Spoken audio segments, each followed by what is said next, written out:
welcome to Tales in the Dark. I know many of you enjoy relaxing with these videos, so I recommend turning down the volume until my voice is barely audible. It'll make the experience even more soothing.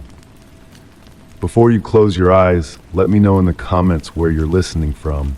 Leave a like and subscribe to the channel. Thank you and enjoy listening. Story 1. I never locked my bedroom door. Living alone, I had no reason to. But last night, as I reached for the handle to step into the hallway, it wouldn't budge. My stomach twisted. I hadn't locked it. The metal was ice cold beneath my fingers, and the scent of dust and something faintly sweet filled the air. I knocked once, silence, and then from the other side the handle turned. I stepped back, my heart drumming against my ribs. The door remained shut, but the handle returned to its original position with a soft click. I reached for it again, frozen in place, not jammed, not broken, locked. "Hello," my voice sounded thin in the quiet room. No response came from the hallway beyond. I pressed my ear against the wood. At first, nothing, then a faint scratching, like fingernails dragging slowly across the other side. I pulled away, the skin on my neck prickling. My phone sat on the nightstand, its screen reflecting the dim glow of my bedside lamp. I took a photo of the door, examining the image. In the corner of the frame, a dark smudge appeared that wasn't visible to my naked eye. I zoomed in. The smudge had edges, almost like a silhouette. I deleted the photo immediately. The handle turned again, this time rotating fully. My breath caught. The door remained closed. I ran my fingers along the frame, searching for any mechanism, any explanation. The wood felt warm in certain spots, cool in others, as if the door itself was alive with circulation and breath. The sweet smell grew stronger, reminding me now of overripe fruit on the verge of rot. My bedroom suddenly felt smaller. The walls seemed to lean inward, the ceiling lowering imperceptibly. I backed away from the door and sat on my bed, never taking my eyes off the handle. The night stretched on. I took notes in my journal, documenting every sound, every movement. The handle turned at irregular intervals. Sometimes it rattled, as if someone was testing it from the other side. I recorded audio on my phone, playing it back immediately. Between the sounds of my breathing, I caught what sounded like whispers, indistinct words that hadn't been audible when I was recording. I deleted those too. My room had one window, and I considered escaping through it. But as I approached, drawing back the curtains, I saw only darkness. Not the darkness of night with streetlights and neighboring houses, just pure, absolute blackness, as if the world outside had been erased. I pressed my palm against the glass. It hummed beneath my touch. I pulled away quickly when I felt it push back. The mirror on my dresser caught my attention. My reflection looked wrong, somehow delayed by half a second, eyes blinking when mine weren't. I covered it with a shirt. By the light of my lamp, I examined my room with new eyes. Had the bookshelf always been at that angle? Were my books arranged in that order? Small inconsistencies revealed themselves, as if someone had created a near-perfect replica of my bedroom with just enough errors to make it feel wrong. A soft thud against the door made me jump, then another, rhythmic like heartbeats. I approached cautiously, my own pulse quickening. Through the keyhole, I saw only darkness, but the darkness shifted, swirling like ink in water. I felt watched. "What do you want?" I whispered to the door, to whatever waited beyond it. The thud stopped, the handle remained still. Silence stretched thin between us. Then came the knocking from inside my closet. I froze. My closet door, which had been slightly ajar, now closed completely with a soft click. The knocking continued, gentle but insistent. I needed to document this, to prove to myself that this was real.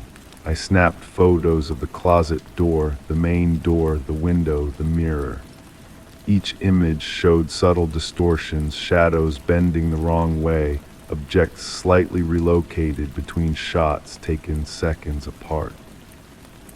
The knocking from the closet stopped. My bedroom door handle began to turn again, slowly, deliberately, and now beneath the door, shadow movement, not the passing of feet, but something flowing like water or smoke. I retreated to the center of my bed, pulling my knees to my chest. The room temperature dropped. I could see my breath clouding in front of me. The sweet smell intensified, now mingling with something metallic. My phone chimed with a notification. A text message from my own number. Open the door. I threw the phone across the room. It hit the wall and clattered to the floor, screen still glowing. Another chime. I couldn't help myself. I retrieved it. We're waiting for you. The lamp beside my bed flickered, then stabilized. In that brief moment of darkness, I felt something brush against my arm. Light returned, but I was alone. I took out my journal again, writing frantically, pressing the pen so hard it nearly tore through the paper. This isn't happening, I wrote over and over, the words becoming a mantra, a spell of protection. When I looked up from the page, words had appeared on my mirror, visible despite the shirt I'd draped over it. Condensation formed letters that read, "It is." The closet door opened a crack. The bedroom door handle turned completely, then back again. The window darkened further, if that was even possible, becoming a void that seemed to pull at me. My ears popped suddenly like a change in pressure. The air felt thick, difficult to breathe, and then voices. Not from the hall, not from the closet, but from every corner of the room simultaneously. Whispers overlapping, some pleading, some angry, all unintelligible except for occasional words. Finally, found, keep. I clapped my hands over my ears, but the voices continued, now seeming to come from inside my head. I screamed to drown them out. The sound that escaped my throat didn't sound like my voice. The journal on my lap flipped pages on its own, stopping at a blank sheet that began to fill with handwriting not mine in real time. The words formed a list of names. At the bottom, mine appeared, the ink still wet. A crack formed in the ceiling, zigzagging across the white surface. Not a structural crack, but something else, a fracture in reality itself. Through it, a darkness deeper than black seeped through. In desperation, I lunged for the bedroom door, grabbing the handle with both hands. It turned freely now, and the door swung open. The hallway beyond wasn't my hallway. It stretched impossibly long, doors identical to mine repeating on both sides, vanishing into darkness. From some of those doors came sounds, knocking, crying, screaming. I stepped back into my room. The door swung shut on its own and locked with a definitive click. The closet door opened fully now. Inside, my clothes had been pushed aside. The back wall of the closet was gone, replaced by another door identical to my bedroom door. My phone chimed one final time. The message read, "Your turn to knock."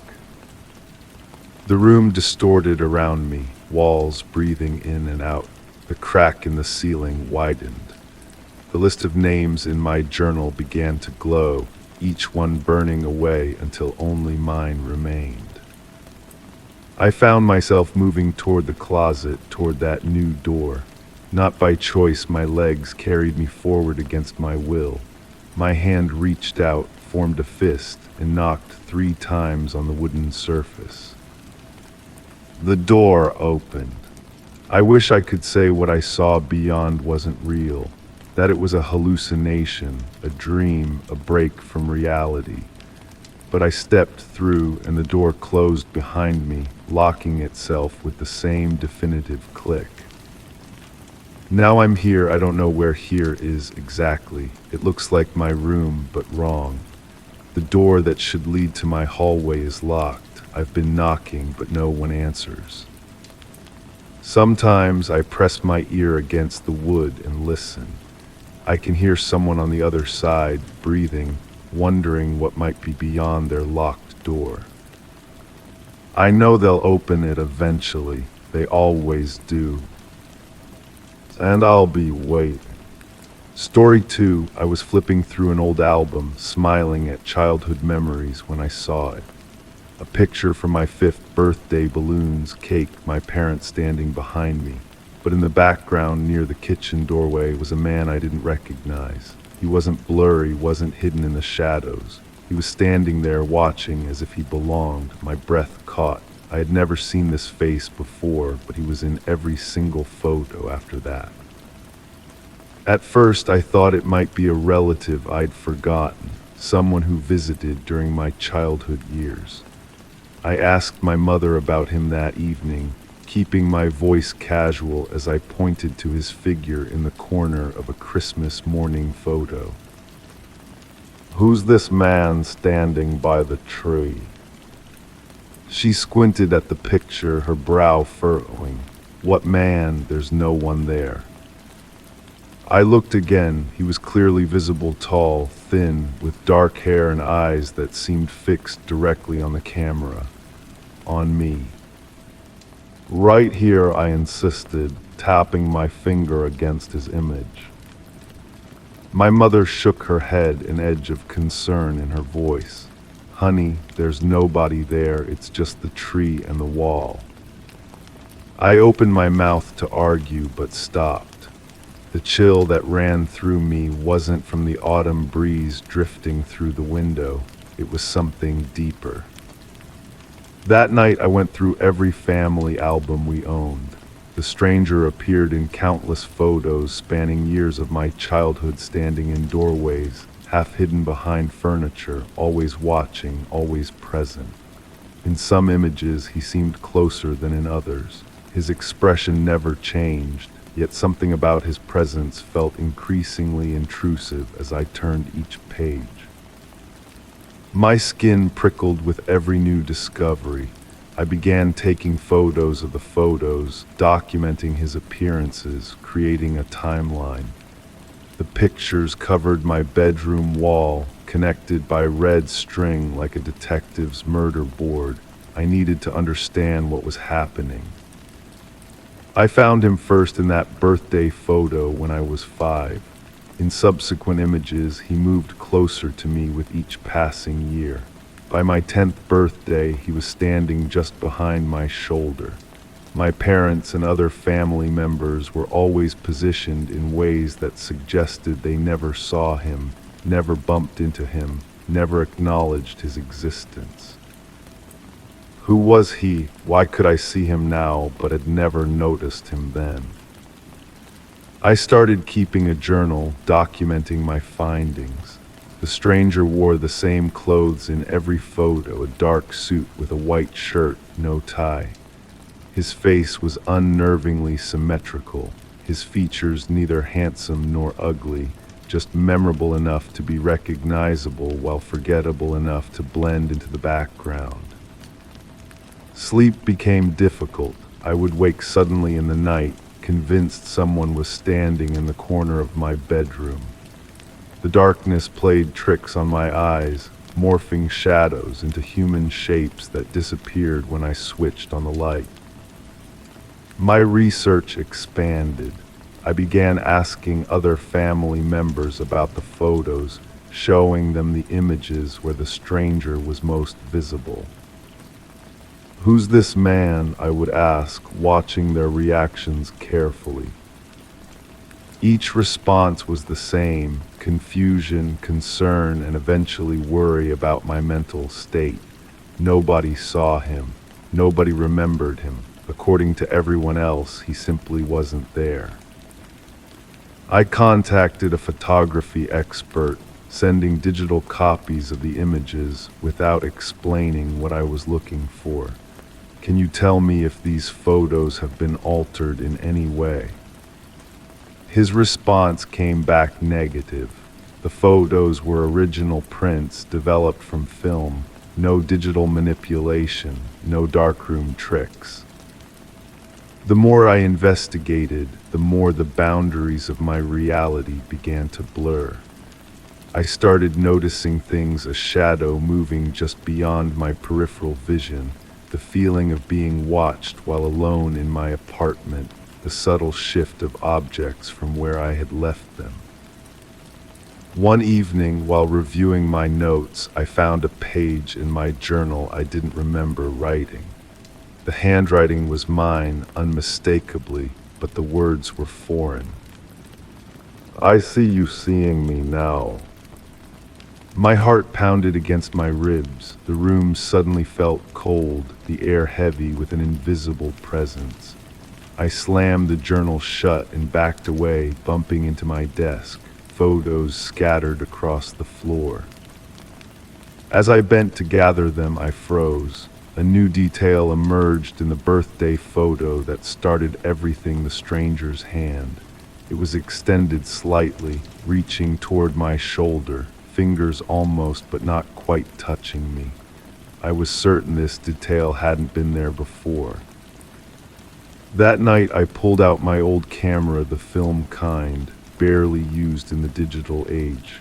I set it up on a tripod facing my bed and set the timer. If something was happening, I would document it. Morning came with the harsh sound of my alarm. I developed the film myself in a makeshift darkroom in my bathroom. The images emerged slowly in the chemical bath. The first few photos showed only my empty room, my sleeping form under the covers. But the last image made my hands shake so violently I nearly dropped it into the solution. There he was, standing beside my bed, looking down at me with those same unblinking eyes, his hand hovering inches above my face. I called in sick to work and spent the day covering every reflective surface in my apartment with sheets. Mirrors, windows, the glass front of picture frames, anything that could show a reflection. The sense of being observed intensified with each passing hour. That evening I revisited the albums again, desperate for some clue I had missed. Something caught my attention in a photo from my 7th birthday, a detail in the background. On the refrigerator door, partially visible behind the stranger, was a child's drawing. My drawing. It depicted a family, stick figures representing my parents and me, but there was a fourth figure drawn in black crayon, taller than the others. I called my parents immediately. Did I ever draw pictures of someone else with our family? A tall man in dark clothes. The long pause on the other end of the line sent a wave of cold through my body. How did you know about that? My father's voice was quiet, controlled. You went through a phase when you were little. You kept drawing this imaginary friend, called him the watching man. We thought you'd forgotten all about that. Why didn't you tell me when I asked about the photos? Another pause. What photos, sweetheart? What are you talking about? I hung up without answering, my mind racing.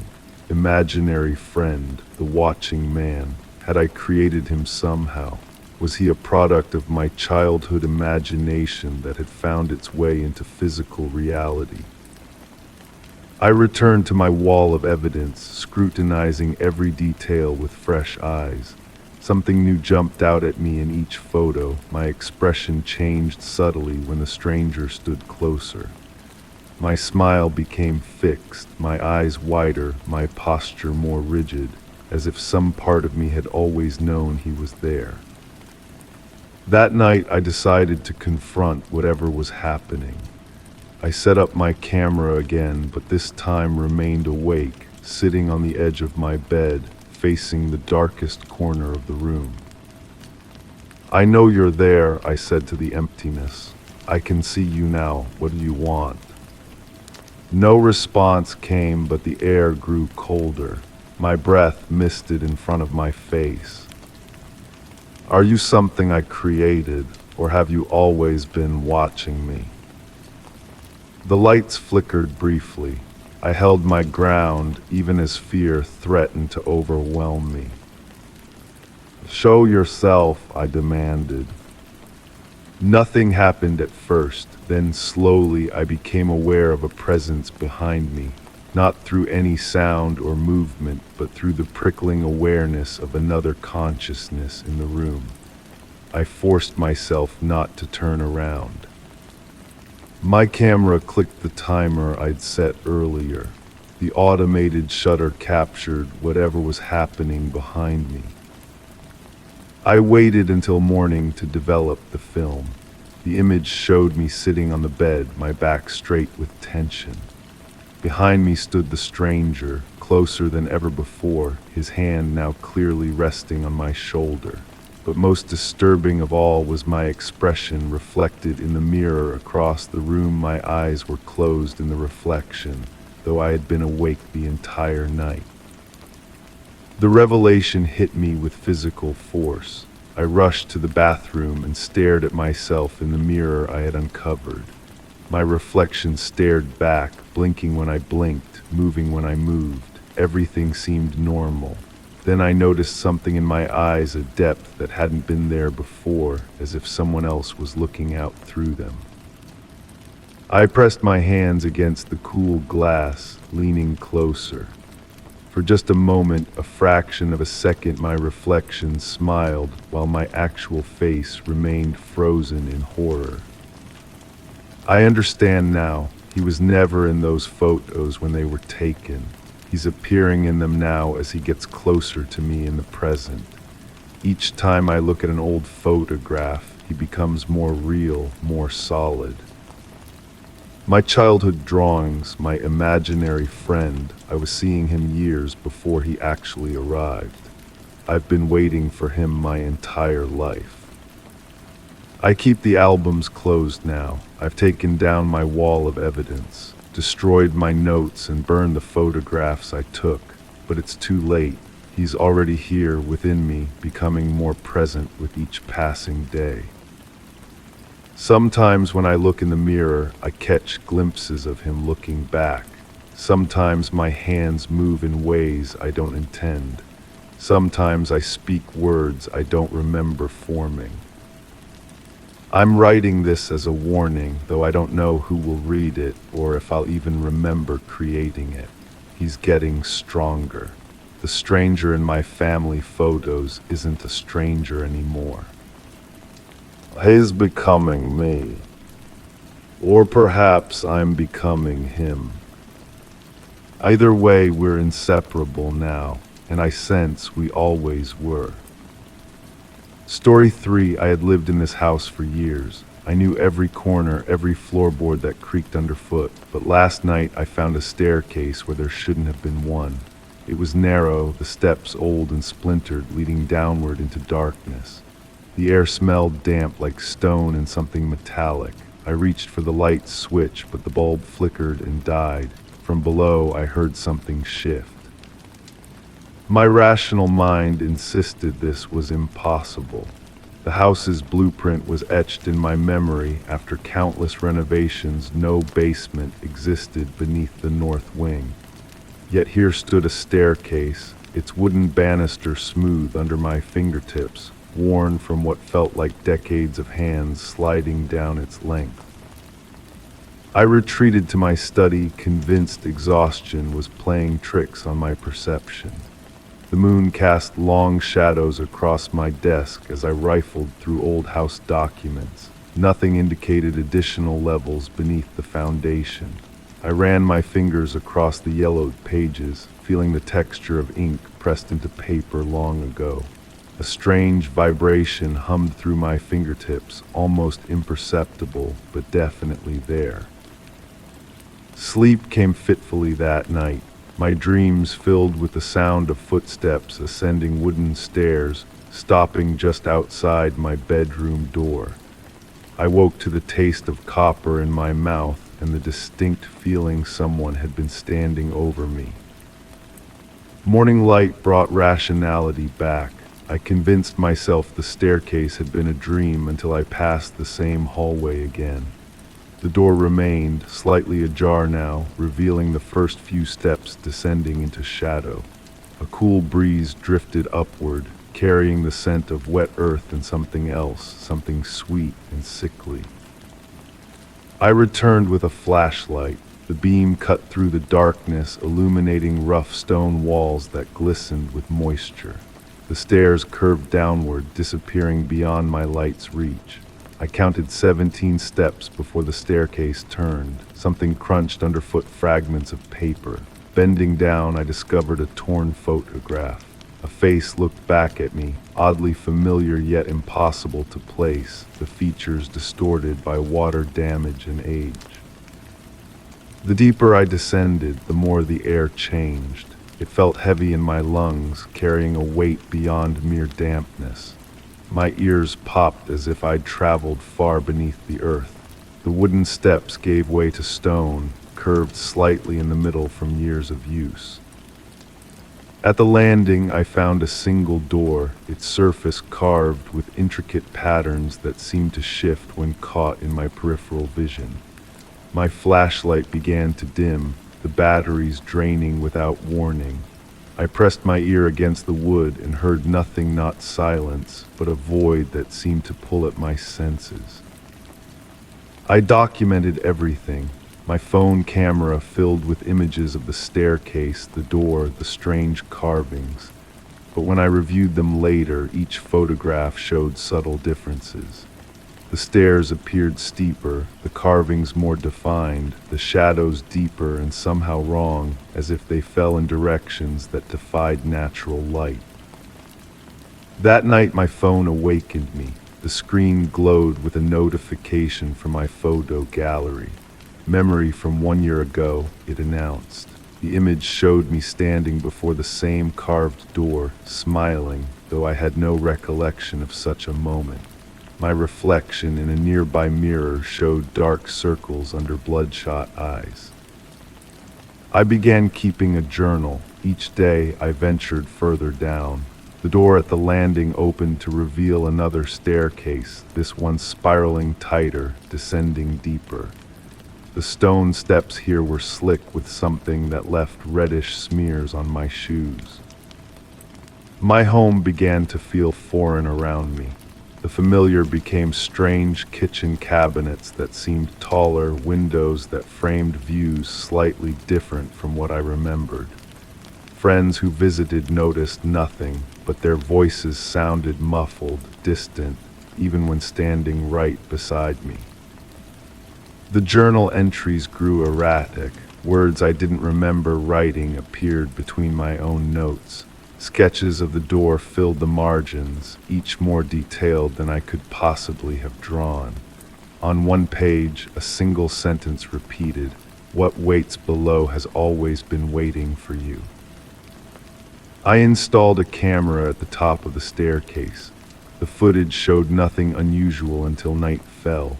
Then shadows moved against the wall without corresponding objects to cast them. The temperature in that hallway dropped significantly, causing frost to form on the lens. Most disturbing were the footprints that appeared in the thin layer of dust I had spread, footprints moving upward. Sleep became my enemy. Each night brought whispers that seemed to emanate from the heating vents, the water pipes, the very walls of my bedroom. They spoke in a language I couldn't understand, but somehow comprehended on a level deeper than conscious thought. They told me of spaces between spaces, of doors that should remain closed, of hunger that spanned centuries. I boarded up the door. The wood panels were in place when I left for work, but had been reduced to splinters upon my return. The nails lay bent and twisted on the floor, their surfaces oxidized as if exposed to harsh elements for years. My research became obsessive. I searched property records, historical documents, newspaper archives. I found nothing until a local historian shared tales of houses in the region built by a peculiar architect who claimed to fold space within conventional structures. His buildings were rumored to contain rooms that couldn't be mapped, spaces that defied measurement. Most had been destroyed in a series of unexplained fires. The mail brought a package I never ordered. Inside lay a single key of unusual design, its metal warm to the touch. A note accompanied it, written in handwriting identical to my own. "You've always had this. You've always known where it lays." That night I found myself standing before the carved door, key in hand. The metal seemed to pulse against my palm, beating in rhythm with my heart. The lock turned with a sound like a final breath being exhaled. Beyond the door lay not another staircase, but a room that stretched impossibly far. My flashlight beam couldn't reach the far wall. The floor was covered in what looked like black sand that shifted slightly even without breeze. The air tasted like iron and ash. In the center of the room stood a mirror, ornate and ancient. My reflection appeared normal at first glance, but as I watched, it began to change. My face remained mine, but something else peered through my eyes, something ancient and patient. My reflection smiled before I did. I backed away, but found the door had vanished. The black sand began to rise, forming patterns around my feet, crawling up my ankles like sentient vines. From somewhere in the darkness, I heard my own voice calling my name. I blinked and suddenly stood in my bedroom. Morning light filtered through the curtains. Everything appeared normal, except for the black sand that still clung to my shoes and the key that burned cold in my pocket. I've tried to leave this house. Each attempt ends with me returning to that same hallway, facing that same door. The staircase seems to grow longer with each descent. The carved door appears in my dreams, in reflective surfaces, in the condensation of my bathroom mirror. My journal now writes itself. Pages fill with maps of places that cannot exist, with names of people I've never met but somehow recognize. Sometimes I wake to find myself standing at the top of the staircase with no memory of how I got there. Yesterday I found a photograph under my pillow. It showed a group of people standing in a circle around a hole in the ground. Their faces were blurred except for mine, crystal clear, though the photo appeared decades old. I recognized the carved patterns around the edge of the hole, the same designs from the door. The house speaks to me now, not in words but in subtle shifts of shadow and light. The walls breathe, the floors remember, and below it all, beyond that impossible door, something waits that knows my name, that has always known my name. I understand now that I didn't find the staircase, it found me. Or perhaps it was always there, waiting for me to notice, waiting for me to remember what I had chosen to forget. Tonight I'll descend again one final time. I'll bring nothing but this journal and the key that grows colder with each passing day. Whatever waits below has been patient. Whatever knows my name has been calling me home. If you find this account, know that the house remembers those who enter. The staircase appears for those it chooses, and the door opens for those who have always belonged on the other side. Remember this, not all doors are meant to be opened, but some have been waiting for you since before you were born. Story 4, it was raining, the droplets streaking down the glass in uneven trails. I sighed, leaning against the counter when I noticed it. A a single handprint pressed against the inside of the window. My breath caught. The glass was cool beneath my fingers as I traced the edges. The print was small, delicate. I turned sharply, my heart hammering. The room was empty. I lived alone, had always lived alone in this house. The handprint was small, like a child's, but there were no children here. Never had been. I approached the window again, thinking perhaps it was on the outside, left by some wandering neighborhood kid. But no, the rain trails confirmed what I already knew. The print was on the inside, pressed outward, as if someone were trying to push their way out through the glass. The house settled around me, creaking in the storm. I've always found comfort in those sounds, the familiar symphony of wood and nails contracting in the cold. But now each groan felt deliberate, communicative. I ran my fingers along the handprint again. It wasn't dusty or smudged, it appeared freshly made, the oil still catching the dim kitchen light. My phone camera flashed as I documented the print. The image on the screen looked different, somehow the fingers longer, more stretched than what I saw before me. I deleted it, tried again. The second photo showed the same distortion. When I looked back at the window directly, the print appeared normal again. That night I slept fitfully. The rain continued its assault against the roof, a persistent drumming that wormed its way into my dreams. I dreamed of small hands pressing against translucent barriers, of fingers stretching unnaturally long. When morning came, I rushed downstairs to check the window. The handprint was gone. I convinced myself it had been a trick of light, perhaps condensation taking an unusual form. My mind creating patterns where none existed. The rational explanation calmed me, and I went about my day with renewed focus. Work from home, coffee, emails, lunch, normal. Until I heard the tapping. At first I thought it was the branch of the maple tree outside, scratching against the siding. But the rhythm was too regular, too deliberate. Tap, tap, tap, pause, tap, tap, tap. I followed the sound through the house, my socks silent against the hardwood. It led me to the guest bathroom, unused since I moved in. The door was closed. I never closed it. My hand trembled as I reached for the knob. The metal was ice cold against my palm. The tapping stopped the moment I touched it.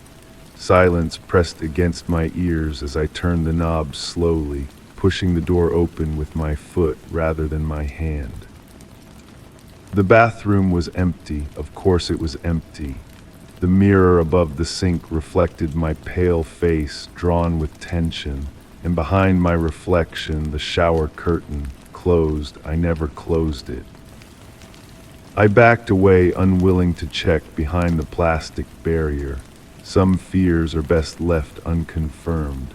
Back in my office, I tried to work, but my attention kept drifting to the sounds of the house, the hum of the refrigerator, the click of the heating system, the subtle shifting of floorboards. Had those always been so loud? That evening I found another handprint, this one on the inside of my bedroom window, higher up than the first. Again I photographed it. Again the image showed distortion, fingers too long, too thin. I started keeping notes in my phone, dates, times, locations of the handprints, always on the inside, always vanished by morning. I set up my laptop to record the kitchen window overnight. The footage revealed nothing unusual until exactly 3:17 when the recording went black for 12 seconds. When the image returned, a handprint was visible on the window. No one had entered the frame. The print had simply appeared. Sleep became a luxury I couldn't afford. Each night I would patrol the house, checking windows, closets, under beds. During daylight hours, I researched the history of the property, finding nothing remarkable. No deaths, no missing children, no tragedies to explain what was happening. The handprints began appearing more frequently. On mirrors, on shower doors, on the glass front of the microwave. always from the inside, as if something were trapped within the reflective surfaces of my home, trying to press its way out. I started covering the mirrors, taking down framed photographs with glass fronts. Anything with a reflective surface became suspect. My notes became more detailed, more desperate. I recorded ambient sounds in empty rooms, capturing whispers at the edge of audibility, sounds that, when played back at higher volumes, resembled a child counting. One particularly sleepless night, I sat in my living room, every light blazing. The darkness beyond my windows seemed thicker than usual, pressing against the glass like a living thing. My phone chimed with a notification. A new email sent from my own account containing a single attachment, a photo of me sitting exactly as I was now, taken from the perspective of the blank television screen directly in front of me.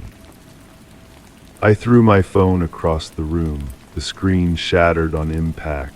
Within seconds, handprints began appearing on every window simultaneously, small, childlike prints pressing outward. The lights flickered, dimmed.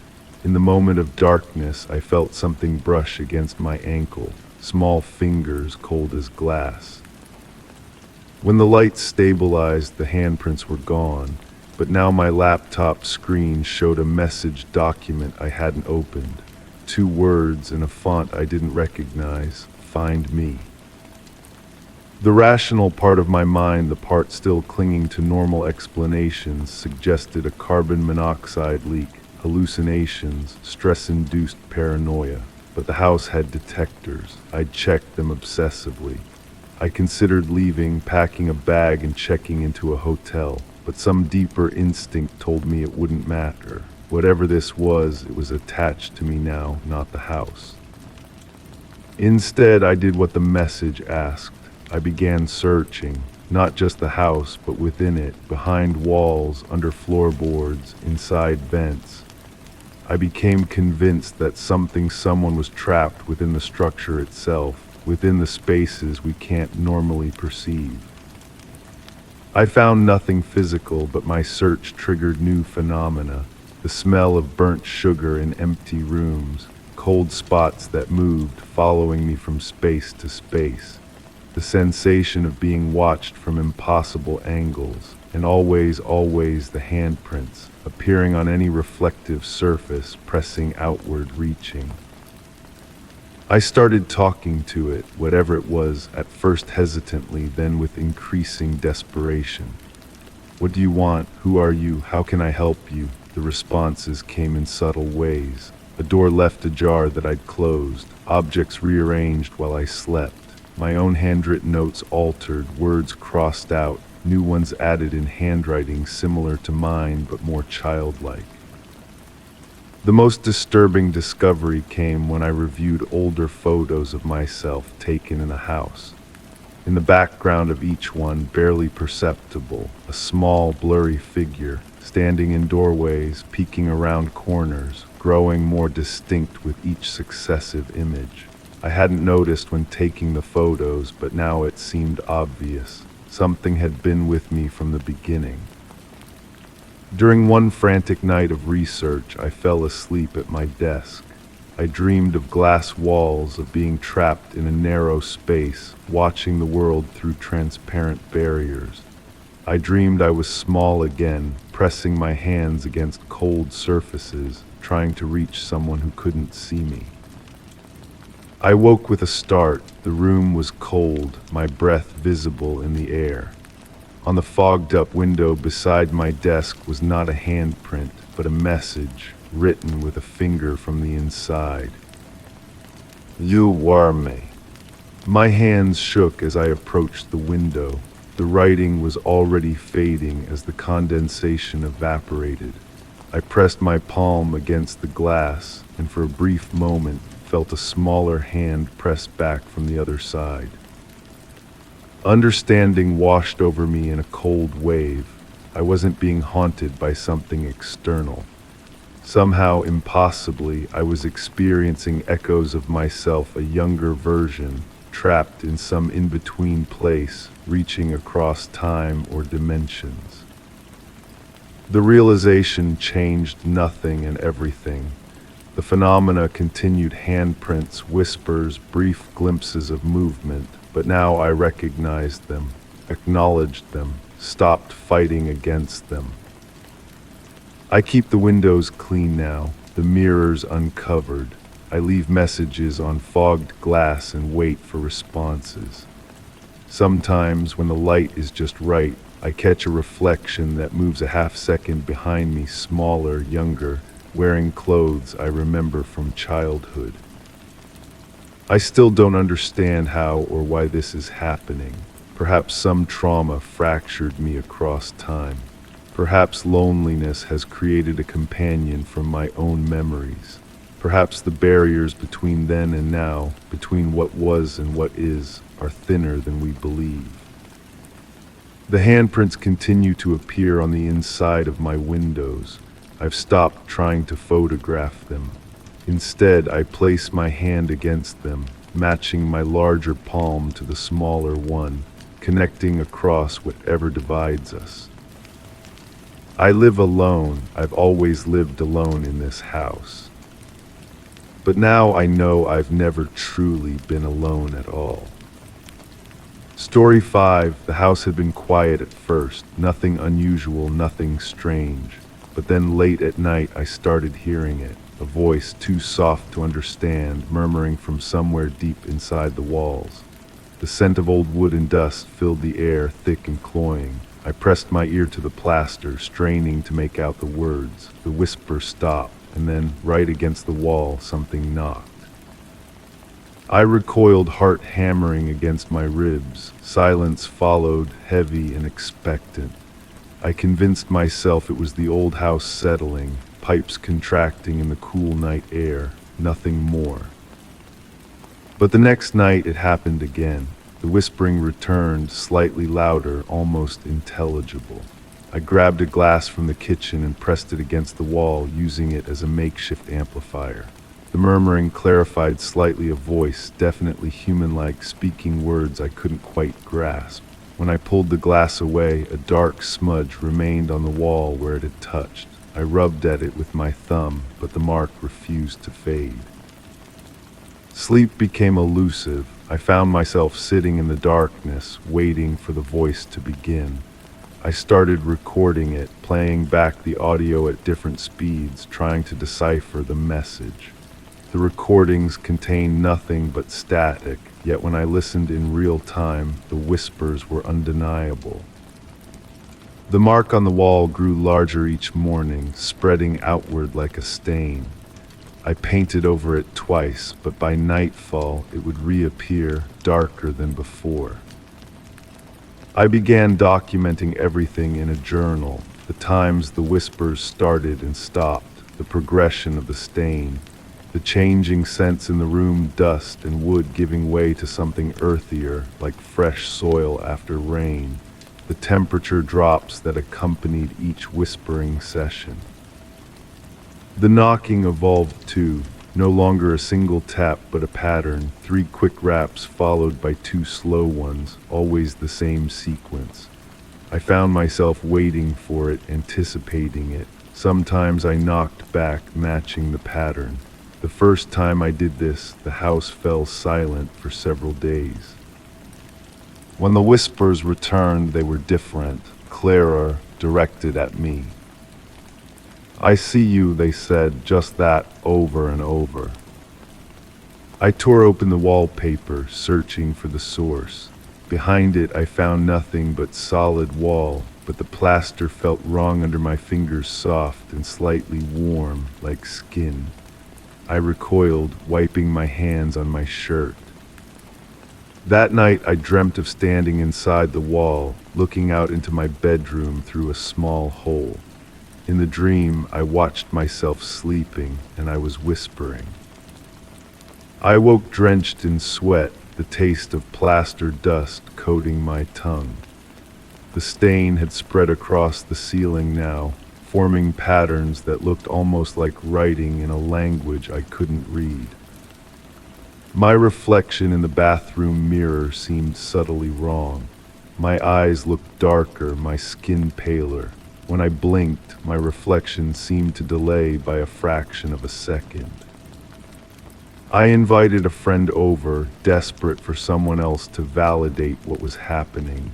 She noticed nothing, not the stain, not the whispers, not even the persistent chill that had settled into the room. As she left, she mentioned that my voice sounded different, raspier, as if I'd been breathing in dust. The knocking came from multiple locations now. The walls, the ceiling, under the floorboards. Sometimes, when walking across the room, I felt the floor give slightly beneath my feet, as if something soft lay just beneath the hardwood. I set up a camera to record while I slept. The footage showed me rising in the middle of the night, walking to the wall and pressing my lips against it, whispering. When I confronted the recording, I had no memory of doing this. The stain began to glisten in certain light, appearing wet though it felt dry to the touch. One morning I noticed it had formed a perfect outline of my hand where I'd leaned against the wall the previous evening. I started sleeping elsewhere in the house, but the whispers followed me. No matter which room I chose, they would begin shortly after darkness fell. My dreams became more vivid. I was always inside something, walls, floors, furniture, looking out at the house, at myself. I tried leaving altogether, checking into a motel. That night I discovered tiny cracks forming in the motel room walls, and from them came the faintest whisper. I returned home, somehow understanding that distance wouldn't help. The stain covered most of the bedroom now and had begun creeping into adjoining rooms. Under certain light, it seemed to pulse slightly, like a heartbeat. I found myself pressing my hand against it frequently, feeling a subtle warmth and something like a response to my touch. I became obsessed with understanding the whispers. I stopped going to work, stopped answering calls. I sat for hours with my ear against the wall, transcribing every sound, my journal filled with pages of fragmented phrases. Let me in, we are the same, the house remembers, beneath the skin. I began responding to the whispers, having conversations with the walls. Sometimes when I spoke, I could feel the vibration of my voice resonating oddly in my chest, as if it were coming from somewhere else. My fingernails turned gray, the color of the stain. When I scratched my arm absent-mindedly, my skin flaked away like plaster dust. I stopped looking in mirrors entirely after I noticed dark cracks forming at the corners of my eyes. The knocking pattern changed, 5 rapid taps, a pause, then 3 slow ones. It took me a week to realize it was Morse code.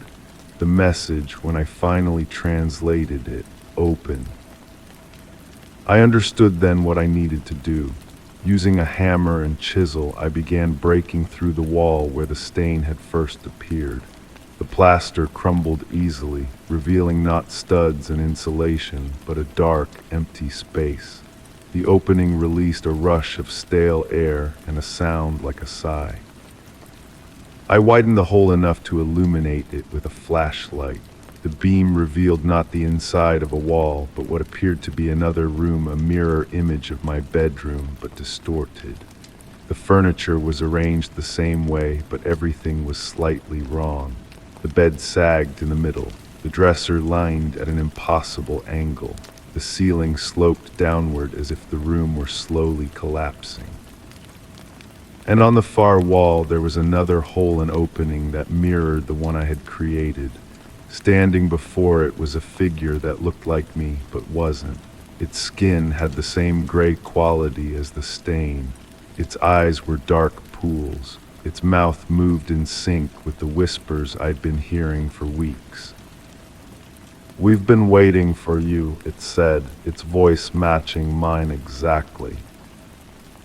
I stumbled backward, but the floor felt unusually soft, giving way beneath my feet. Looking down, I saw the hardwood rippling like water. My reflection in it smiled up at me.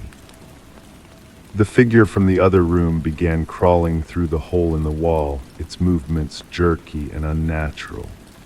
As it emerged into my bedroom, the stain on my walls receded, flowing like liquid into the figure's skin, giving it substance and color. With each passing moment, it looked more like me, while I felt myself fading. I tried to run, but my legs had become rooted to the floor. When I looked down, I saw that my feet had sunk ankle deep into the hardwood, which had softened like quicksand. "The house needs someone," the other me said, now standing fully in my room. "It's always needed someone. The previous occupant served well, but grew too old. It's your turn now." I opened my mouth to scream, but what came out was a whisper. The other me, the new me, reached out and placed a hand on my cheek. The touch was cold and rough, like plaster. "Don't fight it," it said. "Soon you'll be part of everything. You'll see through every wall, hear through every floor. You'll never be alone again." I felt myself sinking deeper into the floor, the wood closing around my knees like water. The walls seemed to pulse inward, embracing me. The ceiling lowered, pressing down. The new me watched impassively, adjusting the collar of its shirt, my shirt, with fingers that now looked perfectly human. "Thank you for letting me in," it said, turning toward the front door. "I'll take good care of your life." As it walked away, I sank fully into the floor, the house absorbing me completely. I became aware of every room at once, every corner, every shadow. I could feel the weight of the roof, the solidity of the foundation, the hollow spaces between walls. And I realized I wasn't alone in here. Other whispers surrounded me, faint, ancient voices of those who had come before, those who had answered the knocking, those who had opened the way. Now I am the house, and the house is me. I watch as the new me lives my life, goes to my job, speaks with my voice. Nobody notices the difference. Nobody sees the subtle wrongness. At night, when it returns and sleeps in my bed, I begin to whisper, soft at first, then growing bolder. I'm learning how to reach out, how to make the floors creak and the walls knock. Soon it will be time to find someone new. The cycle continues as it always has. Listen closely to the walls of your home tonight. That whisper you hear might be me. Or perhaps you've been hearing whispers of your own. Story 6. I stepped outside for fresh air, expecting to see my usual backyard, the weathered fence, the neighbors' houses beyond it. But instead, towering trees loomed in every direction, dense and unfamiliar. My pulse quickened. The air smelled damp, heavy with the scent of pine and moss. I turned back toward my house, my breath catching. The back door was gone. In its place stood more trees, their bark rough and ancient against my fingertips. I spun in a circle, disoriented. The forest stretched endlessly in all directions, no path, no clearing, no sign of my home. A whispering rustle moved through the canopy above, though I felt no breeze. The shifting leaves cast strange, dancing shadows across the forest floor. "Hello," I called out, my voice sounding muffled in the dense air. No echo returned, as if the trees absorbed the sound. I reached for my phone to call for help, finding only an empty pocket. My heart drummed against my ribs. This had to be a dream or some bizarre hallucination. I chose a direction and walked, pushing past low-hanging branches that seemed to reach for me. The ground beneath my feet felt springy with layers of decaying leaves and soft moss. With each step, the forest appeared to shift subtly around me. Trees that were straight now seemed twisted. Paths that looked clear became tangled with underbrush. A faint melody drifted through the trees, so quiet I wondered if I was imagining it. I stopped walking, holding my breath to listen. Yes, distant notes, almost like a music box playing somewhere ahead. I followed the sound, drawn toward it despite the growing unease in my stomach. The music led me to a small clearing where sunlight filtered through in weak, dusty beams. In the center stood a weathered wooden table that looked centuries old, its surface carved with intricate symbols I didn't recognize.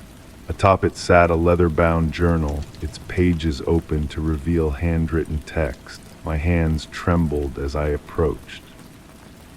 The journal contained detailed observations about the forest, written in handwriting eerily similar to my own. Notes about shifting paths, about trees that moved when not observed directly, about whispering voices that grew louder at night. But I had never written these words. I had never been in this forest before. Day 7, the forest knows I'm watching it now. I can feel its awareness pressing against my consciousness. I slammed the journal shut, a cold sweat breaking across my forehead. The date on the final entry was tomorrow. The melody had stopped. In its absence, I became aware of another sound, a rhythmic scratching coming from behind a massive oak tree at the edge of the clearing. I approached cautiously, my footsteps silent on the soft ground. Behind the tree, I found a figure hunched over, its back to me. It was scraping something sharp against the bark, carving symbols similar to those on the table. My throat constricted when the figure paused its work and became perfectly still. "Who are you?" I managed to ask. The figure didn't turn around, but its head tilted slightly, as if listening. "Who do you think I am?" The voice was raspy, barely above a whisper, yet somehow familiar. I took a step closer, fighting against every instinct screaming at me to run. "I want to go home." A soft laugh escaped the figure. "But you are home now. The forest has claimed you." It began to turn slowly. I retreated, stumbling over exposed roots that hadn't been there moments before. I ran back toward the clearing, but the table had vanished. Nothing looked the same.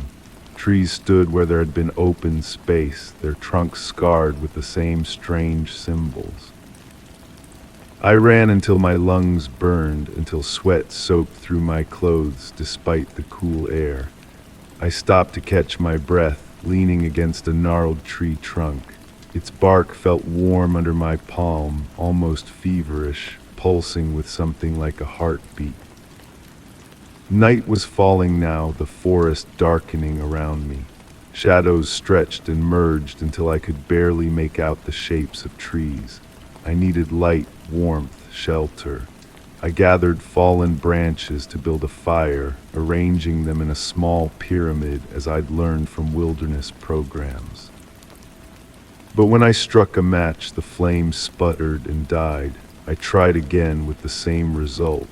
On my third attempt, the match caught, but instead of a normal yellow-orange flame, it burned with a pale blue light that cast no warmth. I dropped it in surprise, watching as it continued to burn on the damp ground, consuming nothing. The blue light spread outward in thin tendrils, tracing patterns across the forest floor that resembled the symbols from the journal and the tree. They glowed briefly, then faded, leaving behind a faint phosphorescent trail. I needed to document this, to keep track of what was happening. Using a sharp stone, I began carving notes into the bark of a nearby tree, recording what I'd seen. As I worked, I noticed something troubling my handwriting matched that in the journal. A branch snapped behind me. I whirled around, seeing nothing in the darkness. Then another crack, closer this time. Something was moving through the trees, circling my position. I pressed my back against the tree, scanning the shadows. "Who's there?" I called, my voice cracking. From the darkness came a response, not in words, but in a sound like static, like a radio caught between stations. It grew louder, surrounding me, pressing in from all sides until I covered my ears. Through my fingers, I detected a pattern in the noise. It wasn't random, it was speaking, communicating something I couldn't quite grasp. I forced myself to lower my hands to listen. The static formed words in my mind. "You've been here before." "No," I said aloud, "I've never seen this forest." "You've always been here," the voice insisted, now clearer. "You just forget each time." A memory flashed through my mind, standing in this exact spot, carving notes into this same tree. Not once, but countless times. Always the same cycle, always forgetting, always returning to discover the truth anew. I pulled away from the tree, my fingers now stained with something dark that wasn't sap. The carved symbols began to glow with the same blue light as the match had, spreading from tree to tree throughout the forest like a neural network activating. The forest floor shifted beneath me. Roots emerged, tangling around my ankles. I tried to move, to run, but they held me firmly in place. More roots broke through the soil, crawling up my legs, wrapping around my waist, my chest. "Stop," I cried out, struggling against their grip. "Let me go." The static voice returned, now coming from inside my own head. "We never let go. We only let you forget for a while." The roots continued their ascent, reaching my neck, my face. I could feel them pressing against my skin, seeking entrance through my mouth, my nose, my ears. I tried to scream, but a tendril slipped between my lips, silencing me. As consciousness faded, one final memory surfaced. This had happened before. The forest had taken me countless times, absorbed me, used me, then released me to wander back to a house that wasn't really mine, to a life that was merely an interlude between feedings. The trees drew me in, their collective consciousness merging with mine. I felt myself dissolving, becoming part of something vast and ancient. My individual thoughts scattered like leaves in a wind I couldn't feel. Then darkness, silence, peace. I opened my eyes to sunlight streaming through kitchen windows. The smell of coffee filled the air. Had I fallen asleep at the table, my neck ached from the awkward position. Outside, through the window, I could see my backyard, the weathered fence, the neighbors' houses beyond it. Everything normal, everything as it should be, no forest in sight. Relief washed over me until I noticed something on my arm, a small, intricate pattern of scars forming symbols I recognized but couldn't place. They looked old, yet I had no memory of how I got them. My coffee mug felt unusually warm against my palm. When I looked down at the dark liquid, I saw not my reflection, but a canopy of trees. They swayed gently, as if beckoning. "Not yet," I whispered, setting down the mug. "Not again." But already I could smell pine and moss beneath the coffee aroma. Already I could hear the static growing louder in my mind. Already I could feel roots stirring beneath the kitchen floor, eager to reclaim what belonged to them. I stepped toward the back door, my hand reaching for the knob. I didn't want to open it. I knew what waited on the other side. But I would open it anyway. I always did. Story 7, it was just an old porcelain doll left behind in the attic when I moved in. I placed it on a shelf, thinking nothing of it, but in the morning it was on my nightstand, its glassy eyes staring up at me. The air smelled faintly of lavender, though I hadn't used any. I placed it back on the shelf, my hands unsteady. The next morning it was closer.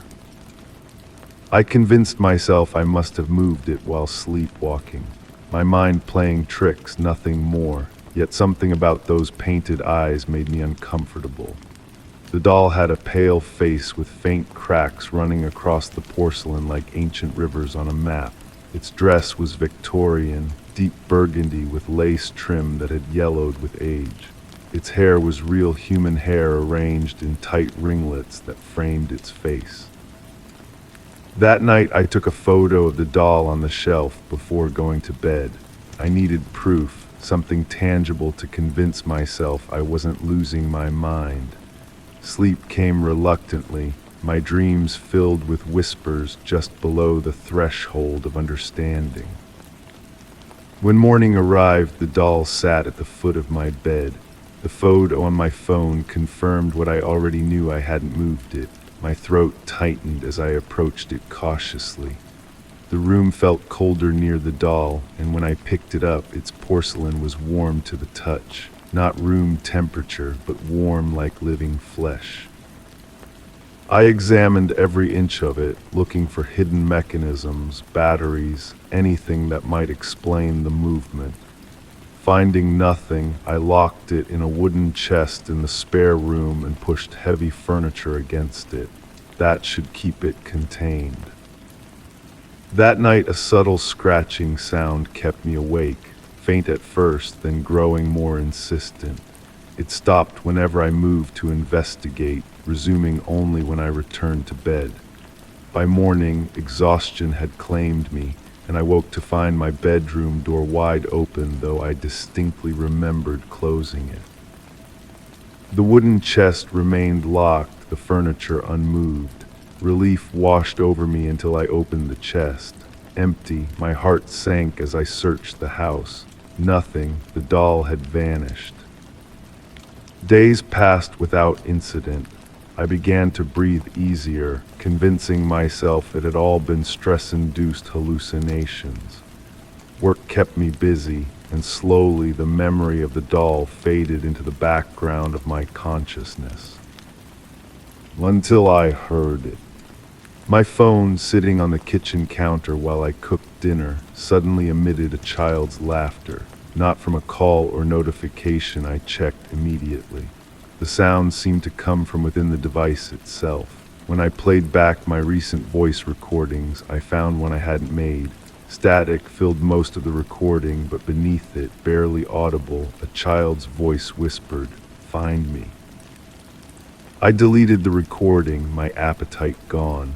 That night I woke to the smell of lavender, so strong it made my eyes water. The digital display of my phone provided the only light in the pitch-black room. I reached for the bedside lamp, but before I could turn it on, my fingers brushed against something on the nightstand. Something smooth and curved, something that felt like a porcelain face. I recoiled, scrambling out of bed and hitting the light switch. The nightstand was empty, but the lavender scent remained, and now I noticed something else: small indentations in the carpet. Footprints too small to be mine, leading from the nightstand to the closet. The rational part of my brain argued against opening that closet door, but I needed to know, needed to see. My hand trembled as I reached for the handle and pulled. The closet was empty except for my clothes and a small cardboard box I didn't recognize. Inside the box lay a single ringlet of hair, tied with red thread, the same color and texture as the hair on the doll. I didn't sleep that night. Instead, I researched the history of the house, digging through online archives and property records. The previous owner, an elderly woman, had lived alone for decades. Before her, a family had occupied the house in the early 20th century. Their youngest daughter had died mysteriously in the home. The newspaper articles were vague about the cause, mentioning only that she was found without apparent injury and that the circumstances remained unexplained. An old photograph accompanied one article. The girl sat stiffly in a chair, wearing a burgundy dress with lace trim, her hair arranged in tight ringlets. On her lap sat a porcelain doll that looked exactly like the one I'd found. I printed the photo and taped it to my refrigerator, a reminder of what I was dealing with. That evening, I found the photo had changed. In the original image, the girl stared straight ahead. Now her eyes appeared to be looking directly at the camera, a subtle smile playing at her lips. The next morning, I woke to find tiny fingerprints on the bathroom mirror, visible only when the steam from my shower condensed on the glass. They formed a pattern, pointing to words written in the fog, "I'm still here." I decided to document everything. I set up cameras in every room, voice recorders running constantly. For days, nothing unusual appeared in the footage. Then, reviewing the recordings from my bedroom, I noticed a shadow moving across the wall when I was clearly visible sleeping in bed. The shadow didn't match my form. It was small, child-sized, and seemed to be dancing. The audio recordings were worse. Hours of silence punctuated by whispers so faint I had to increase the volume to maximum to make them out. "Play with me," said one. "I'm lonely," said another. "And most disturbing, you look like her, my friend. She went away, but you came back." That night I felt something climb onto my bed. Small impressions appeared in the mattress, moving toward me. I lay frozen, unable to scream, unable to move. A weight settled on my chest, making it difficult to breathe. The lavender smell returned, overwhelming now, and I heard humming close to my ear a simple melody, a lullaby. Then came a voice clear as day, "Open your eyes, see me." Against every instinct, I opened my eyes. Nothing visible sat on my chest, yet the pressure remained. The bedroom was darker than usual, shadows deeper, more substantial. And in the corner, something moved. Not the doll, something larger, something shifting and formless. The pressure on my chest increased until I gasped for breath. I managed to reach the bedside lamp and turn it on. The weight vanished instantly. The corner was empty, the shadows normal, but on my pillow lay a single porcelain finger broken from the doll. I left the house the next morning, staying with a friend. I explained nothing, unable to find words that wouldn't make me sound insane, but distance brought no relief. My phone continued recording strange sounds when left idle. Reflective surfaces still showed glimpses of movement when I wasn't looking directly at them. And each night, the scent of lavender found me, no matter where I slept. A week later, I returned home, driven by a compulsion I couldn't explain. The doll sat waiting on the front porch, missing one finger. Its painted smile seemed whiter somehow, its eyes more alive. I picked it up, no longer afraid. As my fingers touched the porcelain, a strange warmth spread through my hand, up my arm, reaching toward my heart. The world around me seemed to shift slightly, colors becoming more vibrant, sounds more distinct. For the first time, I noticed the faint melody that had always been present in the background of the house, just below the threshold of hearing. "I see you now," I whispered to the doll. "I hear you." The doll didn't move, not visibly, but something changed in its expression, a softening, a recognition. I carried it inside, placing it carefully on the mantel above the fireplace, a place of honor. That night I dreamed of a young girl in a burgundy dress. She took my hand, leading me through rooms that were both familiar and strange, my house, but from another time. "Stay with me," she said. "Be my friend." Her grip was cold, her fingers hard like porcelain. I woke with a strand of hair wrapped around my wrist, a perfect ringlet tied with red thread. My reflection in the mirror looked different somehow. My eyes seemed glassier, my skin smoother. When I moved, my joints felt stiff, as if I needed to break them in. The doll was gone from the mantel, but I wasn't worried anymore. I understood now. The doll had never moved on its own. It had been moved by something else, something that had been in the house all along, something that had been waiting for someone like me, someone receptive, someone willing. I sit very still now, watching visitors to the house from my place on the shelf. They don't notice me at first, just another porcelain doll with painted eyes and real hair.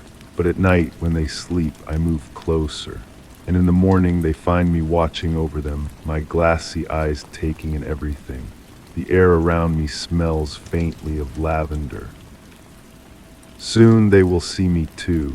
Soon they will understand what I've become. And they will join us one by one until we are a collection beautiful, unchanging, together forever in this house that keeps us. I wonder which one of them I'll choose first. Story 8, I had always hated that closet. It was too deep, too dark, the kind of space that felt bigger inside than it should be. Last night, as I lay in bed, I heard it 3 soft knocks coming from the other side of the door. My pulse pounded. The closet smelled stale, like old fabric and something faintly metallic. I held my breath, waiting. Then, from inside, the door handle rattled. The first night I ignored it. A house settles. Wood expands and contracts. The mind plays tricks in darkness.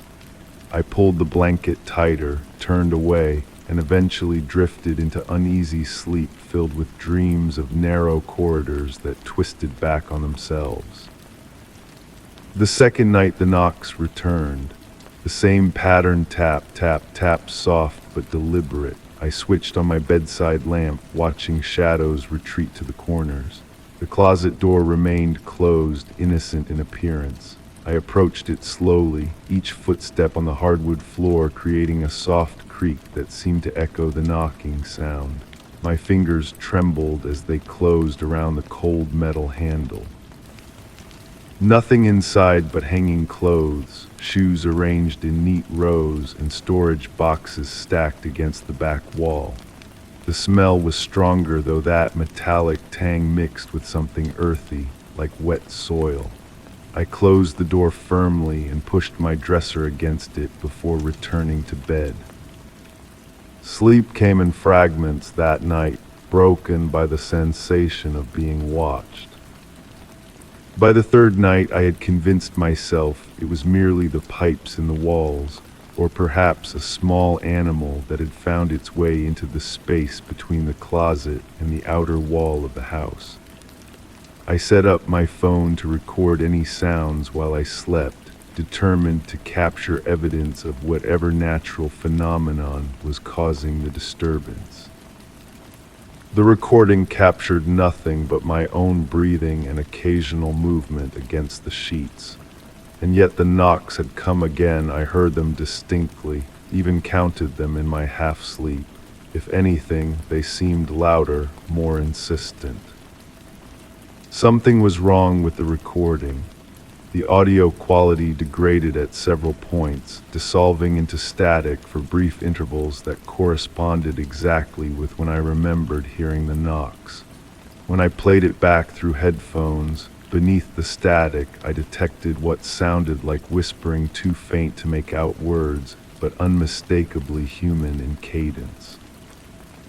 I began researching the history of my home, speaking with neighbors, checking old newspapers.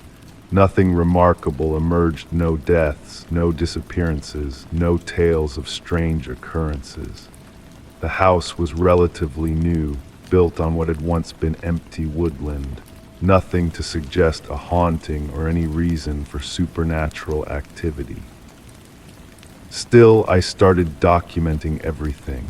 A journal where I noted the time and nature of each knocking incident. Photographs of the closet interior taken at regular intervals. Temperature readings that showed an inexplicable drop of several degrees directly in front of the closet door compared to the rest of the room. The knocks continued nightly, always 3, always when I was just on the edge of sleep. I grew accustomed to them, in a way the fear giving way to irritation, then curiosity. I began knocking back. The first time I responded, 3 quick raps of my knuckles against the bedroom wall, the house fell into a silence so complete it felt like pressure against my eardrums. No creaking floorboards, no distant hum of appliances, nothing. Just the sound of my own heartbeat racing in my chest. Then came 4 knocks from the closet, not 3, 4. My mouth went dry. I hadn't expected an answer, certainly not a change in pattern. It suggested consciousness, intent, communication. "Who's there?" I asked, voice barely above a whisper. No response came, but when I checked my journal the next morning, I found a new entry written in what appeared to be my handwriting, though I had no memory of writing it. "I've been waiting for you to ask." I should have left then, packed a bag, checked into a hotel, called anyone to validate what was happening. Instead, I became obsessed with understanding. I installed a small camera facing the closet, set up motion sensors, bought a digital voice recorder designed for paranormal investigation. The equipment malfunctioned in strange ways. The camera would work perfectly until exactly midnight, then show nothing but black screen until dawn. The motion sensors triggered randomly, sometimes dozens of times in quick succession, sometimes not at all for days.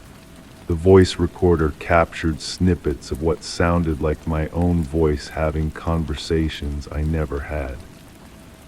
One recording chilled me to the bone. My voice, distorted but recognizable, saying, "Let me out," over and over with increasing urgency. The closet door began opening on its own. At first, just a crack enough that I would notice it was ajar despite having firmly closed it the night before. Then wider, a few inches at a time, until one morning I woke to find it standing fully open, clothes pushed to the sides as if someone had stepped through them. Inside, at the back wall of the closet, I noticed something I hadn't seen before, a seam in the drywall, thin but distinct, tracing what appeared to be the outline of another door. Smaller, person-sized, where no door should exist. I told myself I wouldn't investigate further. I would call someone, a contractor perhaps, to seal up the closet permanently. But curiosity pulled at me like a physical force. That night the knocking changed, no longer from the closet, but from behind that seam in the wall. Faint at first, then growing in intensity until the whole wall seemed to vibrate with it. Not 3 knocks, not 4, but a continuous, desperate pounding. I gathered my courage and tools, a flashlight, hammer, pry bar, and approached the back wall of the closet. The seam was more pronounced now, as if whatever was behind it had been pushing against it. The drywall felt warm to the touch, pulsing slightly like something alive. It took only minutes to break through. The drywall crumbled easily, revealing not the expected wooden studs and insulation, but a dark, narrow passage stretching beyond the beam of my flashlight. Cold air rushed out, carrying that same metallic smell, now overwhelming. The rational part of my mind screamed warnings. The passage couldn't exist beyond this wall, should be the exterior of the house, not a tunnel. And yet there it was, as real as the hammer in my trembling hand. I should have sealed it up immediately. Instead, I reached for my flashlight. The beam revealed rough-hewn walls that appeared to be carved from solid stone, not constructed. The passage extended forward, then curved sharply, preventing me from seeing its destination. The floor was packed earth, damp beneath my bare feet. Against all better judgment, I stepped through. The air grew colder with each step, the passage narrowing until my shoulders brushed both walls. Sound behaved strangely here, my breathing echoed back at me from multiple directions, sometimes preceding my actual inhalation. The beam of my flashlight seemed to penetrate less distance, as if the darkness itself had density. I reached the curve in the passage and hesitated. From beyond it came a soft sound, not knocking now, but what sounded like paper rustling, or perhaps dry leaves skittering across stone. "Hello," I called out, my voice bouncing back at me in fragments. The rustling stopped, complete silence fell. Then footsteps, light, quick, moving not away from me, but toward me from the direction of my bedroom. I spun around. The entrance to the passage, the broken drywall of my closet, was no longer visible, just more tunnel curving in the opposite direction. Panic seized me. I started running, no longer caring which direction led out, just desperate to escape the confines of the impossible passage. The walls seemed to pulse in my peripheral vision, contracting like a throat swallowing. The floor beneath my feet softened, each step sinking slightly deeper than the last. I ran until my lungs burned, the passage turning and descending, branching occasionally so that I was forced to make blind choices at intersections. Finally, I emerged into a chamber, a perfect cube carved from the same stone as the passage, empty except for a small table in the center. On the table lay a journal identical to the one in which I'd been documenting the knocking. I approached slowly, shining my flashlight on its open pages. My handwriting filled every page, but the entries were dated in the future, days, weeks, months ahead. They detailed my life in the passages, how I learned to navigate them, how I discovered they connected to other homes, other closets, how I began knocking. The final entry, dated exactly 1 year in the future, read simply, "Today someone answered." A sound behind me, 3 soft knocks. I turned. A door stood in the wall of the chamber, a door that hadn't been there moments before. It looked exactly like my closet door, down to the small scratch near the handle where I'd once scraped it with a vacuum cleaner. As I watched, the handle turned slowly. I've been living in the passages for some time now. I've learned their rhythms, their rules. They shift and change, but there are patterns if you know how to look for them. The darkness no longer frightens me. My eyes have adjusted to see in it, to notice the subtle gradations of shadow that signal a turn or a junction. Sometimes I find my way back to that first chamber with the journal. New entries appear regularly, though I never write them. They speak of others who have found their way into the passages, who wander as I do, searching for a way back. I've learned to knock in specific patterns, 3 times for a passage that loops back on itself, 4 times for one that descends deeper, 5 rapid knocks for the rare path that might lead to an exit. Occasionally I find myself back at the entrance to my closet, looking through at my bedroom, unchanged as if no time has passed. I can see myself sleeping in my bed, can watch myself wake at the sound of knocking and approach the closet with cautious steps. I knock again, hoping this time I might answer differently, hoping this time I might warn myself away, but the pattern never changes. Sometimes in the deepest passages, I encounter others' shadows that move independently of any light source, that whisper in voices just familiar enough to make my skin crawl. They were like me once, I think.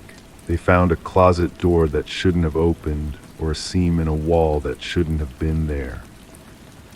The knocking continues, but now I understand its purpose. It's not a warning or a threat. It's an invitation. And somewhere in a bedroom much like mine, someone new is listening, perhaps even reaching for the closet door handle, wondering what waits on the other side. I should feel guilty about that. Instead, I feel only anticipation. After all, it gets lonely in these passages between walls, and I've learned so many patterns to knock. Story 9. I barely glanced at the mirror as I walked past, expecting to see my own tired reflection, but something made me stop. My reflection had paused just for a split second before catching up. The air around me felt heavy, thick with the scent of dust and old wood. Slowly I lifted my hand. My reflection did the same, and then just before I looked away, it winked. I froze, staring at my own face in the glass. My reflection stared back, expression neutral, eyes unblinking. Had I imagined it, the old house creaked around me, settling into its foundation as it had for generations. I shook my head and continued down the hallway toward the kitchen, dismissing the odd moment as a trick of the fading evening light. Yet as I prepared dinner, chopping vegetables with practiced precision, something nagged at me.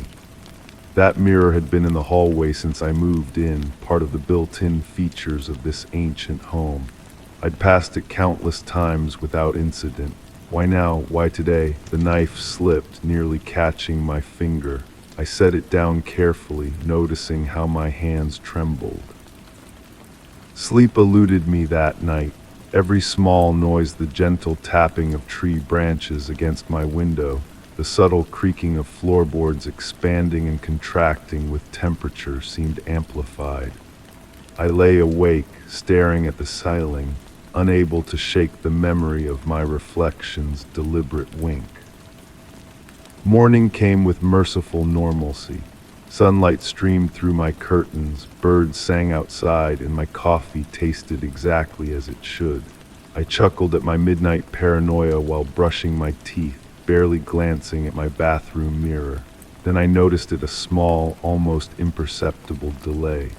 My reflection moved a fraction of a second after I did, as if considering its response to my movements. I leaned closer, examining my face. Same tired eyes, same stubble I needed to shave, same disheveled hair. Nothing out of the ordinary except, when I tilted my head left, my reflection tilted right. When I blinked, it kept its eyes open just a beat too long. "Just tired," I muttered. My reflection's lips moved in sync with mine, but its eyes, they seemed to focus somewhere beyond me, not quite meeting my gaze. I decided to document what was happening. If I could capture evidence, perhaps I could convince myself I wasn't losing my mind. I set up my phone camera aimed at the hallway mirror and walked past it several times, recording the results. When I reviewed the footage, everything appeared normal. My reflection behaved exactly as physics dictated it should. Until the last pass, when I wasn't looking directly at the mirror. In the video, my reflection turned its head to watch me walk away, while I continued forward, oblivious. The phone slipped from my suddenly numb fingers, bouncing on the carpet. I picked it up, rewound, played it again. The same unnatural movement occurred. My mouth went dry as I approached the hallway mirror once more, this time with my phone held up to record. "Who are you?" I whispered. My reflection mouthed something different. The words didn't match mine. I couldn't make them out. That night, I covered every reflective surface in my home: mirrors, windows, the glass of picture frames, even the shiny metal of my refrigerator. I taped paper over them all, ignoring how irrational my behavior seemed. The house felt different afterward, as if it were holding its breath. The air grew stale and unusually cold despite the mild weather outside. Sleep came fitfully. I dreamed of corridors lined with mirrors, each showing a slightly different version of myself. Some smiled too widely, others had eyes that blinked sideways. I woke gasping, convinced I'd heard whispers just beyond comprehension. The next morning, I discovered all the paper had fallen from the mirrors. Not torn down, each sheet lay neatly folded beneath its respective reflective surface. My hands shook as I approached the hallway mirror, the first one that had shown me something wrong. My reflection wasn't there. The mirror showed my hallway, my walls, my floor, everything in perfect detail except me. I waved my hand in front of it, watching the empty space where my arm should have been reflected. Panic rose in my throat as I touched the mirror's surface. It felt wrong, not cold like glass, but warm, almost feverish, and it seemed to give slightly under my fingertips, like membrane rather than solid matter. I recoiled, but not before noticing the scent, no longer dust and old wood, but something organic and vaguely sweet, like overripe fruit. I backed away, unable to tear my eyes from the empty mirror. As I reached the end of the hallway, movement caught my eye. My reflection had appeared in the glass, but it stood motionless while I was backing away. It raised one finger to its lips in a shushing gesture. I ran. Outside, the neighborhood looked normal. People walked their dogs, a distant lawnmower hummed, children played in a yard down the street. No one seemed to notice anything amiss, certainly not the wild-eyed man standing barefoot on his front porch, breathing hard. I forced myself to calm down, to think rationally. Perhaps I needed sleep, or maybe stress had finally caught up with me. I walked to the corner store and bought a disposable camera, no digital screen to worry about, and returned home with determination to document what was happening. The house felt wrong when I re-entered. The air hung too still, sounds muffled as if underwater. I marched to the hallway mirror and lifted the camera. No reflection appeared in the viewfinder. I snapped several photos anyway, then proceeded through the house, photographing every mirror, window, and reflective surface. When I finished the roll, I drove to the nearest one-hour photo development shop, waiting anxiously among the racks of greeting cards and candy. When the clerk handed me the envelope of developed photos, I tore it open immediately. The first several showed empty frames, mirrors reflecting rooms without me in them. But the last photo, the one of the hallway mirror, showed something that made my blood freeze. My reflection stood in the glass, but it wasn't alone. Behind it stood shadowy figures, dozens of them, all with my face, all with slight variations, different expressions, different postures, different intentions in their eyes. And my reflection in the center smiled at the camera, its hand raised in a mocking wave. I dropped the photos and ran to my car. I couldn't return home, not now. I drove aimlessly until dark, finally checking into a motel far from anything familiar. The small room had only one mirror above the sink. I immediately covered it with a towel. Sleep remained elusive. Every noise from neighboring rooms, every car passing outside sent spikes of anxiety through my body. When exhaustion finally claimed me, my dreams were filled with reflections that moved independently, watching me, waiting for something. I woke to a strange sensation on my face, as if someone were tracing their finger across my cheek. The room was dark, but I could sense movement. Slowly, I reached for the bedside lamp and switched it on. The towel had fallen from the mirror. My reflection sat on the edge of the bed, watching me while I lay under the covers. It smiled when our eyes met. I scrambled backward, pressing against the headboard. My reflection remained seated at the edge of the bed, though I had moved. It tilted its head, studying me with curious detachment, like a scientist observing a lab specimen. "What do you want?" I whispered. My reflection's mouth moved, forming words I couldn't hear. It stood slowly, walking toward the mirror from its side while I remained frozen on the bed. It pressed its hands against the glass, leaning close, its breath fogging the surface. With one finger, it wrote in the condensation, backward so I could read it.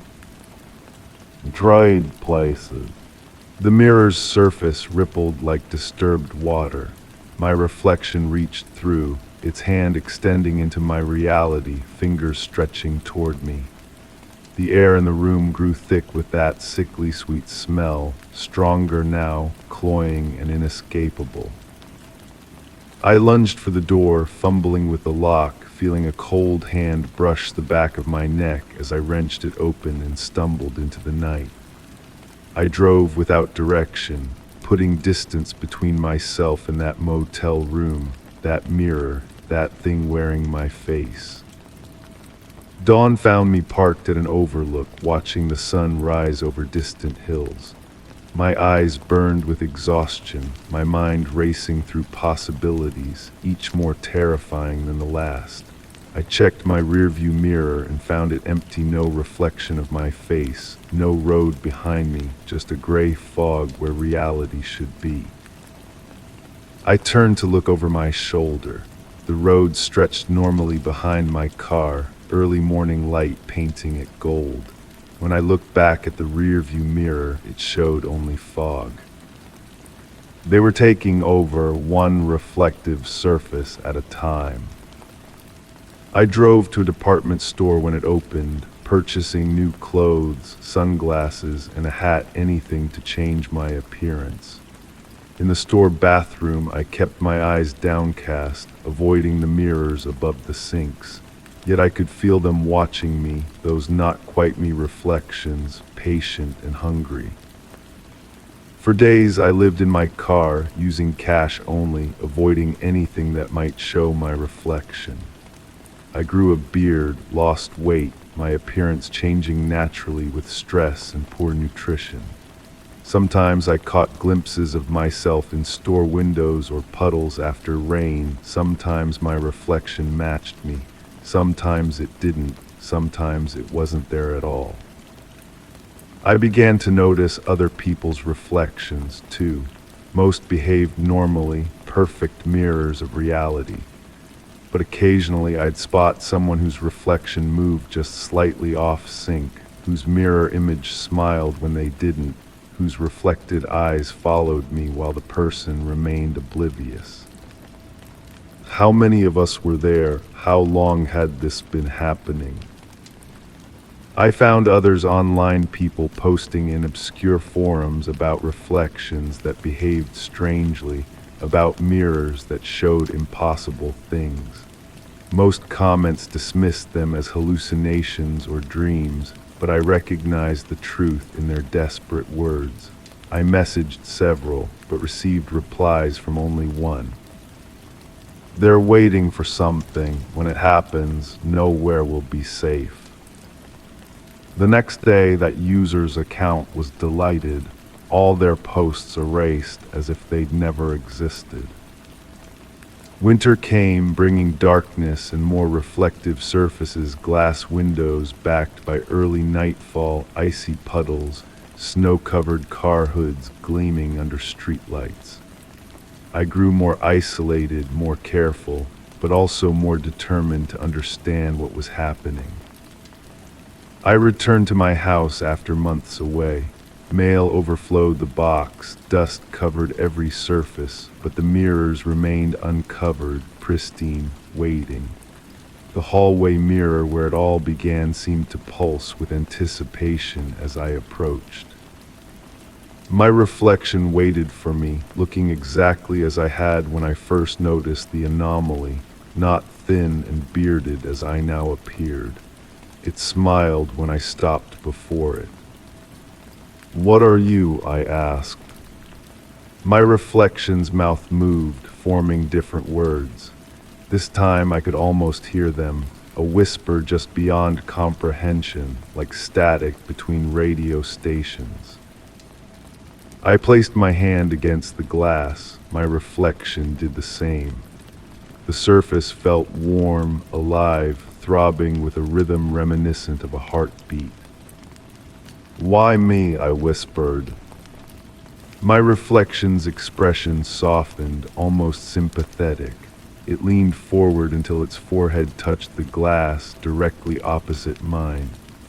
The mirror's surface gave way, allowing its forehead to press slightly through, creating a small bulge on my side. I didn't pull back. Some inexplicable curiosity kept me frozen in place as the glass continued to stretch, allowing more of my reflection's face to push through. The material thinned, becoming transparent as cellophane, revealing my reflection's features distorted by the stretched barrier between us. Its eyes met mine through this membrane. They were my eyes, yet not mine older, knowing things I couldn't comprehend. Its mouth moved again, and this time I understood. "Not just you, everyone. We've always been here, waiting. This is how it begins." The membrane between us ruptured with a sound like a distant sigh. Cold air rushed past me into the mirror world, while something else flowed out, not air, but presence, intention, invasion. I stumbled backward as my reflection stepped fully into my world. It looked around with wonder, breathing deeply, flexing its fingers as if feeling texture for the first time. Behind it, through the now open doorway of the mirror, I saw countless figures moving forward, approaching the threshold reflections preparing to enter. My reflection turned to me, smiling with genuine gratitude. "Thank you for noticing me," it said in my voice. "That's all it took, someone who truly saw." It walked past me down the hallway toward my front door, toward the world outside. I remained frozen, watching as more figures emerged from the mirror, some wearing my face, others wearing faces I didn't recognize. They nodded to me as they passed, like colleagues acknowledging a job well done. I could have run, I could have screamed. Instead, I turned back to the mirror and the dark corridor it revealed. Beyond the glass stretched a world of inverted reality, familiar yet fundamentally wrong, waiting to be explored. I stepped forward, crossing the threshold that had separated us, understanding finally that curiosity had always been my fatal flaw. Behind me, the last of my reflections entered the real world. The passage between realms began to close, its edges shrinking inward like a healing wound. I had one final choice: rush back through or remain here, exploring this inverse existence. The knowledge that I was now the reflection, that somewhere my other self walked free with my identity, should have terrified me. Instead, I felt a strange liberation as I walked deeper into the mirror world, leaving reality behind. Here perhaps I could find answers. Here perhaps I could learn why my reflection had winked at me that day, setting everything in motion. The passage sealed shut behind me with a whisper, and I continued forward into darkness, becoming what I had feared, embracing what I had been fighting, understanding at last that I had never been the one looking into the mirror. I had always been the one looking out. Story 10. Amid the clutter of decades passed in the attic, a hidden canvas emerged from its cocoon of memories. This painting, a work in progress, depicted a figure caught in the midst of transformation, an ethereal blend of light and shadow, with features that stirred a sense of déjà vu. The air was heavy with the scent of aged paper and nostalgia, enveloping me as I delved into the intricate details of the artwork. Seated on a weathered wooden chair, I watched as specks of dust pirouetted in a faint stream of light filtering through the attic window. The portrait before me seemed to flicker in the soft glow, its unfinished edges melding seamlessly into the raw canvas like whispers fading into silence. The face on the canvas existed in a liminal state, some features sharp and distinct, others fading into the nebulous mist of obscurity, hinting at a narrative left untold. The old house groaned and murmured around me, its ancient timbers offering a lulling symphony that cradled my thoughts as I lost myself in contemplation. Tracing the worn frame with my fingertips, I felt the echoes of time etched into its surface, a silent witness to bygone years. But it was the eyes of the portrait that held me captive, their depth and precision drawing me into a world beyond the confines of the painting. As evening descended, a golden light bathed the attic, casting elongated shadows that danced across the wooden floor. The air turned crisp, carrying the promise of autumn on its breath through a crack in the window frame. Softly, almost as if in a dream, I began to converse with the enigmatic figure on the canvas, sharing whispers of thoughts and memories in the fading light. In the dimming twilight, a peculiar shift in the painting caught my attention. Certain brushstrokes seemed to morph, creating an illusion of fluidity as the unfinished portions teased different interpretations, now a hint of a smile, now a touch of sorrow. Time in the attic ebbed and flowed, hours slipping by unnoticed as I immersed myself in the enigma before me. Beneath the portrait, a faint inscription revealed itself in faded ink. "Remember, the light changes everything." The words, penned with elegant yet wavering strokes, resonated with a haunting familiarity, deepening the connection I felt with the elusive artist behind the canvas. I gathered old journals and photographs, scattering them around the portrait in a silent attempt to unravel its mysteries, yet each artifact only added layers to the enigma. On sleepless nights, I sought solace in the attic, the moonlight casting a ghostly aura over the painting, as if breathing life into its unfinished essence. In those quiet interludes, I fancied I could hear murmurs emanating from the untold spaces of the canvas, soft, lilting melodies that stirred memories long forgotten.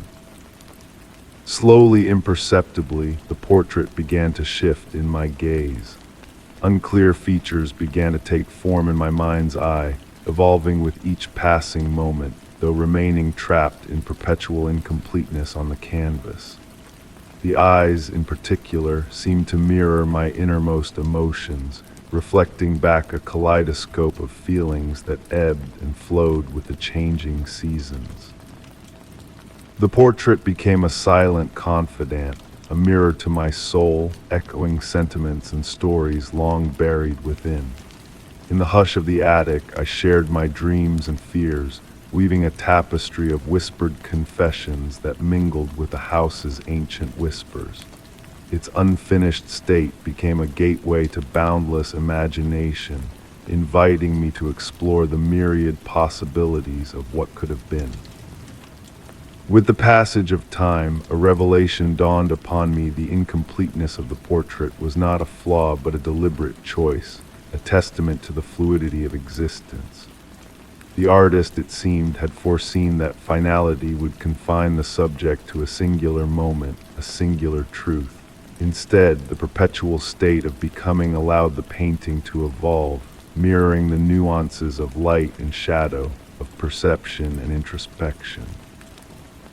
I did not seek to unravel the enigma of the portrait's origins. Rather, I embraced my role as its custodian, guarding the delicate equilibrium between revelation and mystery.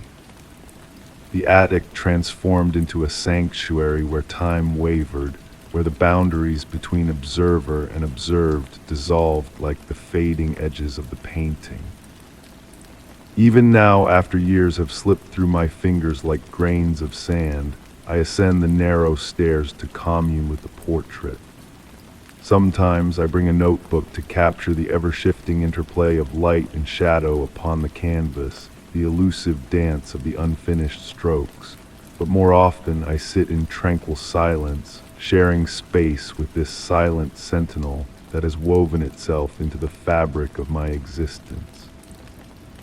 The portrait remains incomplete, a testament to the beauty of imperfection.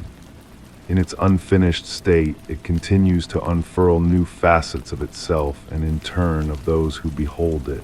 The mystery does not demand to be unraveled, it simply beckons to be experienced, cherished in the quiet interludes of the attic's gentle, dust-laden light. Story 11, in the cozy, welcoming atmosphere of my cherished coffee haunt on a rainy morning, a neatly folded note awaited me on the table. The paper, pristine and adorned with elegant, unfamiliar script, carried a delicate hint of lavender intertwined with the rich aroma of coffee. As I deciphered its enigmatic message, a chill cascaded down my spine. It was no mere happenstance, but a purposeful clue to a hidden enigma within the ordinary. The message, though straightforward, held a perplexing allure. Seek out the woman in the pearl gray coat. Every Tuesday at precisely 9:17 a.m. she graces this place. She never indulges in a purchase. She never engages in conversation, yet she always leaves a trace. Intrigued, I felt compelled to return to the cafe each Tuesday, drawn by an inexplicable fascination.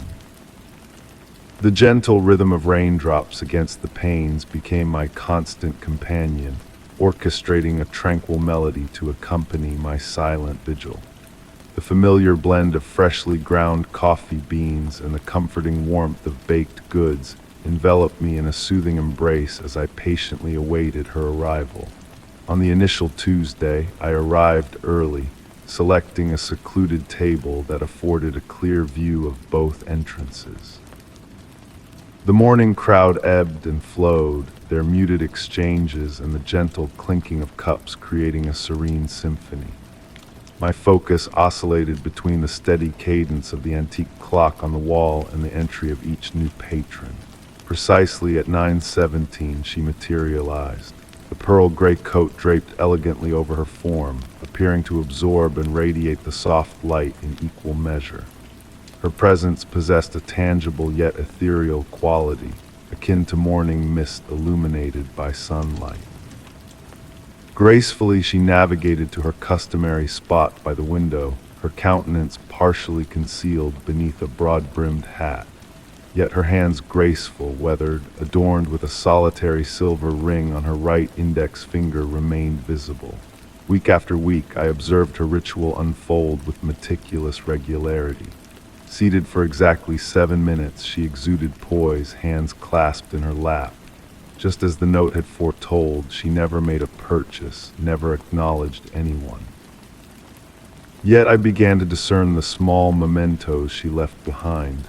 A vintage button, a preserved flower, an antiquated compass with a weathered face but a needle that danced with uncommon vitality. The CAF staff appeared oblivious to these items. Inquiring about the woman yielded vague responses, their gazes momentarily glazed, swiftly redirecting the conversation, as though she existed within a blind spot of their perception. Each token she left behind pulsated with a subtle energy, narrating fragments of a tale I struggled to piece together. On a rainy Tuesday, I arrived to find her seated at my usual table. Her gaze met mine, and though her features remained obscured, I sensed her acknowledgement of my presence. Before her rested an aged, leather-bound journal, its pages tinged with the patina of time. With a subtle nod, she beckoned me to the chair opposite her. As I settled in, the ambient sounds of the cafe receded into a distant hum. The space between us crackled with anticipation, akin to the pregnant pause preceding a lightning strike. Her voice, reminiscent of autumn leaves whispering in a gentle breeze, broke the silence. "You have been observing," she stated, devoid of interrogation. Few still perceive the patterns. Even fewer take the time to watch, to ponder, to question the interstices of time. Opening the journal, she unveiled pages inscribed with the same elegant script that had adorned the initial note. "Time eludes conventional understanding," she elaborated, her fingers tracing the text. It folds and unfolds like origami, conceiving pockets where enigmas coalesce. Some of us traverse these folds, gathering what lingers in the creases. The journal featured depictions of the objects she had been leaving behind. Each illustration bore coordinates, dates, and cryptic annotations that seemed to shift and morph when viewed from varying angles. "Why me?" I ventured, my voice barely audible. She smiled, her visage still veiled. "You possess the patience for patterns, the capacity to dwell in uncertainty without demanding resolutions. Crucially, you comprehend that certain mysteries are meant to be experienced rather than unraveled." Rising from her seat, she left the journal on the table. "It is your turn now," she murmured.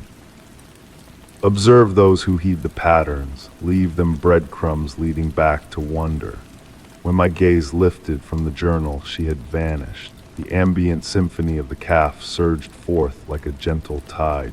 The rain persisted in its tranquil rhythm against the windows, and the essence of coffee lingered in the air.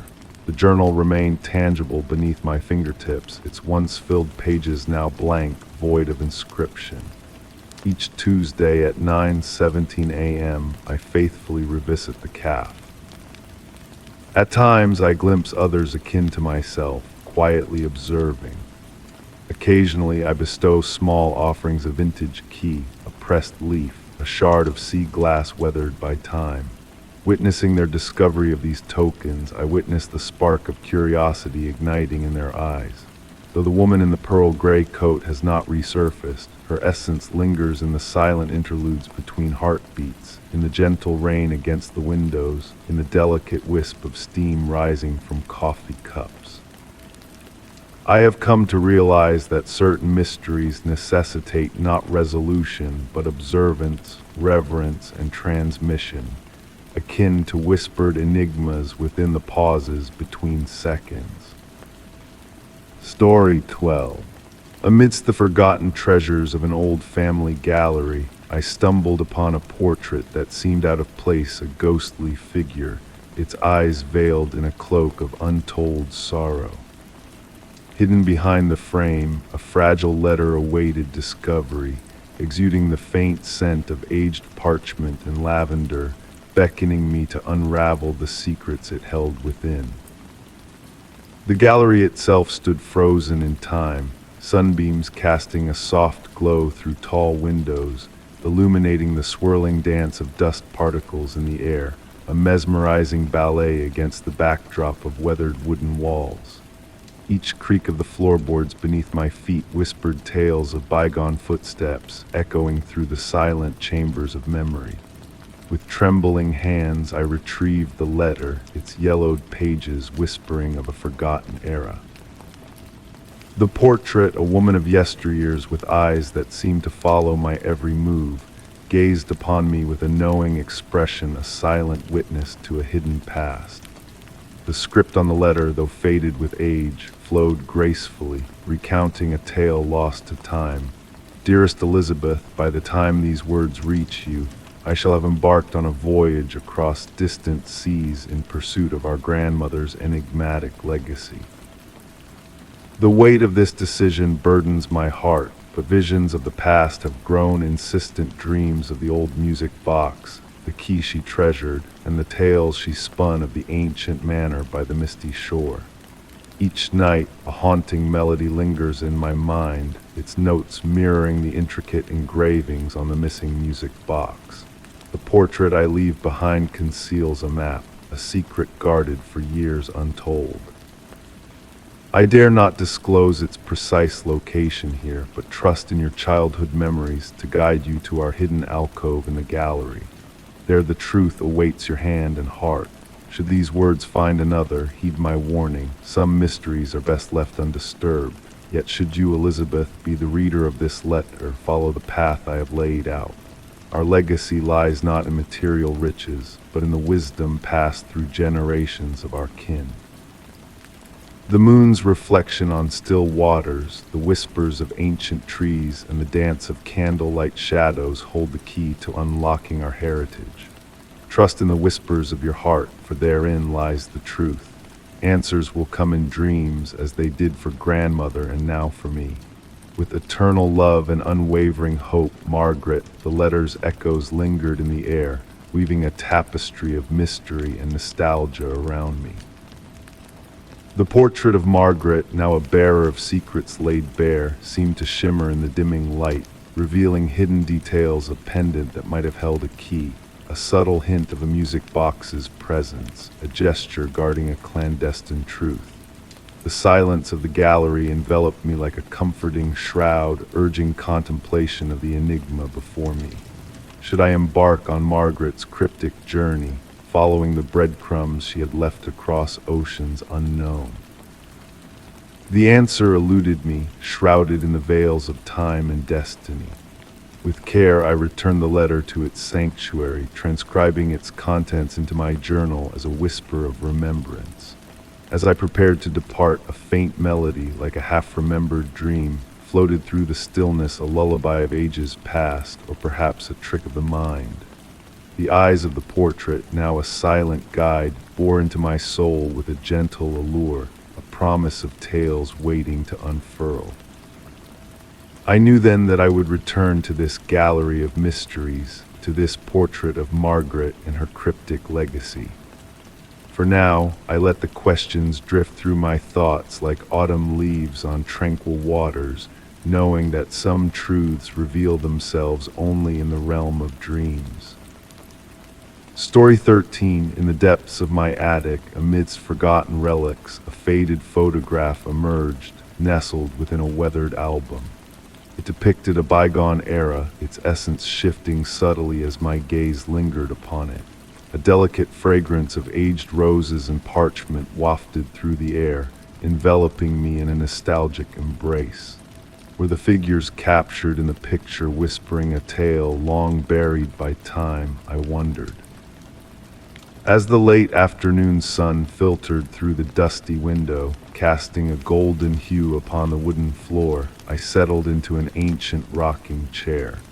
Its rhythmic creaking beneath me wove a lullaby, lulling me into a tranquil state.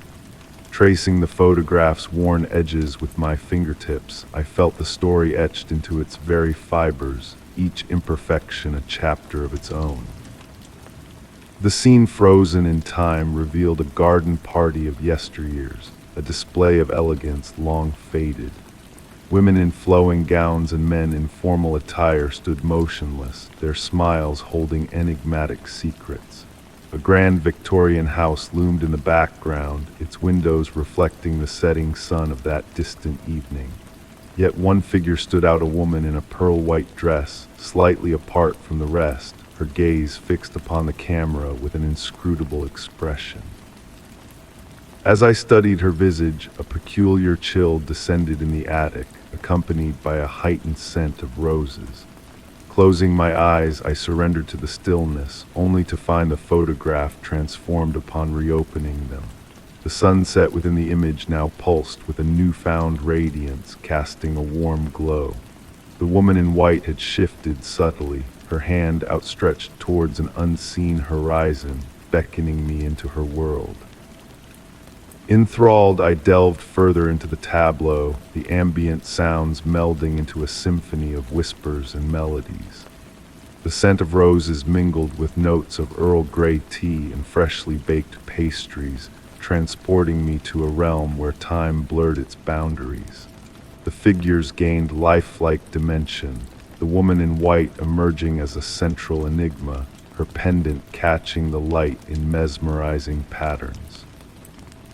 As twilight descended upon the attic, shadows lengthening, I found myself immersed in a surreal dance of past and present. Details within the image came to life, a teacup swirling, a butterfly frozen mid-flight, the air pregnant with untold stories. The woman's eyes met mine across the expanse of years, her silent message reverberating in the silence. The pendant she wore mirrored one long forgotten in my grandmother's jewelry box, a connection bridging generations. Nightfall deepened, the glow within the photograph dimming, yet the woman's outstretched hand now pointed towards a small door within the distant house. Curiosity gnawed at me what secrets lay beyond its threshold, what mysteries awaited. The distant waltz, once a mere echo, now swelled in clarity, the garden party guests swaying in an eternal rhythm.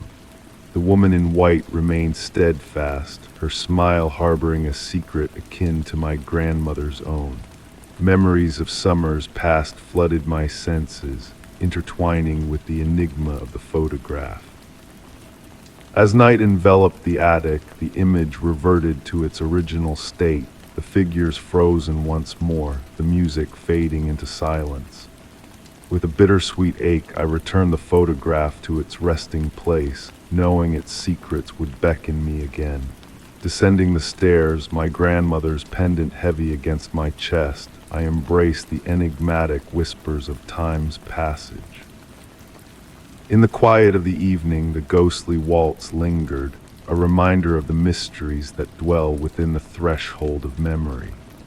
Some stories, I realized, are best left veiled in gentle obscurity, existing in the delicate balance between reality and imagination. The woman in white had imparted her secret, a fleeting glimpse into a world beyond reach, a testament to the timeless allure of forgotten tales. Story 14. As I wandered along the fringe of a dense forest, a hushed, almost imperceptible howl startled me, sending ripples through the lofty treetops. The air was imbued with the sharp fragrance of pine needles and the earthy scent of damp soil. Peering into the shadowy depths of the woods, I felt drawn towards the enigmatic secrets that lay just beyond the reach of light. Sunlight filtered through the canopy above, casting a mesmerizing pattern of dappled shadows that danced upon the forest floor with each step I took. The satisfying crunch of leaves and twigs underfoot echoed through the tranquil woods as I ventured further into the heart of nature's embrace. The atmosphere grew dense with the aroma of moss and decay, yet there was a refreshing quality to it, grounding me in the raw essence of the earth. An inexplicable curiosity tugged at me, eclipsing any lingering traces of apprehension. With each stride, the familiar sounds of the outside world gradually faded into a distant memory. The rustle of leaves in the gentle breeze intensified, creating a soft, melodic symphony of whispered secrets. Occasionally, fleeting movements caught my peripheral vision, but upon turning to gaze, only the sway of branches and shifting shadows met my eyes. The distant howl echoed once more, barely audible, as if woven into the wind itself. This time it carried a haunting melody that stirred the depths of my soul.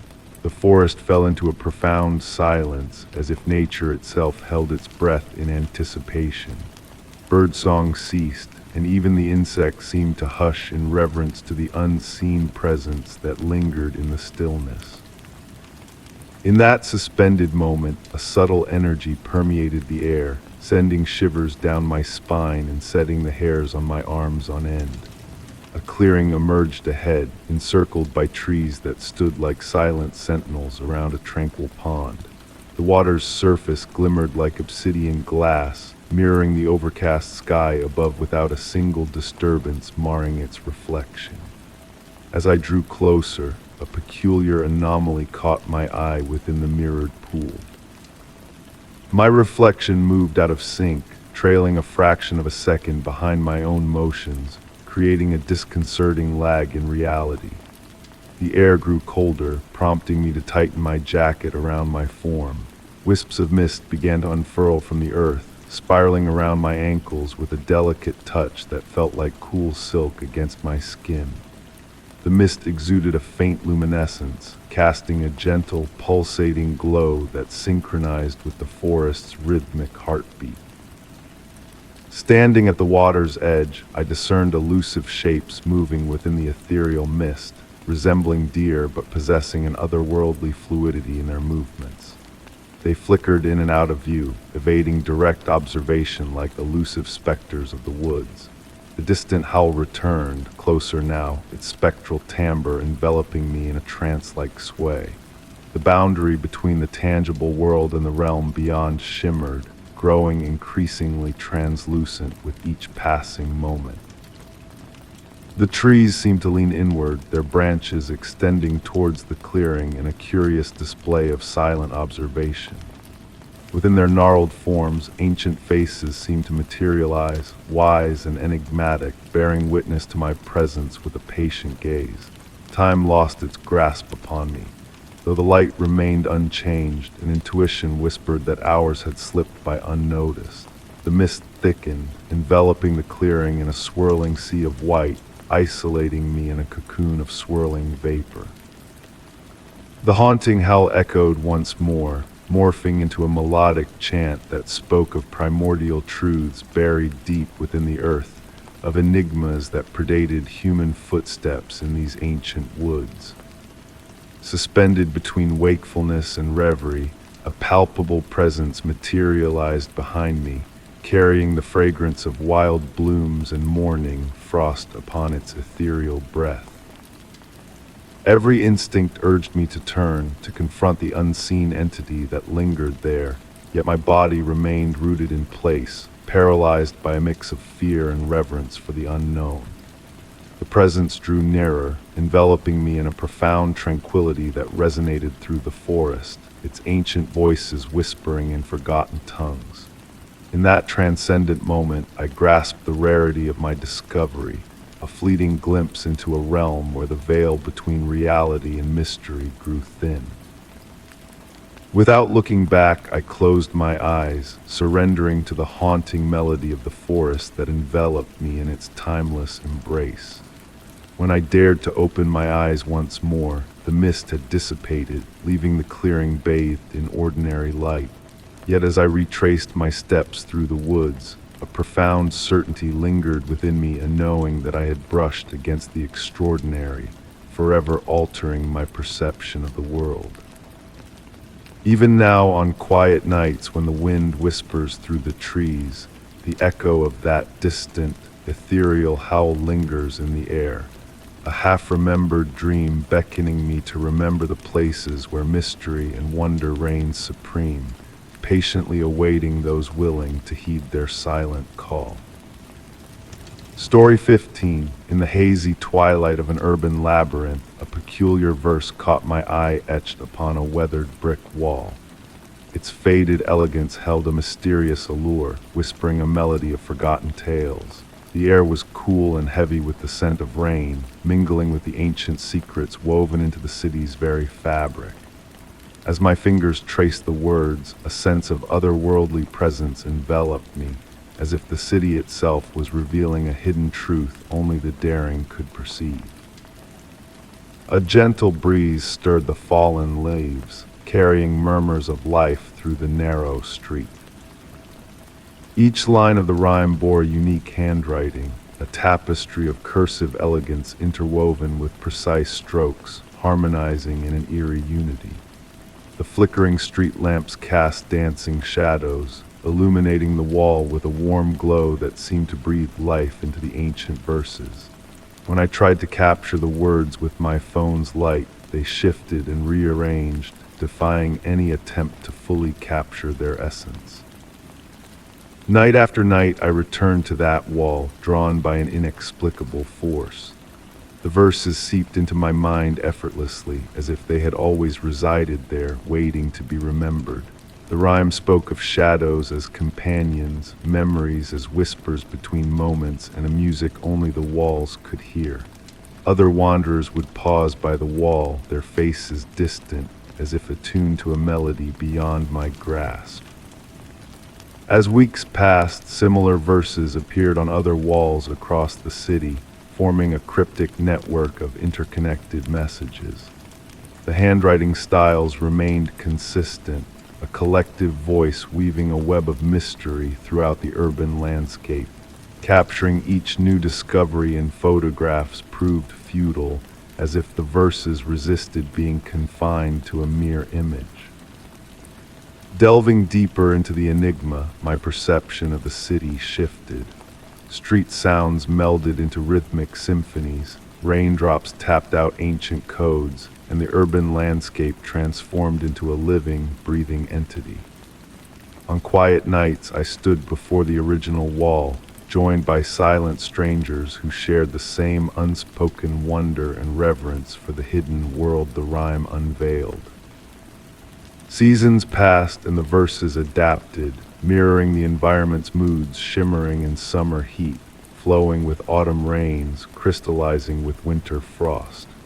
Yet the essence of the rhyme remained constant, an ever-evolving testament to the city's hidden depths. The allure of the verses drew me back time and again, each visit revealing new nuances and subtle shifts in the collective consciousness they embodied. The mystery persisted, captivating each reader in a unique way, some leaving with serene smiles, others haunted by a lingering introspection. The evolving poem hinted at an infinite narrative, a shared story woven by unseen hands across the city's walls. In a world where technology unravels mysteries, the enduring enigma of the rhyme offered solace in the unknown, a reminder of the magic that thrives in the unnoticed corners of urban life. As night descended and the city's pulse slowed to a nocturnal cadence, I pondered the elusive authors behind the verses. Were they still adding to their endless poem, wandering the streets in search of inspiration? Perhaps we had crossed paths, connected by an invisible thread of shared curiosity, all participants in a tale that inscribed itself in the margins of our urban existence. Story 16. On a typical evening, as rain unexpectedly poured down from the heavens, I sought refuge beneath the shelter of an awning. The sound of droplets hitting the ground was like a symphony, but amidst this natural orchestra, a faint whisper reached my ears, carried by the storm's embrace. The air was cool and heavy with the fragrance of rain, and within that whispered message lurked the promise of hidden truths yearning to be unveiled. I found myself captivated by the rhythmic beat of raindrops on the canvas above me, when suddenly the whisper returned, more distinct this time, as if someone stood just behind me, urgently trying to convey a message. Turning around, I was met only by empty space and the encroaching darkness of dusk. The street lamps flickered to life, casting a gentle glow that seemed to create halos in the misty air. The voice beckoned me forward, leading me towards a narrow alley nestled between weathered brick buildings. Normally, I would have dismissed such a call as mere fancy, but tonight was different. There was a benign insistence in the whisper, reminiscent of my grandmother's soothing tales told by the fireside. As I cautiously stepped into the alley, the rain transformed into a soft mist, caressing my skin. The walls on either side exuded warmth, as if they harbored the essence of countless summer days, now slowly releasing it into the night. My footsteps created soft ripples in the puddles, reflecting the shimmering light above in a mesmerizing dance. The alley opened up into a secluded courtyard, shielded from prying eyes by ancient buildings. In the center stood a weathered fountain, its stone polished smooth by the passage of time. Water cascaded from its spout, blending with the rain to form a tranquil melody. The whisper now seemed to emanate from the very heart of the fountain, growing stronger as I drew near. Clusters of small blue flowers adorned the base of the fountain, their petals emitting a soft, ethereal light that pulsed in harmony with the falling water. These flowers, unlike any I had ever seen, appeared to exist simultaneously in the past and present, an enigmatic blend of ages. Kneeling beside the fountain, a sense of familiarity washed over me inexplicably. The stone surface bore faint markings, resembling a language unknown to me. As I traced the symbols with my fingers, they seemed to shift and morph under my touch, like elusive dreams slipping through my grasp. The whisper transformed into comprehensible words, weaving tales of memories and eternal promises, of time's cyclical nature mirroring the flowing waters of the fountain. It spoke of past visitors who, like me, had been drawn to this mystical place during rainy nights, guided by the same gentle beckoning. In the fountain's shimmering pool, I caught glimpses of reflections that defied reality. Scenes from bygone eras, snippets of lives intertwined with mine, ephemeral moments frozen in time. Each vision faded like mist, leaving behind a faint residue of what once was. The blue flowers continued their rhythmic pulsing, casting delicate shadows that danced along the courtyard walls. Time in this hidden oasis flowed languidly, akin to honey trickling from a spoon, enveloping me in a sense of tranquility. There was no rush to depart, no fear of the encroaching darkness. The whispers evolved into a comforting presence, like a lullaby from childhood echoing in my mind. As I lingered by the fountain, the rain persisted in its gentle descent, creating a veil of water that separated this sanctuary from the outside world. The secrets shared with me, though elusive to fully grasp, resonated deep within my subconscious. When I finally rose to depart, I noticed a single blue flower had detached itself, now resting in my palm. Its luminance had faded to blend with reality, yet it retained its intrinsic beauty. The whispers dissipated as I retraced my steps through the alley, but their essence lingered, embracing me like a warm embrace. Emerging back onto the street, the rain had ceased, but the air remained pregnant with moisture. The street lamps illuminated the wet pavement, signaling the return to normalcy. Yet deep within me, I knew I had been touched by the enigmatic aura of that hidden courtyard. On rainy evenings since that fateful night, the echoes of those whispers sometimes reach me, carried on the gentle breeze. The blue flower sits upon my windowsill, appearing unremarkable to the casual observer. Yet in the silence of night, it emanates a soft glow, a reminder of vows exchanged in the rain, of enigmas lurking just beyond our grasp, patiently awaiting discovery by those attuned to the whispers of the storm. Story 17, deep within the dim recesses of a revered library, I stumbled upon a hidden alcove nestled behind towering shelves of forgotten manuscripts.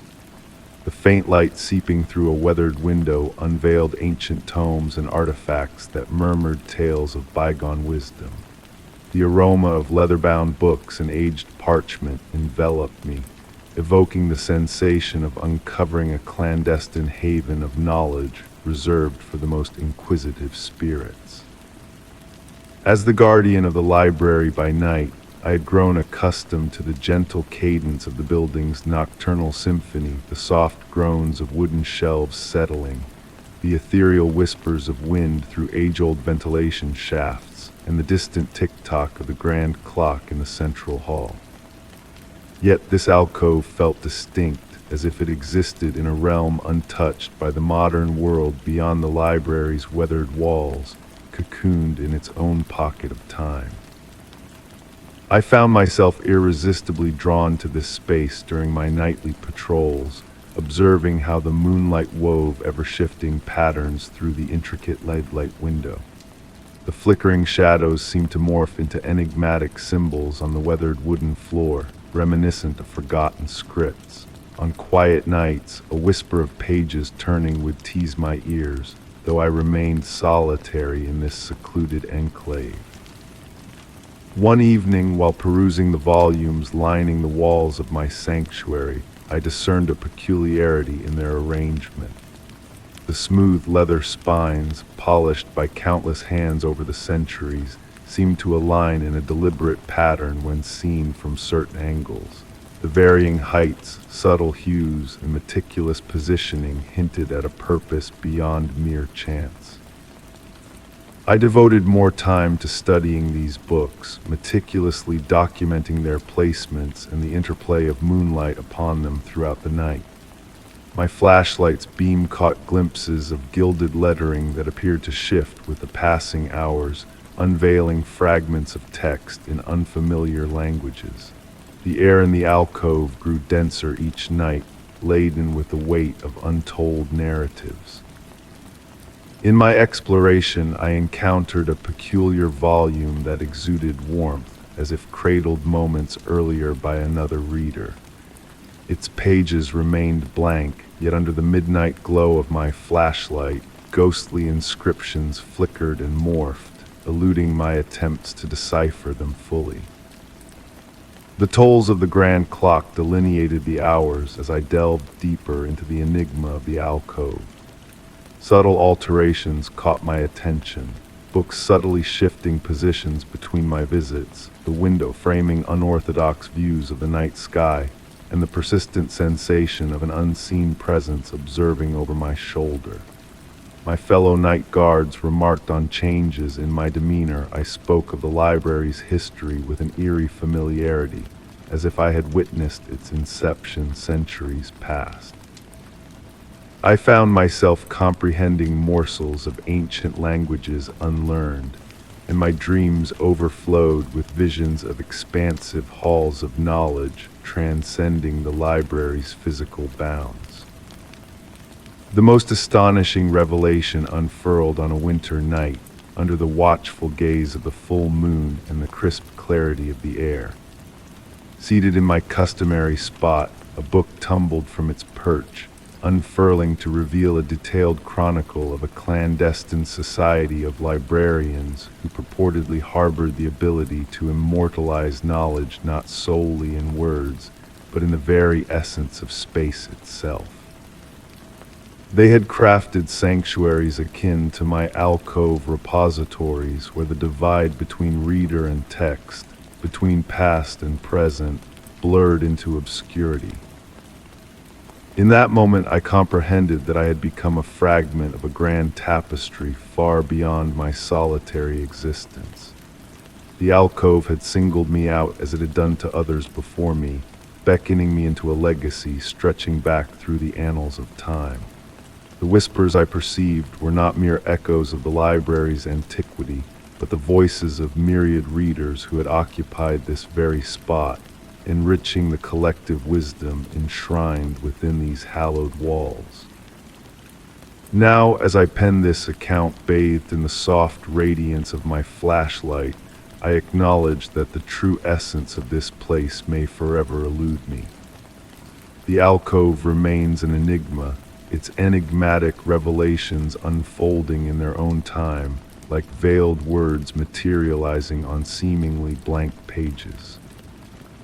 Yet I find solace in the knowledge that within the depths of this ancient library lies a realm where the boundaries of reality blur, where knowledge flows like a tranquil stream, and where the act of reading transcends the mundane constraints of time and space. I continue my nightly vigil, safeguarding both the library and its concealed marvels. The alcove awaits patiently in its corner, poised to embrace the next curious wanderer who chances upon its threshold. And on occasion, when the moon rides high and the silence deepens, I swear I detect the soft rustle of pages, as if unseen readers partake in my watch, all of us bound together by the eternal enchantment of words and the enigmas they enshroud. Story 18. In the quiet solitude of my home, amidst the forgotten corners where time seemed to linger, I stumbled upon a locked drawer nestled within an ancient desk. With a gentle persistence, the drawer yielded to my touch, revealing a delicate note folded with care. Its yellowed paper exuded a faint fragrance of cedar and old ink, whispering of secrets long kept hidden. As I unfurled the note, the room filled with the hushed rustle of aged parchment, and the evening light danced through lace curtains, painting soft shadows upon the worn surface of the desk. The script upon the paper beckoned me into a world of the past, a realm where mysteries intertwined with the very walls of the house. The words spoke of whispered secrets and unexplained phenomena, of footsteps echoing through empty corridors, of objects moving of their own accord, and of flowers blooming mysteriously under the light of the full moon.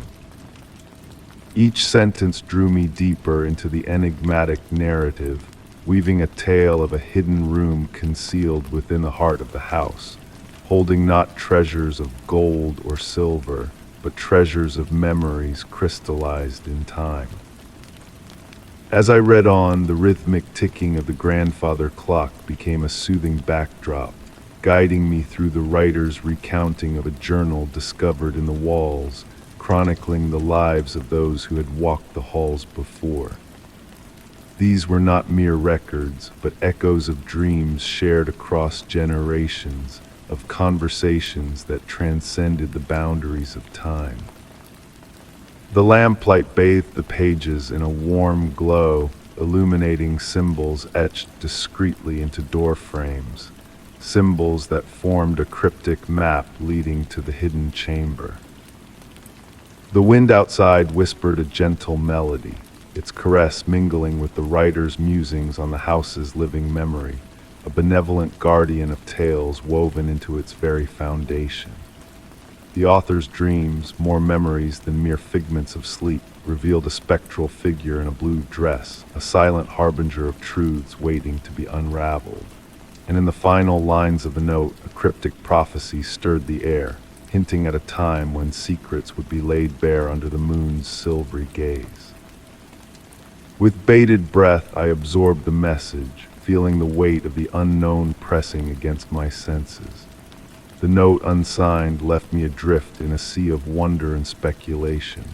As I carefully returned it to its resting place, a faint sketch caught my eye, a familiar pattern etched upon the page, its significance eluding my grasp. The room had shifted in the dim light, a subtle transformation that whispered of stories long forgotten but ever present. Leaving the drawer unlocked, a silent agreement between myself and the mysteries that beckoned, I sat in the deepening shadows, the house breathing around me like a living entity. Every sound, every shadow, every flicker of movement held a new significance, a promise of revelations yet to come. And as the night deepened, the chime of a distant bell punctuated the stillness, its echoes mingling with the rustle of fabric, a phantom presence passing through the quiet expanse of the house. Story 19, high above the vibrant city below, I stumbled upon a hidden rooftop oasis nestled atop an overlooked building. Bathed in the soft, secret glow of concealed lanterns, the garden thrived with lush greenery and blossoming flowers that seemed to emit an ethereal light of their own. The mingling scents of blooming petals and the gentle patter of rain on the city streets created an atmosphere of enchantment, where the chaos of urban life intertwined with a touch of serene magic. It was on a crisp autumn evening, as the sky turned velvety and the air whispered of fallen leaves, that I first glimpsed the mysterious radiance from my apartment window, beckoning me with its rhythmic pulse, akin to a tranquil breath drawing me closer into its enigmatic embrace. Night after night, I found myself captivated by the garden's gentle luminescence, a dance of light and shadow that seemed to hold endless secrets within its shimmering veil. After weeks of silent observation, I uncovered a hidden stairwell leading me to the rooftop sanctuary. The metal door yielded with a soft whisper, granting me passage into a realm suspended between the realms of reality and dreams.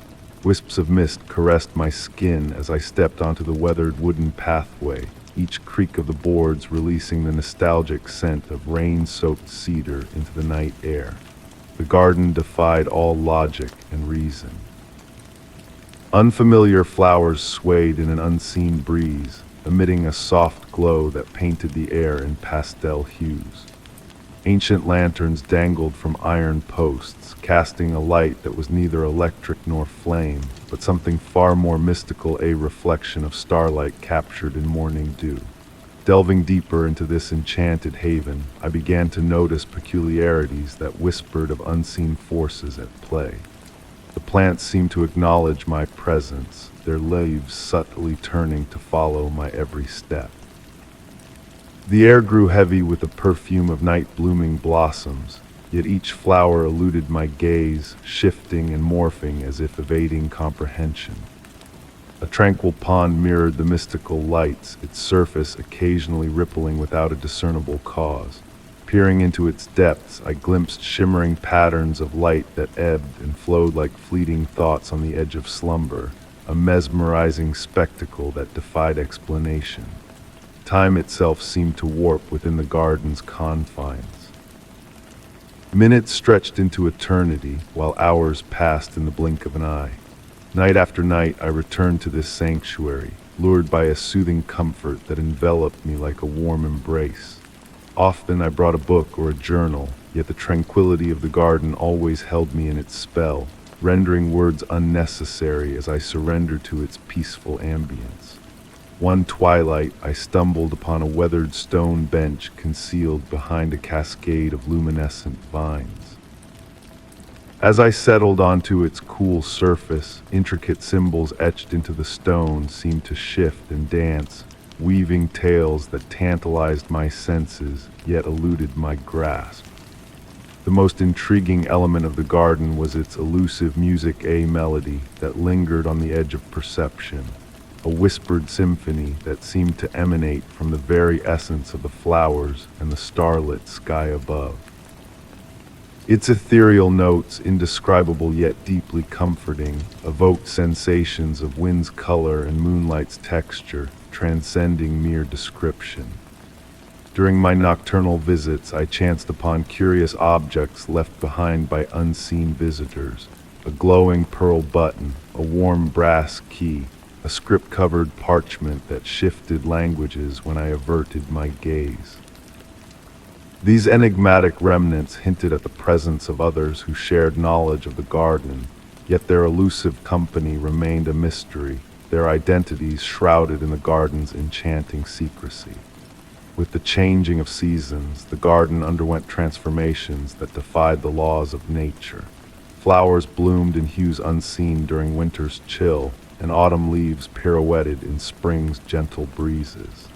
The mist lingered, as did the gentle radiance that had initially drawn me to this clandestine retreat.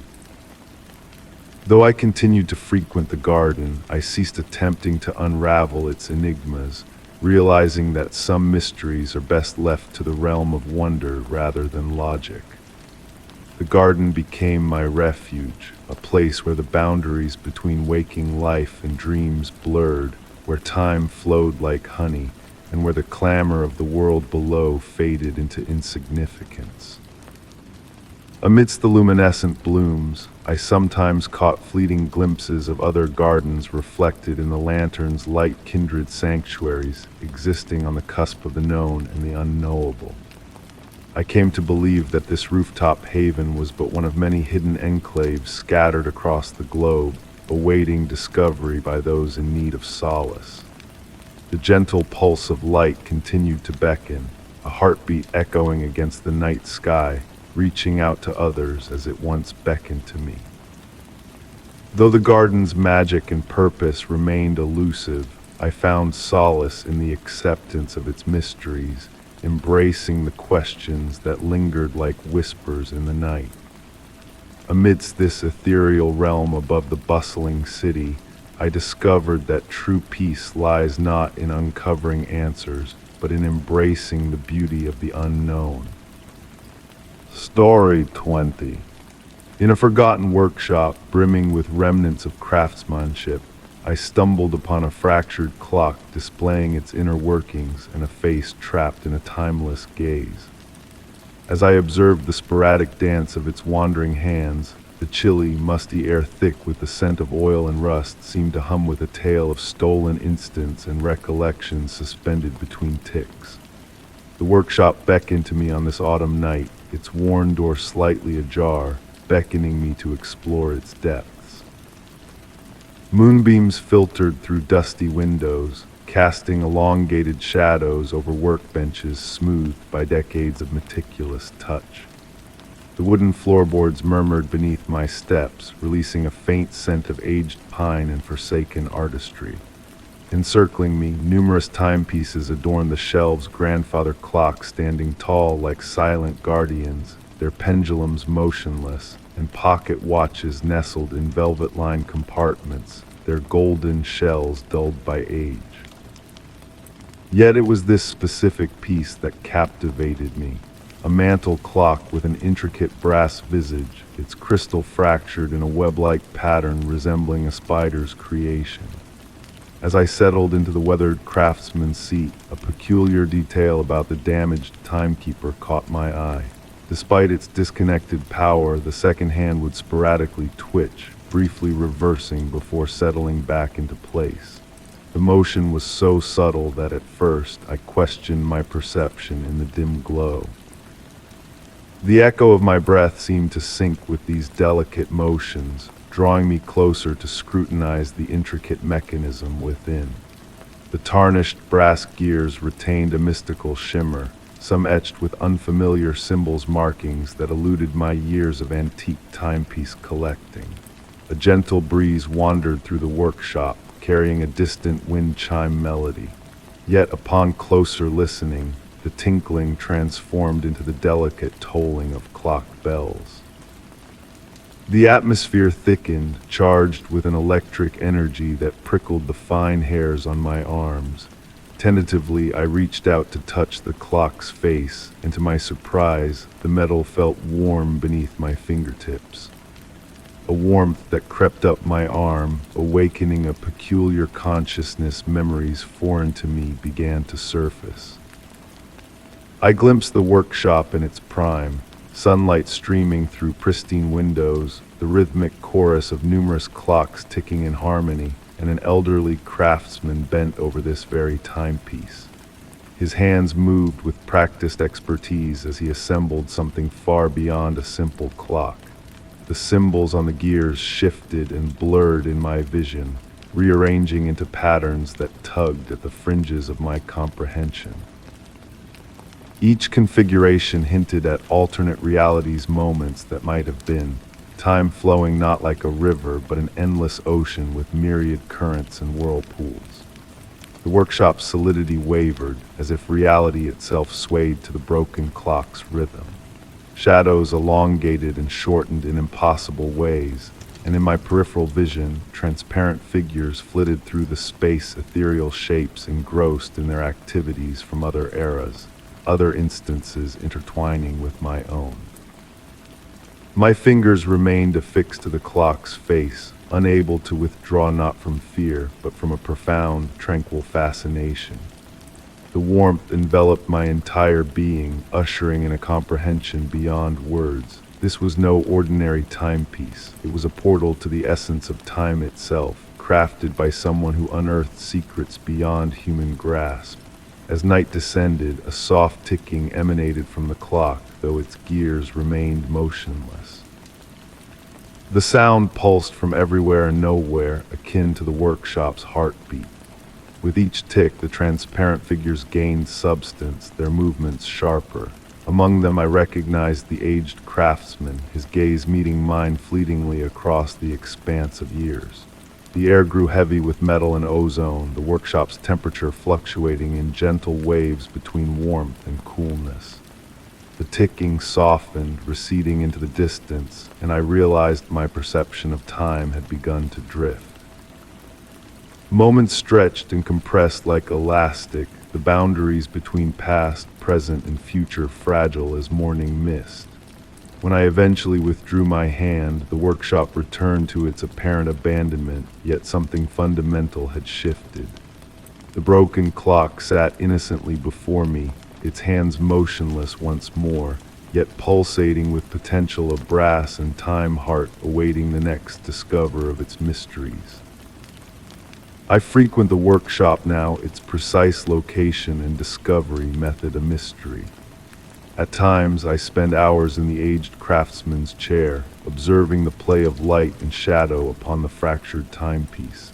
And occasionally, in the perfect moment, I lay my hand upon its face, drifting into the realm between heartbeats, where all instants coexist and time is a limitless panorama of possibilities. Ultimately, I never attempted to repair the shattered timepiece. Some things I've realized shine brighter in brokenness, their flaws creating crevices for enchantment to seep into our world. In the stillness of night, when the workshop is bathed in moonlight and memories, I swear I hear it ticking, counting out the cadence of moments that never existed but forever will. Story 21. On a serene afternoon saunter through a neglected courtyard, an enchanting fragrance captivated my senses. The aroma, a rich blend of exotic spices and aged stone, floated on the air, whispering a cryptic message. Intrigued, I felt an irresistible pull toward the origin of this mysterious perfume. The courtyard, a hidden gem veiled by time, was embraced by weathered walls cloaked in ancient ivy.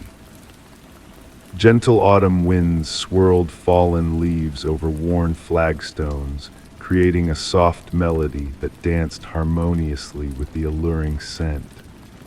Sunlight filtered through the canopy above, casting intricate shadows that moved languidly across the ground. As I ventured further into this sanctuary, the air itself seemed to shift. The spicy aroma grew stronger near a corner where an old wooden door stood, adorned with faded, intricate patterns. Memories, elusive yet familiar, stirred within me echoes of winter days from childhood or dreams slipping away upon waking.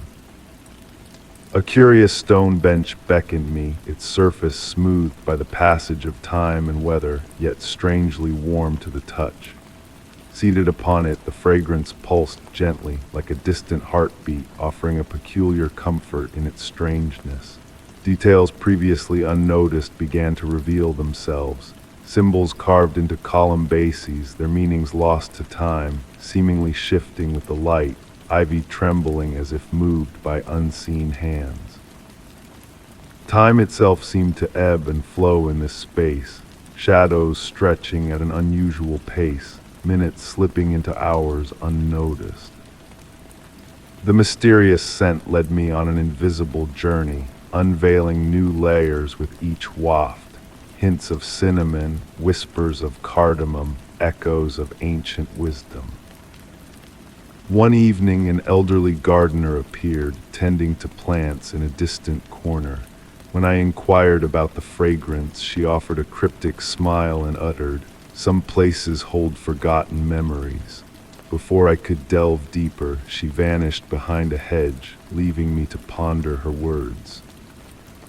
The enigma deepened as peculiar objects began appearing on the bench during my visits. A brass key without a lock to match, a dried flower of unknown origin, a script in a language foreign to me.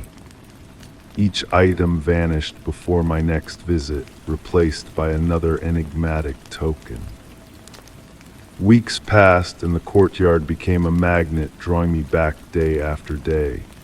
The scent evolved subtly, a constant companion amidst fleeting glimpses of movement at the corner of my eye. On a tranquil evening, as sunlight bathed the walls in amber light, fragrant smoke spiraled from between flagstones near the bench, forming fleeting shapes akin to letters before dissipating. The spicy scent intensified, enveloping me in its embrace, evoking a sense of connection to something ancient and vast. Images flickered in my mind, stories of others who had sat on the bench, entwining with my own experience. Winter approached and the fragrance shifted once more, becoming elusive yet ever present. The courtyard transformed in the cold months, but the mystery lingered, manifesting at specific times when dawn and dusk converged. I continue my visits, the enigmatic sent a familiar companion with an elusive origin. Each moment I think I am close to unraveling the mystery. It shifts, deepening rather than resolving. Perhaps some mysteries are meant to be savored, embraced, and carried like cherished secrets. The gardener's words resonate in my mind. Some places hold forgotten memories. In quiet contemplation on the ancient bench, enveloped in the mysterious aroma, I ponder if it is not the place remembering but the memories seeking to be shared. Story 22. Late one serene night, I ventured into a time-worn observatory on the outskirts of town. Amid the quiet hum of telescopes and the dust-covered star maps, I stumbled upon a meticulously carved mural of eyes adorning a weathered wall. The expanse of the starlit sky outside seamlessly blended with a mysterious glow within, while a crisp breeze, tinged with hints of ozone and aged paper, murmured secrets of the cosmos. The edifice itself seemed to be watching, safeguarding enigmatic truths from a forgotten era. Upon crossing the threshold of the ancient entryway, time itself appeared to slow its relentless march. The beam of my flashlight illuminated weathered wooden floors, their time-worn grooves resembling frozen rivers under the soft, pale light. The air hung heavy with a peculiar stillness, as if burdened by the weight of countless nights spent gazing at the celestial expanse. Delving deeper into the circular chamber, my focus was drawn to abandoned instruments, a colossal telescope, its brass dulled by neglect, steadfastly pointed towards the endless expanse above through the dome's aperture. Strewn around its base lay scattered papers adorned with intricate calculations in faded ink, cryptic symbols dancing across yellowed surfaces like messages from a distant past. The eyes etched into the stone, which had captured my attention earlier, seemed to track my every move. Not menacing, but rather exuding a sense of patient observation, as if they had borne witness to celestial events spanning epochs. Some eyes were deeply carved into the stone, while others appeared almost translucent, capturing and reflecting the starlight filtering through the dome. A gentle breeze stirred the dust, forming lazy spirals that glimmered in the moon's glow. The fragrance of ancient tomes and metal mingled with an otherworldly scent redolent of meteor showers and the aurora borealis. Intrigued, I found myself drawn to a secluded corner where an antique desk stood, its surface adorned with star charts from bygone eras. Upon closer examination, a peculiar anomaly caught my eye. The constellations depicted on the oldest documents did not align perfectly with their modern counterparts. Initially attributing this to the document's age, a pattern gradually emerged as I compared more charts. The stars seemed to have shifted imperceptibly, not in accordance with astronomical movements, but as if the very sky had subtly rearranged its celestial tapestry. With soft sighs, the drawers of the desk yielded leather-bound journals filled with elegant script. The entries spoke of watchful eyes in the void and stellar patterns that breathe. While I might have dismissed these as poetic musings, the meticulous measurements and calculations accompanying them hinted at a deeper truth. A gentle warmth emanated from the walls despite the cool night air. Running my fingers along the stone surface, I discerned faint vibrations akin to a slumbering giant's heartbeat. The eyes chiseled into the wall seemed to pulse in tandem, though whether this was mere illusion cast by shifting shadows remained uncertain. Time unfurled languidly within that hallowed space. Minutes stretched into hours as I roamed, yet when I consulted my timepiece, barely any time had elapsed. The dome above groaned and shifted intermittently, tracing an unseen point in the firmament without any visible mechanical aid. In a journal entry dated decades past, an astronomer chronicled the discovery of a celestial entity unlike any other being that defied classification, seeming to observe Earth as keenly as Earth observed it.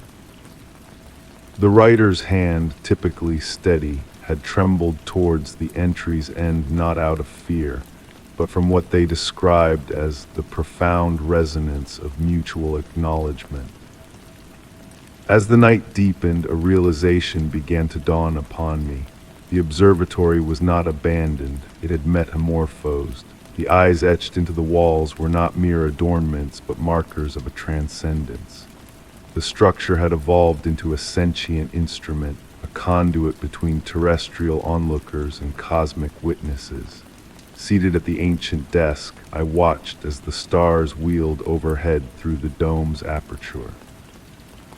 The eyes sculpted in the stone walls throbbed in sync with stellar rhythms, and I found myself attuning to their ancient patience. The boundary separating observer from observed, watcher from watched, blurred with each passing moment. As the first light of dawn crept over the horizon, I knew it was time to depart, yet the night spent amidst the watchful eyes had indelibly changed me. The observatory had imparted its enigma.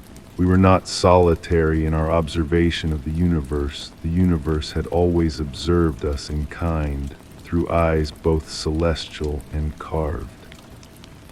Casting a final glance over my shoulder as I ventured into the pre-dawn twilight, the observatory stood sentinel against the awakening sky, its dome fixed towards an unseen locus among the waning stars. Though I revisit sporadically, I never linger as I did on that inaugural night. The eyes carved in stone persist, eternal in their vigil, serving as a reminder that in the grand tapestry of observation, we are both audience and actors. Perhaps the most profound revelation gleaned was that true comprehension transcends verbal elucidation. It resides in the hushed intervals between starlight and shadow, in the gentle throb of ancient stone, and in the patient regard of eyes that have witnessed the cosmos since time immemorial. The mystery of the observatory was not meant to be unraveled, it was meant to be lived, a living testament that some enigmas are best cloaked in the soft shroud of ambiguity. Story 23. On a somber afternoon, amidst my stack of mail, I stumbled upon an unmarked envelope. Opening it, the aged yellow paper revealed handwritten words that stirred unfamiliar memories within me. A faint aroma of old ink and lavender enveloped the room, causing me to question the very essence of my past. The paper was fragile under my touch, its edges softened by the passage of time. Raindrops lightly tapped against the window, creating a soothing melody that harmonized with the rhythm of my heartbeat. The warm glow of my reading lamp cast a soft amber light around the letter, making the elegant script appear to dance before my eyes. The letter commenced with the words, "My dearest friend, I write to remind you of the summer house where we spent those cherished days." Strangely, I had no recollection of any such summer house, yet as I delved into the letter, sensations of warm sunlight on my skin and the distant echo of waves crashing against a shore washed over me. The crackling of the fireplace beside me provided a comforting ambience as I continued to read. Each word seemed to unlock a realm of memories that felt simultaneously foreign and intimately known. I could almost smell the salt in the air, feel the smooth wooden floor beneath my feet, and hear the gentle rustle of cotton curtains in a breeze. The letter painted scenes of afternoon teas in delicate china cups adorned with blue flowers, of hushed conversations in a garden where the roses bloomed eternally, and of a mysterious locked room on the third floor. With each description, the memories grew more vivid, yet I was certain these experiences were not mine to claim. My cat nestled in my lap, purring softly, grounding me in the present moment as I turned to the second page. The graceful handwriting described events that now felt as tangible as the chair I sat upon, strolling through misty gardens at dawn, observing shadows dance by candlelight, and hearing the haunting melody of a piano when no hands played upon its keys. The wooden floors of my home creaked gently, echoing the sounds described in the letter, the ancient floorboards of the mysterious summer house. The scent of lavender intensified, permeating the room with memories that seemed to belong to another soul. Or did they? The letter spoke of shared secrets, unspoken bonds, and promises whispered in the night. It mentioned a locket I was said to have always worn, housing a photograph of two young women standing before a grand estate. Though my fingers found only bare skin, I could sense the weight of that phantom locket as if it had always hung from my neck. Outside, the rain continued its gentle serenade, now carrying whispers that eluded my grasp. The letter recounted rainy days spent in the library of the summer house, surrounded by books whose titles shifted mysteriously. I could almost recall the scent of those books, a memory impossible for me to possess. As I reached the final page, the ink appeared to fade, as if the words themselves were transforming into memories. The writer detailed a pivotal choice we had made together, a decision that would alter the very fabric of reality. They spoke of a midnight ritual in the garden under a moon casting shadows in impossible angles. The letter's closing words resonated with finality and possibility, urging me to reconsider the stories I had embraced about myself. Perhaps this letter would prompt me to choose a different narrative, or perhaps it would merely unearth the one I had buried. Signed with an enigmatic initial that seemed to shift with each glance, the letter was folded back along its worn creases. In the reflection on the window pane, bathed in lamplight, I caught a glimpse of a face that felt as familiar as my own, yet wholly unknown. The rain subsided and the scent of lavender dissipated slowly. Returning the letter to its envelope, I acknowledged that my memories, whether authentic or fabricated, chosen or bestowed, would forever be altered. Drifting off to sleep in my cozy armchair that night, the distant symphony of waves and piano music serenaded me. I could almost feel the weight of a non-existent locket against my skin, a phantom reminder of a past that may have never been mine to begin with. Story 24. In a hushed town on a cloudy afternoon, I ventured into a deserted quarry on the outskirts. The vast expanse echoed with soft, mysterious whispers as the wind caressed jagged rocks and hidden crevices. The cool fragrance of aged stone and lingering dampness hung in the air, creating an aura of a clandestine dialogue between the quarry and time itself. I pondered the enigmatic tales these silent walls must hold within their ancient embrace.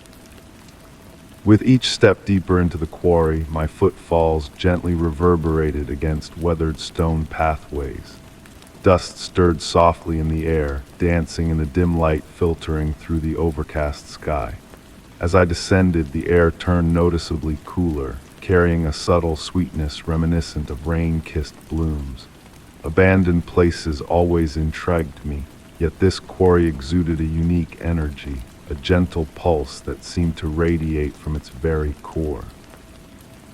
The towering stone walls, like stoic sentinels, bore the marks of centuries of human toil. But now they whispered of something older, deeper. Amidst my exploration, a peculiar sight caught my eye.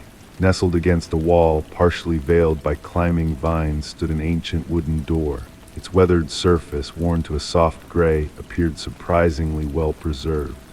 What captivated me most was not the door's presence, but the vines surrounding it, moving in a rhythmic pattern as if breathing. Approaching cautiously, I ran my fingers along the cool stone beside the door. The sweet scent in the air intensified, mingling with an earthy aroma akin to freshly turned soil.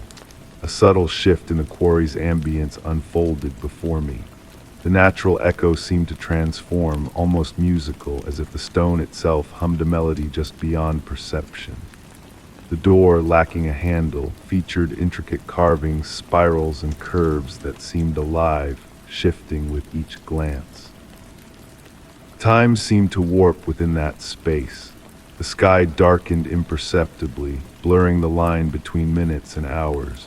The quarry's murmurs grew clearer, yet remained cryptic, like muffled conversations overheard through walls. Mesmerized, I found myself seated on a smooth boulder near the door, entranced by the vine's gentle sway and the steady pulse of unseen energy. As twilight descended, faint points of light emerged from deep crevices in the quarry walls, forming patterns mirroring the door's carvings. The sweet scent enveloped me, inducing a sensation of weightlessness, as if the air itself bore me aloft. The quarry's murmurs evolved into a symphony of stone and wind, punctuated by mysterious sounds akin to footsteps or heartbeats. When I prepared to depart, a subtle change caught my eye. The door had shifted slightly, revealing a warm glow along its edge. The vines extended toward me, their delicate tendrils aglow in the encroaching darkness. I never touched the door that day, but I returned to the quarry often. I'd sit for hours, captivated by the interplay of light and shadow, listening to the stone's whispered tales. The door remained a silent enigma, neither opening nor closing, changing subtly with each visit. What lies beyond it? The question lingered unanswered, yet I realized that some mysteries are meant to remain shrouded. The quarry held its secrets close, revealing them in whispers, in hints, in the dance of vines and the soft gleam of hidden lights. Perhaps the true magic lay not in unveiling what lay beyond the door, but in contemplating its existence. In dreams, I revisited that spot, feeling the warmth of the stone beneath me, the chill of the evening air. The quarry's murmurs followed me into slumber, a soothing melody of stone and time, a reminder that some places exist in the realm between knowing and imagining, seeing and feeling.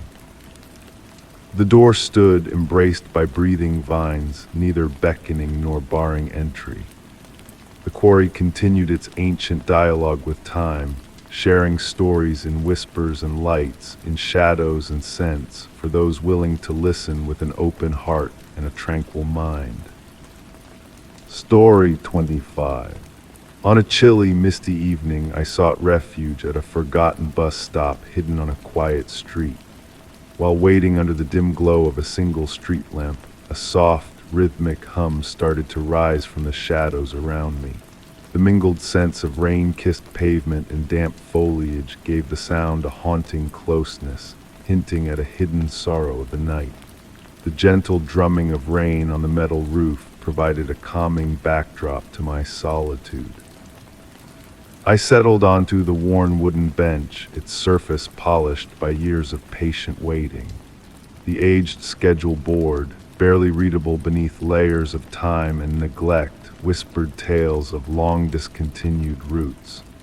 My breath formed wispy clouds in the cool air as I tuned in to the mysterious hum that grew increasingly distinct. Initially, I mistook it for the wind weaving through the rusted shelter frame or the distant rumble of traffic. Yet there was a deliberate quality to its rhythm, akin to a conversation just beyond comprehension. The sound carried fragments of words, incomplete phrases that danced on the edge of understanding. The street lamp flickered briefly, casting fleeting shadows that seemed to move with purposeful intent. In that moment, I noticed something peculiar about the bench I occupied. Intricate patterns had been subtly carved into the wood, only visible when the light caught them just right. They seemed like numbers or perhaps dates etched with meticulous precision by unknown fingers.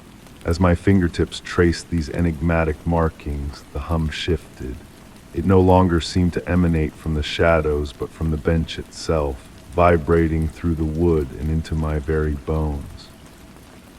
The sensation was not alarming, but oddly comforting, like a lullaby in a foreign tongue. Each number I touched altered the pitch and rhythm of the sound ever so slightly. The rain continued its gentle symphony, and I found myself swaying almost imperceptibly to the strange harmony of water and whispers. The air thickened with an unexplainable warmth despite the autumn chill, carrying a faint hint of summer blooms and sun-soaked wood. It was as though the bus stop existed in its own time bubble, where seasons and memories intertwined in a mysterious blend. I realized my watch had halted, its hands frozen at an impossible angle between digits. Instead of unsettling me, this detail felt like a natural part of the enigmatic encounter. The boundaries between reality and dream blurred, soft as moth wings brushing against my consciousness. The hum gradually morphed into a more structured cadence, though still indecipherable. It reminded me of the murmur of multiple conversations overlapping in a crowded room, each voice seeming to belong to the same person speaking across different moments in time. I closed my eyes, allowing the whispers to envelop me like gentle waves. In this state of serene awareness, visions began to materialize in my mind, fleeting glimpses of past passengers waiting here, each leaving an invisible mark on this humble shelter. Their stories seemed to seep from the very walls, carried by the mysterious hum that had drawn me into its embrace. An elderly woman with kind eyes clutching a letter to her chest. A young man in an outdated uniform anxiously checking his timepiece. A child in a yellow raincoat tracing patterns in the misted glass. Each apparition felt as tangible as my own presence, yet as delicate as morning mist. The glow of the street lamp took on a liquid quality, pooling around my feet in mesmerizing patterns. The numbers etched into the bench began to emit a faint luminescence, casting intricate designs that danced across my skin. Time seemed to flow differently here, like honey trickling from a spoon, sweet and unhurried. When I finally opened my eyes, I realized the rain had ceased, though I couldn't recall when. The hum had softened to a barely perceptible murmur, akin to the afterglow of a dream. The air retained that peculiar warmth, and the carved numbers continued their subtle radiance, yet a shift had occurred in the atmosphere. As I rose from the bench, I felt altered somehow, as if I had been initiated into a secret shared by all those who had waited here before me. The mysterious hum had unveiled no concrete revelation, no clear message or significance, yet I felt enriched by its presence, touched by something ancient and perpetually new. As I readied to depart, I caught sight of my reflection in the rain-streaked glass of the shelter. For a fleeting moment, it seemed to merge with the spectral images of past travelers, our features blending in the dim light. I reached out to touch the cool surface, and the hum swelled once more briefly, like a parting embrace. Walking away from the bus stop, I carried with me an unwavering sense that I had encountered something profound yet indefinable. Though the hum may have faded, its echo lingered, a gentle reminder that some mysteries are meant not to be unraveled, but simply experienced and cherished in their exquisite uncertainty. Story 26. In the depths of my attic, amongst forgotten relics and dusty memories, I stumbled upon a relic of a bygone era, an antique radio, its dial worn with age and its speakers silent until one fateful night when it crackled to life. It was a hushed evening, the kind that invites whispers of the past to surface. From the static emerged faint, fragmented voices and melodies, carrying with them a haunting nostalgia infused with the scent of aged metal and lost dreams. Each note seemed to carry a story, a yearning to be remembered, a tale waiting to be told. After that momentous night, I found myself inexplicably drawn to the attic, a place that had always held a mysterious allure. Dust motes pirouetted in the moonlight that filtered through the small window, casting a spell of enchantment over the space. The wooden floorboards whispered secrets as I traversed the room to the corner where the radio perched on an old oak table, its mahogany surface bearing the marks of time and faithful service. As twilight descended, painting the sky in soft watercolors, I settled into the worn leather armchair beside the radio, the routine becoming as natural as breathing. I would switch on the brass dial, watching as the vacuum tubes bathed the room in a warm amber glow, signaling the quiet anticipation that hung in the air. Sometimes the radio would offer only the gentle hiss of static, a comforting murmur akin to rain falling on a tin roof.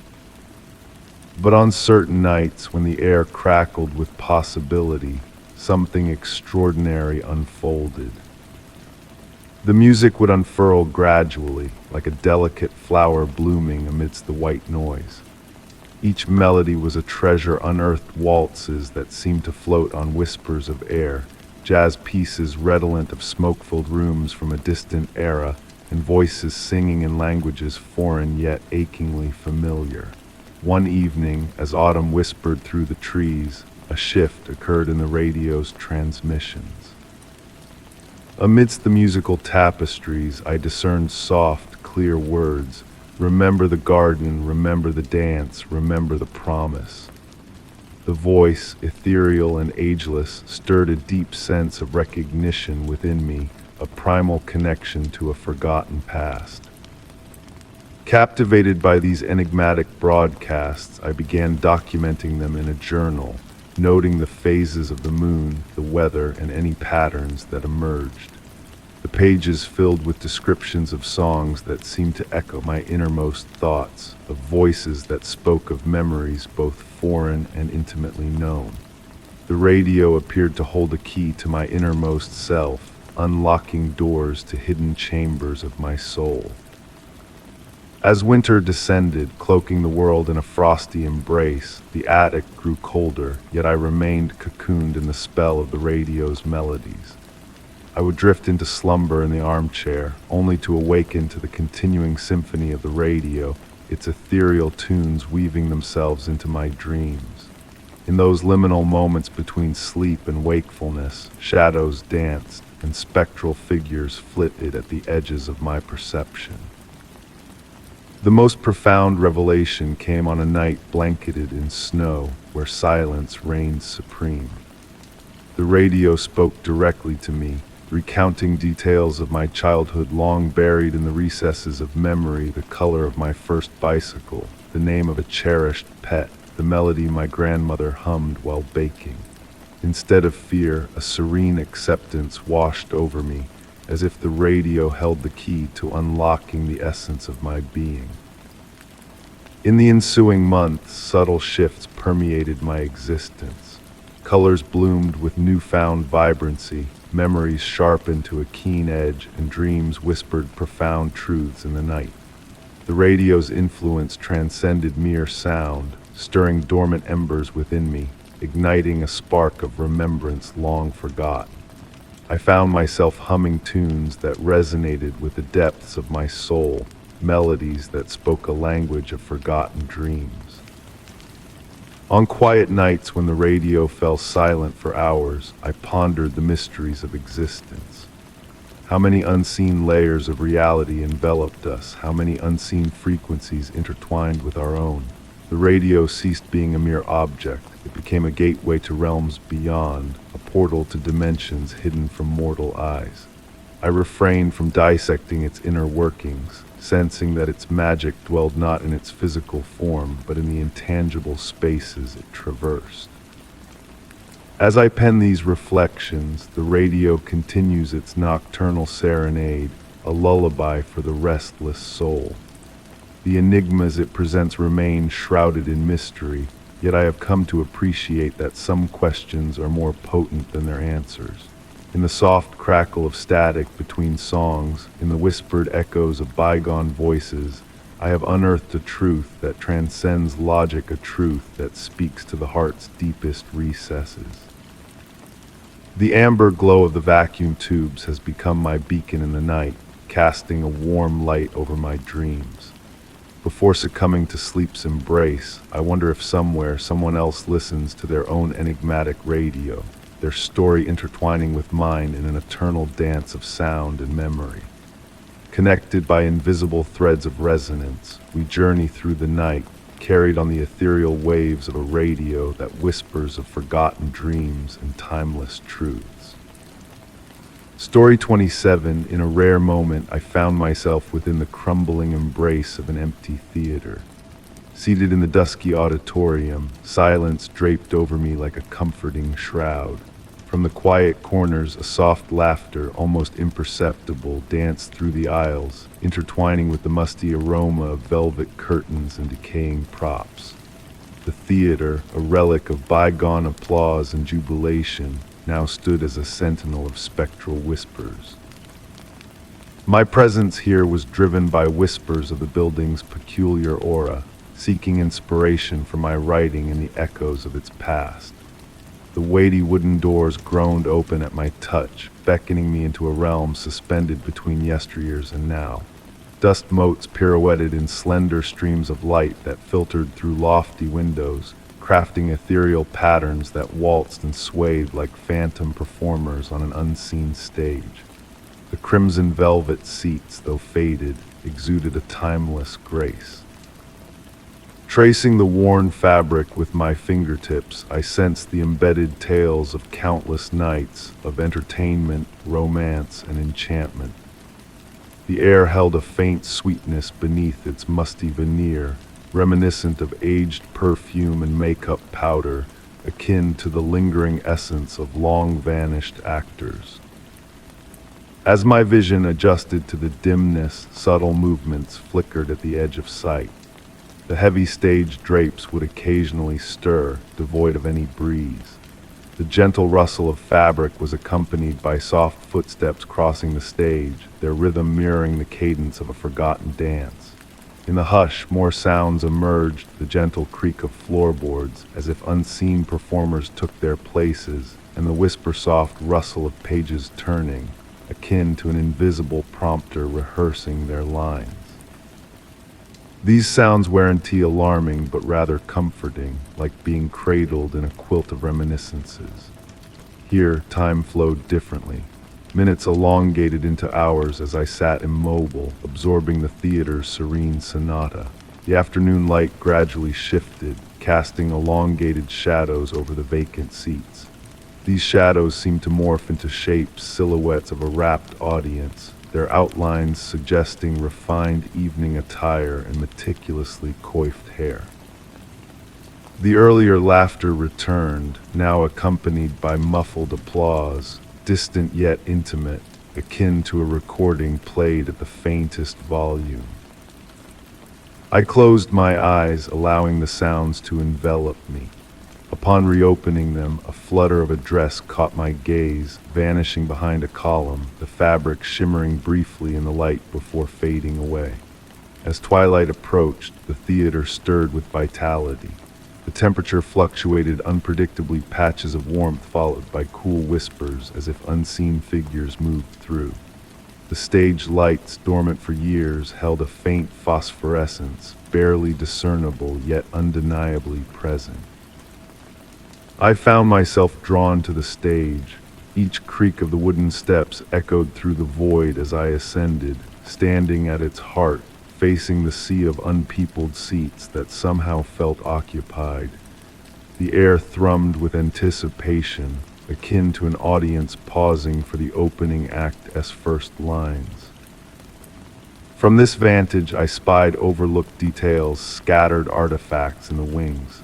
A tarnished hand mirror, a lone glove, an aged script with yellowed, curling pages, arranged as if their owners had just stepped away momentarily. The mirror, though dulled, occasionally reflected images that shouldn't exist, fleeting movements, bursts of color, dissipating before focus could settle. My voice, a mere whisper, broke the stillness. "Is anyone there?" The words lingered, swallowed by the darkness beyond the stage.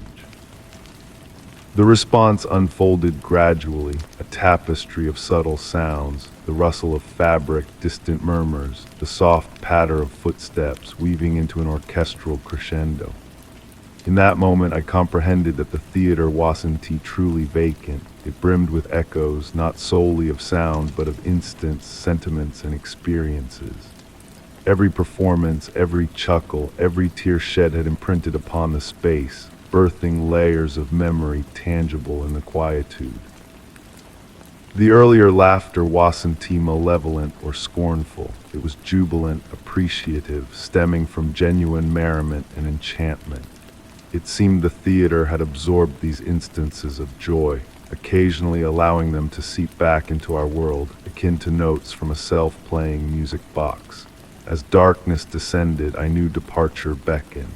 Navigating the aisles, a gentle resistance tugged, as if the theater wished to detain me a moment more. The exit appeared distant, the path winding through unfamiliar shadows. Upon reaching the door, a final glance revealed the theater in its prime, brimming with shadowy figures, stage lights aglow, curtains quivering with anticipation. The vision vanished, leaving the familiar emptiness. Yet stepping outside, I perceived that empty was inaccurate. The theater overflowed with tales, memories, instants ensnared in time. Sometimes, if listened to kindly, these narratives replayed, an eternal spectacle for a lone observer. The laughter lingered, a reminder that certain places remain untruly forsaken. They merely wait, gathering recollections, until someone arrives who comprehends how to discern the echoes of joy lingering in the shadows. Story 28. On a sunlit afternoon, as I tended to my garden, a serendipitous discovery awaited me in the shed. A loose floorboard beckoned my attention, leading me to unveil a hidden chamber brimming with relics and enigmatic trinkets. The air hung heavy with the essence of moist earth and weathered wood, while each artifact whispered tales of a forgotten era, urging me to unravel a history long shrouded in mystery. Bathed in the warm glow filtering through the shed's dusty window, I found myself amidst a collection of ancient tools and terracotta pots, organizing my gardening supplies. It was then that my foot stumbled upon the peculiar board, emitting a hollow echo pregnant with possibilities. Kneeling down to investigate, I felt the aged wood yield beneath my touch, revealing a narrow staircase descending into the shadows below. As I ventured downward, the musty scent intensified, the temperature dropping with each step, accompanied by the faint patter of distant water droplets. My flashlight illuminated walls adorned with shelves bearing artifacts from diverse times and places, delicate porcelain dolls with knowing eyes, journals filled with tales of yesteryears penned in faded ink, and brass instruments exuding a silent melody of forgotten tunes. Yet a peculiar music box captivated my senses, its intricate design depicting a garden mirroring my own, releasing not music but a whisper of spring flowers, defying its age with an ethereal presence. Intrigued, I delved deeper, discovering perplexing details challenging my perception of home. The room's dimensions hinted at an extension beneath the garden, while cryptic markings resembling unfamiliar constellations adorned the walls. Lost in time, I unearthed a collection of aged photographs capturing individuals in my garden across epochs, their expressions mirroring my own sense of wonder and introspection. The journals unveiled enigmatic drawings of unknown flora, hinting at nature's hidden patterns transcending conventional seasons, blooms that bloomed under specific stars and seeds that sprouted only under moonlit skies. Throughout hours of exploration, the room seemed to breathe with life, subtle movements stirring the air as if whispering ancient secrets. An unseen lullaby hummed faintly in the background, adding to the room's mystique. A desk with a peculiar key hinted at unresolved enigmas, symbolizing that some mysteries are destined to remain veiled. What puzzled me most was the distortion of time within this subterranean sanctuary. Emerging into the garden, I found the same afternoon light as when I descended, despite my watch insisting only minutes had passed. The shed's floorboard settled back into place with a knowing sigh, as if guarding our shared secret. That evening, as the sun dipped below the horizon, I contemplated the profound impact of my discovery. The garden whispered with newfound significance, and the breeze carried echoes of revelation. This hidden chamber had not upheaved my world with grand revelations, but rather unveiled layers of gentle mystery, reshaping my perception of the familiar. To this day, I nurture my garden with a renewed sense of purpose, aware of the boundless wonder beneath its surface. Occasionally, glimmers of unusual reflections dance through the shed's window, hinting at messages from the depths below. The mysteries I unearthed have woven into the fabric of my daily life, an understated backdrop to the cadence of my days. The secret chamber remains my personal sanctuary, a tranquil haven where time flows like honey and queries linger without insistence. It is a reminder that beneath the facade of the ordinary lies a realm of endless fascination, awaiting those willing to peer beyond the surface. Story 29. In the hazy twilight of an evening draped in mist, my path led me past an abandoned playground where the rusted swings swayed gently in the breeze, their creaks a soft melody in the air. Amid the chill of the fading day, a faint, almost imperceptible laughter brushed against my senses, a spectral echo of joyful voices that once danced on the wind. The mingling scents of damp grass and aged metal filled the atmosphere, weaving a tapestry of memories that whispered of a time long gone. Drawn by an unseen hand, I gravitated towards a weathered bench near the slide, its wooden slats polished by the touch of countless parents who had watched their children frolic in days past. The shadows cast by the playground equipment stretched long in the dim light, their shapes shifting and swaying as if alive in their own right. A gentle breeze stirred through the trees, carrying with it the fragrant essence of autumn leaves, grounding me in a moment suspended between reality and reverie.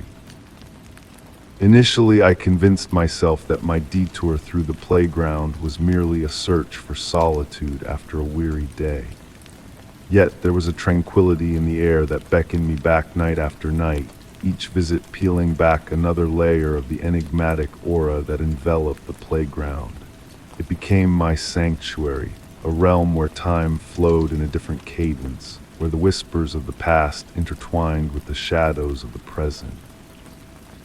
On one particularly serene evening, as I sat upon my familiar bench, my gaze settled upon the carousel, and there, amidst the stillness, I noticed a peculiar shimmer. The metal horses gleamed with a warmth that seemed to radiate from within, as if they had just been caressed by tiny, eager hands. A static charge lingered in the air, a residue of children's laughter lingering between the spaces of existence. As the weeks drifted by, I bore witness to subtle shifts within the playground's realm. The swings would sway without wind, ephemeral footprints would materialize in the morning dew only to fade with the rising sun, and the chill of the metal slide would sporadically yield to a ghostly warmth, as though a phantom child had just taken a gleeful ride. Armed with a notebook, I chronicled these ethereal occurrences, unraveling the patterns woven within the fabric of the playground's essence. The elusive laughter, once a mere whisper on the edge of perception, began to reveal a semblance of order, manifesting at specific hours of the evening, particularly under the watchful gaze of a full moon and the veil of mist creeping from the neighboring woods. The sound, a fleeting echo of joy, remained a secret symphony reserved for those who dared to listen, to truly observe the unseen wonders that dwelled within the playground's domain. While other visitors, a procession of dog walkers and joggers, passed through the park with unseeing eyes, I bore witness to the unseen magic that lay dormant in plain sight. I unearthed the truth that this place harbored a unique energy, a hidden treasure trove of memories waiting to be unearthed by those attuned to its silent song. One evening, a crimson ball perched atop the carousel beckoned to me, its stillness a mere illusion shattered as it rolled, nudged by an invisible force. A sense of anticipation thickened the air, accompanied by a phantom chorus of children's songs that lingered just beyond the threshold of audibility. The ball traced a perfect circle in silent homage to the carousel's heart, a dance of the unseen that wove a spell of enchantment under the moon's watchful gaze. That night, as the celestial orb ascended over the treetops, the playground came alive in a dance of shadows and whispers. The swings moved in harmony, the carousel horses stood tall and proud, and the laughter, though unheard by human ears, resonated within my soul, a gentle reminder of the joy that once graced this sacred ground. A revelation washed over me in that moment of communion with the playground's essence. I understood that this place was not haunted, but rather preserved in a timeless embrace of happiness. The whispers, the shadows, the mysteries, they were not meant to instill fear, but to ignite a spark of wonder, a reminder of the innocence and imagination that dwelt within the hearts of those who once played here. Months passed, and still I returned to my sacred haven each evening, attuned to the subtle cues that heralded the crescendo of inaudible laughter, a shift in the mist, a hue of twilight, a pause in the breeze. Sometimes I brought a book and read aloud to the vacant playground, and on those nights the swings swayed with purpose, the carousel horses shimmered with pride, and the laughter, though unheard, resonated with a closeness that transcended the boundaries of sound. This tale remains mine alone, a precious secret woven between memory and magic, a bond nurtured in the whispers and shadows that dance in the playground's eternal twilight. I have learned that not all mysteries crave resolution. Some are meant to be cherished, experienced in the quiet moments when innocence and wonder converge. And so I continue my nocturnal pilgrimages, content to be a silent witness to the ethereal performance that unfolds in the playground's embrace, accompanied by laughter that sings just beyond the threshold of perception.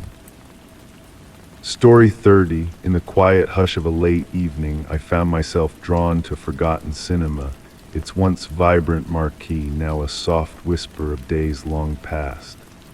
The deserted lobby welcomed me with a nostalgic embrace, the air thick with the lingering sense of popcorn and dust, carrying the weight of untold stories and faded dreams. As I ventured deeper into the darkness, the faint glow of a solitary projector flickered to life, casting ethereal images onto the weathered screen, each frame a dance of shadows and light. Settling into a worn velvet seat at the back of the auditorium, I surrendered to the hypnotic rhythm of the whirring projector, its gentle hum weaving a tapestry of forgotten tales that echoed through the empty space. Dust motes danced in the beam of light, swirling in intricate patterns that whispered secrets just beyond reach, teasing the edges of my understanding. In the soft glow, I caught glimpses of subtle movements at the corner of my vision, shifting shadows that ebbed and flowed like silk in a breeze, each movement a delicate brushstroke on the canvas of the night.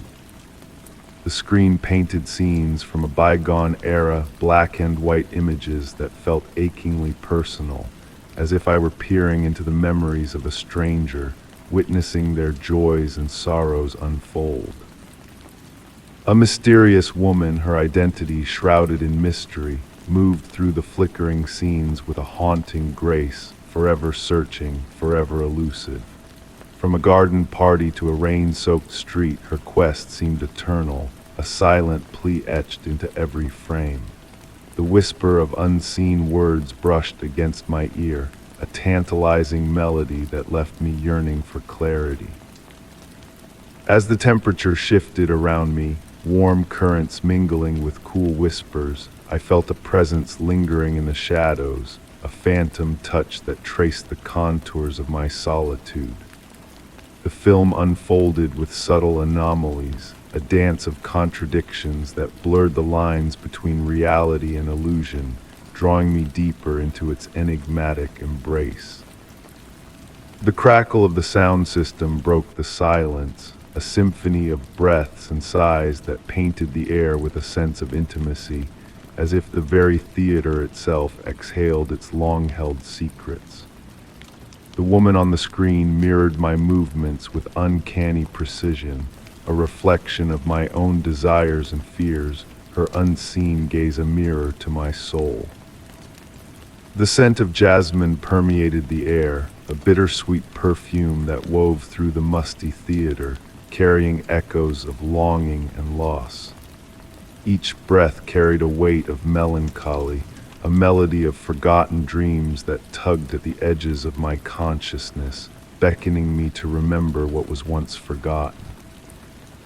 As the film shifted to reveal the theater's past, a time long before my own, I glimpsed the woman seated among a crowd of strangers, her enigmatic presence a beacon in the darkness.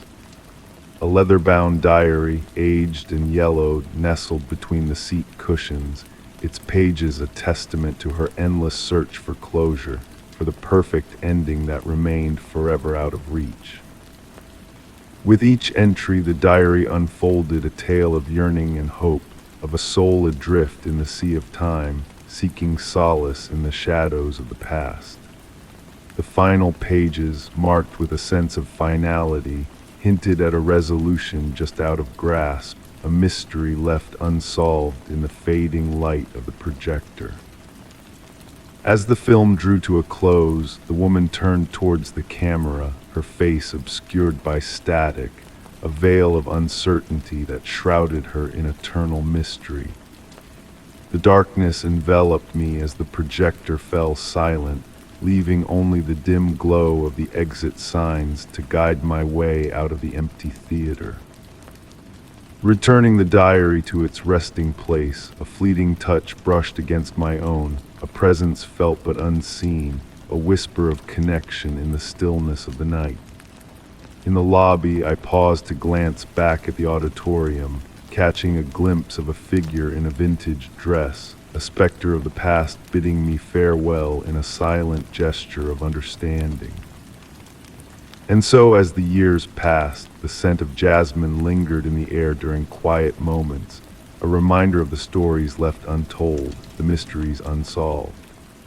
In the flicker of old films and the whispers of forgotten voices, I found solace in the shared silence of unseen eyes, knowing that somewhere in the shadows another soul awaited the perfect ending, a closure that transcended time and space, a bond forged in the enigmatic beauty of stories left unfinished.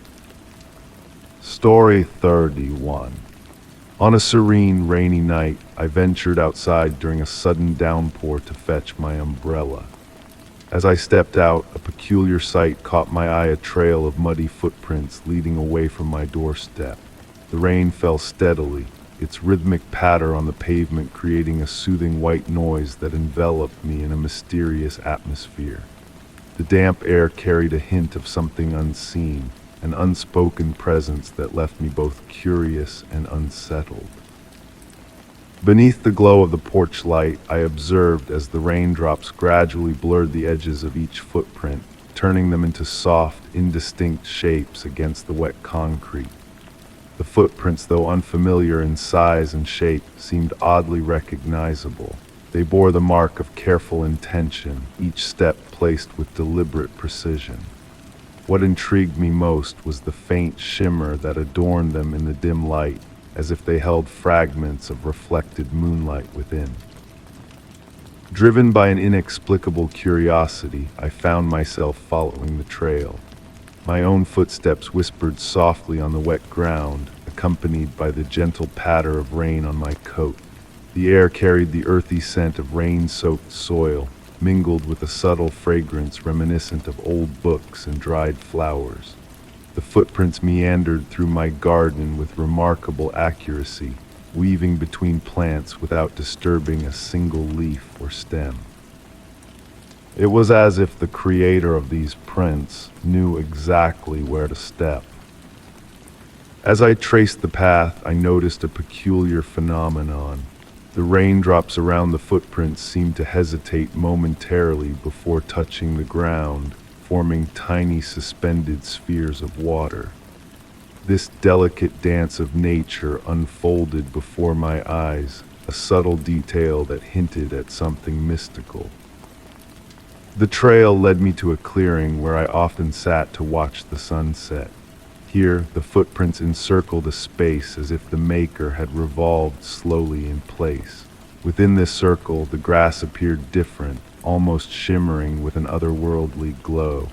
Each blade swayed in an imperceptible breeze, creating a sense of life and movement that defied explanation. Kneeling down, I ran my fingers over the silvery grass, feeling a cool, gentle vibration that seemed to resonate through my fingertips. The rain continued its melodic descent, but within the circle, each droplet sang a silent note as it landed. As I rose, I noticed that the footprints continued beyond the circle, fading into the darkness of the earth, as if their creator was gradually becoming ethereal. The alluring scent that had lingered in the air grew stronger as I followed the fainter trail to the ancient oak tree at the edge of my property. Its massive branches loomed overhead, whispering secrets in the rain as the footprints vanished at its base. Placing my hand against the wet bark, I felt a subtle pulsing energy, like a slumbering heartbeat within the tree. Water cascaded down its trunk, forming ephemeral patterns that hinted at hidden messages, fleeting and elusive. In the midst of the rain-soaked night, I sensed a profound shift in the atmosphere. The air crackled with a gentle electricity, as if on the cusp of a revelation. The raindrops orchestrated a dance of light and shadow, moving in harmony with an unseen melody, transforming the garden into a realm of enchantment. Though I never laid eyes on my mysterious visitor, their presence had woven a tapestry of magic within my familiar surroundings. Even as I returned indoors, the essence of their visit lingered in the air, clinging to my clothes like a whisper of a dream. On quiet, rainy nights, I often ventured outside, hoping to find new footprints tracing through my garden, though they eluded me. The raindrops continued to fall, painting a portrait of tranquility and mystery in the garden. The old oak tree swayed in the wind, its branches reaching out like protective arms, guarding the secrets whispered in the rain. Each storm brought with it a sense of anticipation, a longing to uncover the hidden wonders left behind by my silent visitor. As I pen these words by lamplight, another storm on the horizon, I ponder the lingering presence that graces this place. Perhaps the visitor did not merely pass through, but left a part of themselves intertwined with the essence of my garden. In the quiet moments before sleep claims me, I swear I hear faint footsteps moving in harmony with the rain, a ghostly echo of a visitor who left behind a legacy of gentle mystery, waiting to be unraveled with each passing storm. Story third Act 2. In the deep hush of midnight, as I reclined in my bed, a stray echo caught my attention, a voice both achingly distant and oddly familiar. The soft hum of the air conditioner and the gentle rustle of leaves outside intertwined, creating a spectral harmony that stirred memories I thought long forgot. My bedroom seemed cloaked in a different ambience that night. Moonbeams danced on the walls, casting silver patterns that appeared to breathe with a subtle rhythm. The air held a peculiar heaviness, akin to the pregnant silence before a downpour where everything waits with bated breath. Shadows gathered in the corners, denser than usual, as if conspiring to share secrets amongst themselves. The voice returned, a mere whisper on the edge of perception, reminiscent of wind chimes swaying in a melancholic breeze. Slowly I sat up, my blanket slipping off noiselessly. The cool, solid wooden floor beneath my feet grounded me in reality, even as my thoughts wandered into the realm of the inexplicable.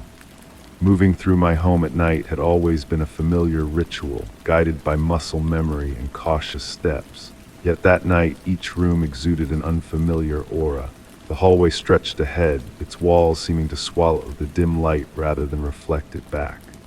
Family photographs observed my passage with distant gazes, their once familiar faces now seeming more remote. The elusive voice beckoned me towards my study, where books lined the walls in orderly rows, their spines forming a tapestry of muted hues in the darkness. My favorite reading chair sat empty, yet it radiated an aura of anticipation as though recently vacated. The leather retained a hint of warmth, and beside it my grandmother's antique table lamp cast a soft, pulsating amber glow that seemed to flicker with each phantom murmur.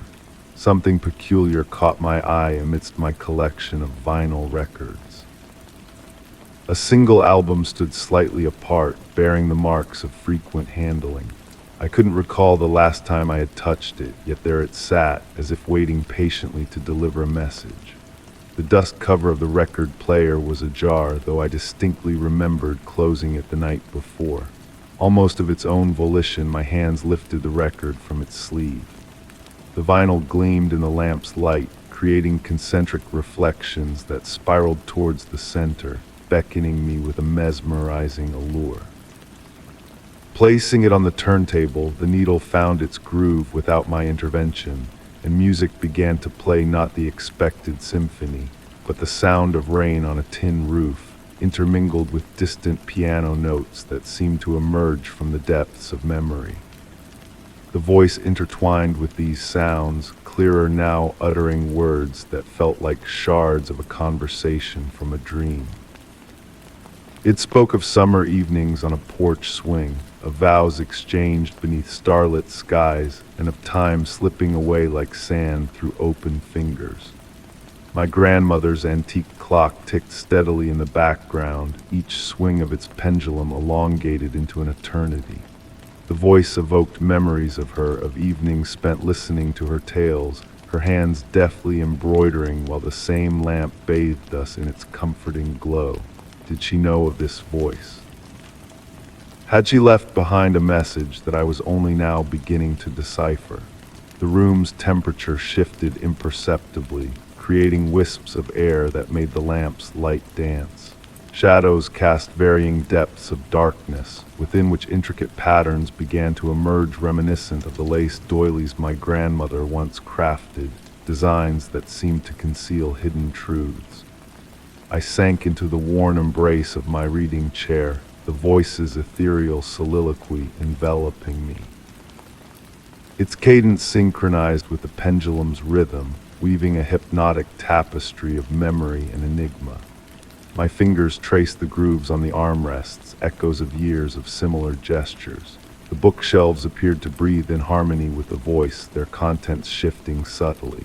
One book stood out, an anthology of poetry gifted by my grandmother years ago.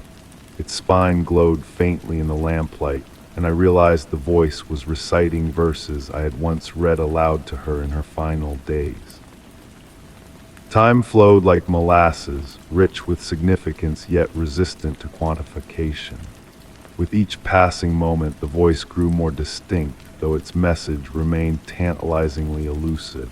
It spoke of connections that transcended temporal boundaries, of love echoing across generations, of memories lingering in the spaces between heartbeats. As dawn approached, its muted light filtering through the window, the voice began to fade. The record continued its silent revolution, the needle tracing an endless path. The lamp's glow pulsed one final time, and in that instant I grasped a profound insight into the nature of remembrance and absence, of how certain voices never truly depart, they merely await the opportune moment to impart their truths. When morning finally bathed the room in light, I found myself still seated in the reading chair, the record player dormant, the lamp extinguished. No tangible evidence remained of my nocturnal reverie, save for an open book of poetry resting on the side table, its pages adorned with my grandmother's delicate annotations. Whether the experience had been a dream or tangible reality seemed less significant than the lingering sensation it left behind, a connection to something vast and enigmatic, yet intimately recognizable. The voice may have dissipated with the night, but its echo lingered, a gentle reminder that certain enigmas are meant to be felt rather than unraveled, experienced rather than explicated. In the tranquil aftermath, I found solace in the uncertainty, in the threshold between knowing and questioning, where the most exquisite mysteries found their dwelling place. Story 33. Ascending a set of decaying stone steps within a hidden courtyard, my eyes caught an unfamiliar symbol deeply etched into the worn surface. Bathed in a subtle glow under the filtered light, the mark beckoned me closer, blending the cool, mossy scent of aged stone with a growing sense of intrigue. I stood still, entranced by the enigmatic carving, as if it harbored the key to a long-forgotten secret veiled by the passage of time. The symbol defied recognition, its complex swirls interwoven with angular lines that seemed to shift subtly as I moved around it. Kneeling down for a closer look, the stone beneath my touch emitted an unexpected warmth, defying the chill of the autumn air. A gentle breeze whispered through the trees, carrying hints of late-blooming flowers and the rustle of aging leaves. Night after night, I found myself drawn back to those steps, observing how the fading sunlight danced over the weathered surface, causing the symbol to pulse with a soft inner light. The more I scrutinized it, the more peculiar details of the courtyard revealed themselves to me. The ivy creeping along the walls seemed to shy away from the marked step, leaving a perfect circle of bare stone. And on hushed evenings, a faint humming seemed to rise from beneath the ground, a distant melody echoing through the air like a secret song. During one of my visits, I brought along my sketchbook to capture the symbol's likeness. As my pencil traced its intricate design, my hand moved with an eerie certainty, as if guided by unseen hands. The resulting drawing unveiled hidden details, faint markings surrounding the main symbol that appeared to form cryptic words in an unfamiliar script. Oddly enough, when I returned the next day to verify my sketch, the additional markings had shifted ever so slightly, like celestial bodies in motion across the night sky. As autumn waned and winter's chill set in, I timed my visits to coincide with the setting sun. In the golden hour's embrace, I made a startling revelation. When the sun cast its rays at just the right angle, the symbol's shadow extended across the courtyard, pointing toward a concealed alcove previously unnoticed. Within that shadowed alcove lay a cluster of similar symbols, each distinct yet somehow interconnected with the first. With winter's arrival came early nights and frost-kissed mornings. I watched in wonder as the symbol resisted the icy blanket that enveloped the surrounding stone. While frost coated the steps each dawn, the marked area remained untouched, as if shielded from the cold by some unseen force. On frigid nights, a delicate mist rose from the symbol, swirling into shapes that almost resembled letters before vanishing into the wintry air. The symbol began to invade my dreams, morphing into gateways and paths leading to realms just beyond remembrance. These dreams left me with a profound serenity, despite their enigmatic essence. In my waking hours, I found myself humming a melody unheard before, a soothing, rhythmic tune evoking the distant murmur of waves and the whisper of ancient forests. One evening, as I lingered on the steps watching daylight fade, an elderly woman materialized in the courtyard. She moved with a silent elegance, her silver hair catching the fading light like threads of moonlight. Without a word, she sat beside me and traced the symbol with a weathered finger. The humming, now louder, filled the air, shimmering with countless points of light as if stars had descended from the heavens. When I turned to address her, she had vanished as silently as she arrived, leaving behind a smooth stone that fit snugly in my hand. Held up to the fading light, the stone revealed a miniature version of the symbol etched upon its surface. And so I continue my daily pilgrimages to the steps, carrying the stone as a token of the mysterious connection that binds us. The symbol's enigma endures, yet I've come to realize that some truths are meant to be felt rather than understood, embraced rather than unraveled. The mark on those ancient steps serves as a portal to introspection, a gentle nudge that magic and mystery dwell just beneath the surface of the familiar, awaiting those who pause to perceive.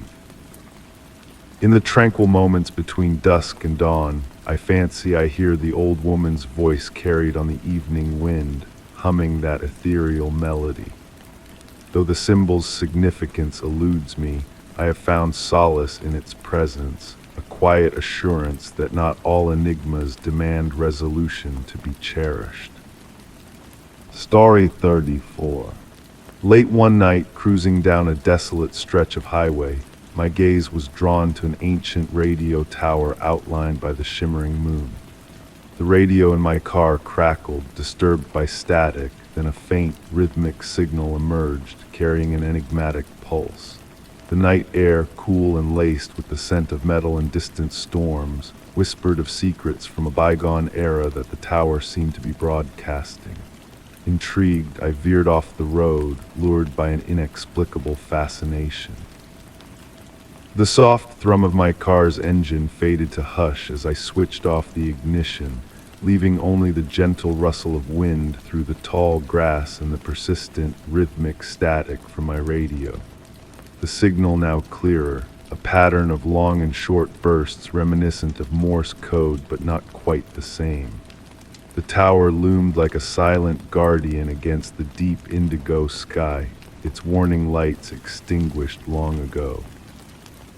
Rust had claimed much of its metallic facade, crafting intricate designs that appeared purposeful in their chaos. Watching, I saw clouds drift lazily over the moon, casting dancing shadows that made the structure seem to sway ever so slightly. There was a familiarity in the rhythm of the signal, akin to a half-forgotten lullaby from childhood. I closed my eyes, allowing the sound to envelop me, straining to recall where I might have encountered it before. The static ebbed and flowed like gentle waves, carrying murmurs of what could have been words just beyond comprehension. I reached for my phone to capture the strange broadcast, but found it unresponsive, the screen blank despite being fully charged. Anticipation thickened the air around me, as if the very atmosphere held its breath.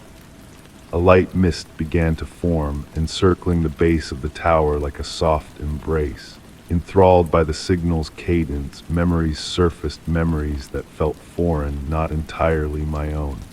I witnessed scenes of people in a control room, faces illuminated by the warm glow of analog instruments, urgently discussing something vital, something worth safeguarding. The vision was vivid, the scent of coffee and the whir of magnetic tape reels tangible. The mist intensified, veiling the tower in an ethereal shroud, the signal's pattern shifting subtly. Fragments of its message became clear to me: numbers, dates, scientific data, coordinates. These individuals had discovered something profound, encoding it into this eternal transmission, hoping for understanding. Time slipped away as I sat there, enveloped in a cocoon of sound and mist. The chill in the air prompted me to hug my jacket tighter, yet I couldn't tear myself away. Each pulse of static felt like a piece of a vast puzzle waiting for resolution. A soft glow radiated from the tower's base, pulsing in harmony with the radio signal, casting an amber light that danced through the fog. The mesmerizing effect mirrored the rhythm of my breath, lulling me into a trance. Heavy-lidded, I observed the light's gentle ballet. The signal's pattern morphed into a melodic cadence akin to a soothing lullaby. Realization dawned that the memories I had encountered were intentional transmissions, preserved in the loop of static and silence. As dawn painted the sky in pastel hues, the mist dispersed, the signal fading gradually. The tower stood silent again, its enigmas shrouded in rust and time.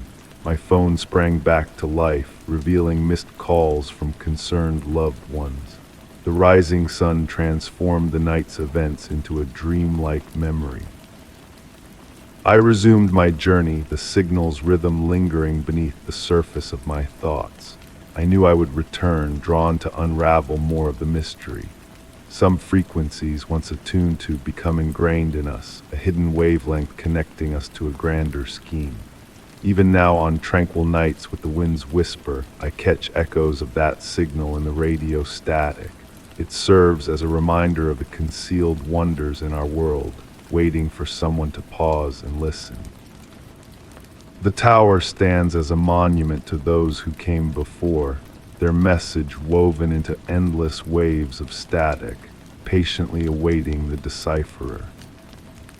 Story 35. Venturing into an ancient mansion untouched by human presence for decades, I found myself enveloped in a profound silence that seemed to pulse with a life of its own. The grand foyer, adorned with portraits obscured by layers of dust and drapes worn thin by time, exuded a stillness that whispered of bygone eras. With each creak of the decaying floorboards and every faint breath of wind sneaking through shattered windows, the house murmured tales long forgotten, beckoning me to listen intently. In the waning light of the afternoon, the sun filtered through weathered curtains, casting elongated shadows that swayed gracefully across the faded wallpaper. My footsteps, muffled echoes in the quietude, led me further into the heart of the mansion, accompanied by the gentle descent of dust particles dancing in the air around me. The musty fragrance of aged wood and ancient memories mingled in the air, while the distant sound of tree branches scraping against window panes added a soft cadence to the tranquility. My curiosity tugged me towards a majestic staircase, its once elegant banister now dulled by the passage of time. As I ascended, trailing my hand along the smooth wood, a peculiar sensation tingled through me where my fingers brushed. The dust vanished, leaving behind gleaming sections that appeared freshly polished. The wood beneath my touch radiated warmth, a stark contrast to the chill that pervaded the mansion's corridors. The second floor unfolded into a lengthy hallway flanked by closed doors. Here, the silence adopted a different quality, dense and pregnant with anticipation, akin to the pause between heartbeats. I noticed subtle shifts in temperature as I passed each door. Some areas exuded a gentle warmth, while others held pockets of cool air that prompted me to draw my jacket tighter around me. One door stood slightly ajar, offering a glimpse into an ancient study bathed in the golden hues of sunset.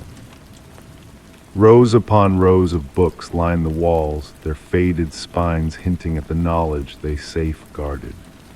A massive wooden desk commanded the room's center stage, its surface coated in a thin layer of dust save for a single spot, a perfect circle devoid of filth, as though recently disturbed. Approaching the desk, the floorboard sighed beneath my weight, and the chair sat askew, hinting at a recent occupant who had just taken their leave.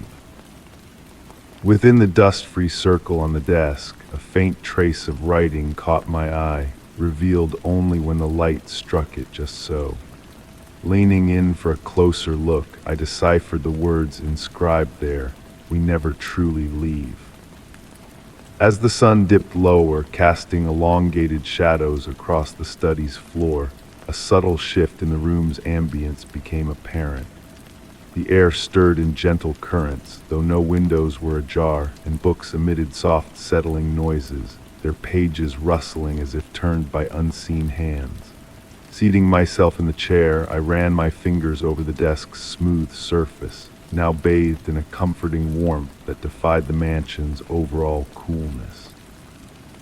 In that moment, I discerned a hidden language in the ambient sounds, the creaking of timber, the distant whispers of wind, the subtle movements of objects. They all seemed to weave a tale just beyond my grasp.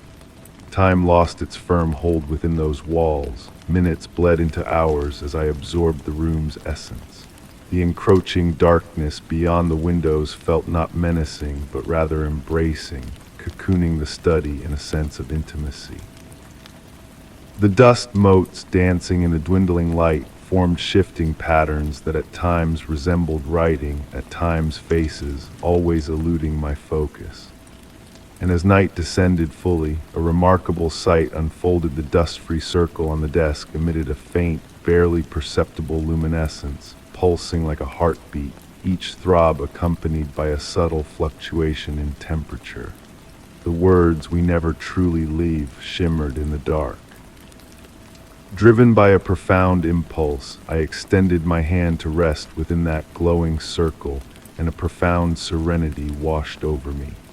The mansion's silence evolved into a melodic symphony of hushed sounds that had always lingered, waiting to be truly heard. Each creak and whisper carried narratives of those who had occupied that very space before me.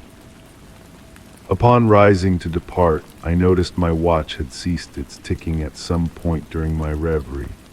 The darkness of the house now felt not as an absence of light, but as a presence in itself. Traversing the hallway and descending the stairs, I comprehended that the mansion's silence had never been empty. It brimmed with stories patiently awaiting a listener who would delve deep enough. Sometimes I contemplate revisiting that mansion, to once again immerse myself in the musical silence of the study at twilight. And in the quietest moments of my own abode, I catch faint echoes of that harmonious stillness, reminding me that spaces harbor more than mere memories. They cradle fragments of every soul that traversed them, lingering in the dust and shadows, yearning for recognition. Story 36. On a moonlit night deep in the heart of the forest, I chanced upon an ancient campsite nearly devoured by nature's embrace. The towering pines swayed in a hypnotic dance, their needles whispering soft, forgotten tales to the night. A cool breeze, fragrant with cedar and damp earth, hinted at hidden secrets veiled beneath the layers of time. As I trod softly through the carpet of fallen pine needles, the clearing revealed itself to me. Weathered logs encircled an abandoned fire pit, now adorned with ethereal mushrooms that softly glowed in the moon's gentle caress.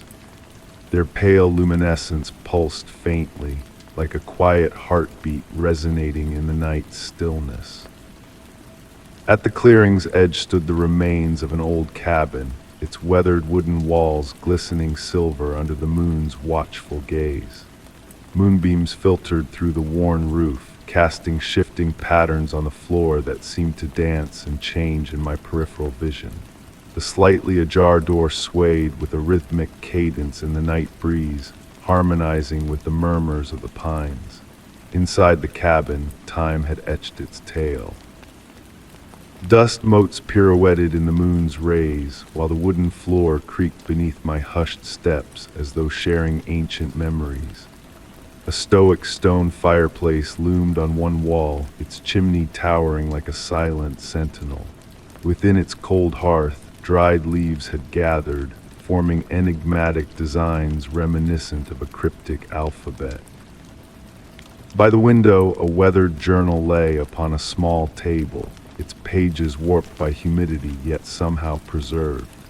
The touch of its warm leather cover contrasted with the chill of the night air. As I gingerly unfurled its pages, the spine whispered secrets in elegant script, recounting tales of mysterious lights among the trees and haunting melodies carried by elusive breezes. Each twilight, the author wrote, the pines would engage in their murmured dialogues as dusk descended. They spoke of wandering souls, of shifts in the forest's essence, and of entities that moved within the interstices of shadows. The author detailed how the mushrooms in the fire pit would radiate a brighter glow on certain nights, their luminescence pulsating in harmony with distant melodies hovering on the edge of perception. As I delved deeper into the journal's mysteries, a subtle transformation enveloped the atmosphere. The moonlight acquired a silvery hue, casting shadows with greater depth and intrigue. The whispers of the pines grew clearer, though their meanings remained elusive. I swayed involuntarily, as if swayed by an unseen current, my breath synchronizing with a hidden rhythm in the air. The journal spoke of a peculiar phenomenon. On nights of the full moon, such as this one, the old fire pit would mirror the heavens above, transforming into a pool of liquid shadow despite its dry surface. Intrigued, I ventured outside, the journal clasped reverently in my hands. The clearing appeared altered, though the change eluded my grasp. The logs seemed to weave intricate patterns, and the mushroom's glow intensified imperceptibly. Approaching the fire pit, I beheld the journal's claim come to life. The old ashes now shimmered with a mirrored sheen, reflecting the moon and stars with uncanny precision. Yet within this reflection, a subtle anomaly beckoned me closer. Amidst the celestial tapestry, unfamiliar lights danced with purpose, akin to fireflies choreographing a melody beyond mortal ears. The longer I gazed, the more I felt attuned to the pine's whispers, on the cusp of deciphering their enigmatic discourse. Seating myself upon a weathered log, the journal cradled in my lap, I penned my own observations under the canopy of night. Time ebbed and flowed, blurring the lines between observer and observed. Were the lights in the fire pit watching me, or was I observing them? Were the pines divulging their secrets, or merely permitting me a fleeting glimpse into their eternal dialogue? With dawn's approach, a veiled mist enfolded the trees like spun silk, and I inscribed a final entry in the journal. I chronicled how the mushroom's glow waned so imperceptibly that its cessation eluded my perception. How the whispers metamorphosed into the commonplace sounds of morning, and how the fire pit's reflective surface reverted to mundane ashes with the advent of daylight. Resettling the journal upon its table in the cabin, I acknowledged that despite my meticulous documentation, the full truth of my nocturnal sojourn would forever elude me. The pines continued their murmurs, now speaking of mundane affairs, wind and weather, light and shadow. Yet in moments of quiet reflection, I can still discern the cadence of that mystical night, still sense the elusive allure of mysteries content to remain half revealed, forever beyond complete understanding. Story 37. On a moonlit journey homeward, the nearly deserted subway car exuded an unexplained weightiness. Nestled in the distant corner, a solitary figure perched in silence, their gaze fixed upon me as the train clattered through shadowed tunnels. The atmosphere was dense with the mingling aromas of perspiration and stagnant air, instilling in me an unsettling awareness of being observed. The gentle sway of the carriage and the rhythmic clack of wheels on tracks wove a mesmerizing melody that typically would have ushered me into slumber. Yet this night bore a different essence. My focus incessantly gravitated back to the enigmatic stranger, whose mere presence seemed to warp the very essence of reality surrounding them. The fluorescent lights overhead sporadically flickered, casting peculiar shadows that pirouetted across the weathered metal walls. A peculiar observation dawned on me about my fellow traveler. Their silhouette bore a faint blur, as though glimpsed through a rain-splattered window. With each blink or shift of my gaze, their contours momentarily sharpened before melting away once more. The subtlety of this phenomenon might have been dismissed as a trick of my fatigued eyes, had it not been for the unfolding events. The stranger extended their hand in what seemed to be a salutation, yet the motion left trailing echoes in the air, akin to the luminous trails painted by sparklers in the night sky. Each gesture birthed ripples in the space surrounding them, warping the advertisements on the wall behind. A chill descended upon the carriage, causing goosebumps to prickle on my skin. Time adopted an elastic quality, expanding and contracting with each breath drawn. The intervals between stations elongated, the darkness beyond the windows deepened into an impenetrable void. The customary ambient symphony of the subway, the rush of air, the mechanical groans, the distant echoes all dissolved into a velvety silence, leaving only the heartbeat rhythm of wheels on tracks. I found myself scrutinizing their attire, a fusion of contemporary and antiquated elements. A coat that could have been worn yesterday or eons past, shoes that seemed to morph between styles when not under direct scrutiny. Their countenance lingered in shadow despite the harsh lighting above, as if darkness gravitated towards them. The stranger began to hum, though the melody eluded my ears. Instead, the tune reverberated within my chest, a haunting melody reminiscent of childhood lullabies and forgotten reveries. My eyelids grew heavy, yet I resisted their descent, ensnared in the dichotomy of comfort and disquietude. Minute alterations befell the subway car advertisements, unveiling different images when caught in peripheral vision, metal poles contorting at impossible angles before snapping back to normal upon focus. The windows reflected scenes that defied reality: verdant gardens, ancient libraries, distant galaxies. The stranger rose languidly, their movement akin to liquid in weightlessness. Advancing towards me, I noted their feet barely grazed the floor. The air surrounding them shimmered with an opalescent sheen, akin to heat waves rising from sun-baked pavements. Their presence suffused the carriage with an aura of immense antiquity and boundless patience. Seated across from me, a fleeting glimpse of their visage revealed kindness and agelessness, familiar yet impossible to commit to memory. Their voice, when it resonated, was akin to wind whispering through autumn foliage. You perceive beyond the ordinary, they conveyed, though their lips remained still. It is rare to encounter one awake at this juncture of reality, desiring to engage, to voice the myriad inquiries inundating my thoughts. I found myself engulfed in a profound tranquility. The gentle sway of the train metamorphosed into a cradle, the darkness outside transmuted into a tender embrace. The stranger's presence no longer bore menace, but rather the sensation of reuniting with an old confidant whose name lingered just beyond recall. Upon reopening my eyes, solitude enveloped the subway car. The fluorescent lights buzzed with customary harshness, advertisements touting their usual wares. The air reverted to its habitual temperature, the subway's symphony resuming its familiar tune.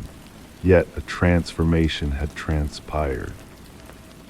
A subtle iridescence clung to my attire in the window's reflection, akin to dewdrops on a spider's web. Nestled within my pocket, a ticket stub emerged, its script foreign yet comprehensible, bearing messages in an alphabet unknown yet understood. Subsequently, during nocturnal subway sojourns, I cast a keen eye upon fellow passengers. Occasionally, when light cast just so, glimpses of blurred outlines and lingering echoes arose. And on rare occasions, a distant hum resonated not within my ears, but within my essence, a testament to the fluidity of reality, particularly within those twilight spaces between here and there, between consciousness and slumber. Story 38. On a misty coastal night, I wandered to an abandoned pier stretching into the murky, restless waters. Etched into a worn beam were intricate symbols softly glowing under the moon's pale gaze. A hint of mystery lingered in the salty sea breeze, and as my fingers traced the marks, I sensed a connection to a long-buried secret beneath the waves. The gentle rhythm of waves brushing weathered pillars lulled me into a tranquil state of contemplation. Standing there, the aged wood beneath my feet seemed to murmur with each step, echoing the footfalls of bygone years. The air carried the tang of salt and damp wood, mingled with an ancient essence evoking memories of forgotten chambers and ancient tomes. Night after night, I found myself drawn back to that pier by an inexplicable force. With each visit, the enigmatic markings revealed new intricacies, curves shifting in the moon's glow, lines forming new patterns with each ebb and flow of the tide.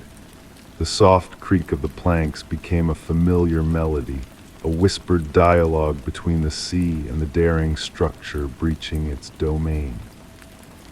During my fifth visit, a peculiar discovery awaited. The air around the marked beam held a subtle warmth, contrasting the cool maritime breeze. When my palm met the wood, a gentle pulse of warmth synchronized with my heartbeat, akin to cradling a cup of perpetually warm tea. The fog often thickened as I studied the symbols, enveloping me like a cozy shroud, muffling sounds and creating a secluded sanctuary where time danced to a different tune. At times, a faint humming seemed to emanate from beneath the pier, a harmonious accompaniment to the sea's cadence. One serene night, as I sat beside the marked beam, the water below stilled to a mirror-like surface, reflecting the moon with pristine clarity. Yet beneath that polished veneer, shadows moved with graceful intent, their forms too fluid to be mere fish, too large to be ordinary sea creatures, yet too enigmatic to identify. The symbols began to infiltrate my dreams, morphing into maps of uncharted realms or shifting beneath my touch like living script. I began chronicling them in a journal, depicting their nightly variations, noting their subtle metamorphosis with the lunar phases. Over weeks, I realized that other visitors to the pier remained oblivious to the markings. Their gazes slid past the beam as if it were mere timber weathered by time. Even my attempts to draw attention to the symbols were met with polite nods and swift topic changes. The turning point arrived with the new moon. In the absence of lunar light, the markings emitted a gentle phosphorescence, casting a spectral glow that undulated like subaqueous currents. The warm pulse in the wood intensified, and the subterranean humming grew clearer, carrying melodic notes that hinted at a language long forgotten. Curious artifacts began appearing near the marked beam, smooth stones etched with spirals, shards of iridescent shell glowing from within, strands resembling silver seaweed drying into intricate filigree designs. Each item felt like a message, though their meaning remained elusive.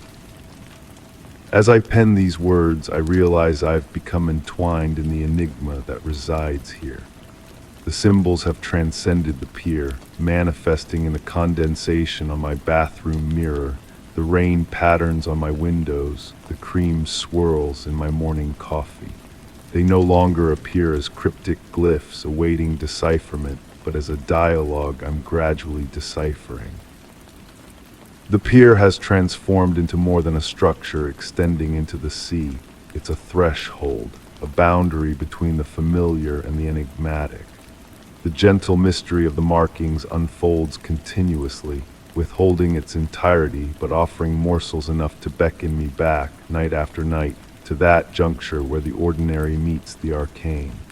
I've come to understand that some mysteries are meant to be embraced rather than unraveled. The symbols on the pier have taught me to find solace in ambiguity, to welcome the gentle tug of the unknown. As I sit here watching the fog enshroud the night and feeling the comforting pulse beneath my touch, I realize my role is not to decode this riddle, but to become a part of its ongoing narrative, adding my own chapter to the ancient tale whispered in this liminal space between land and sea.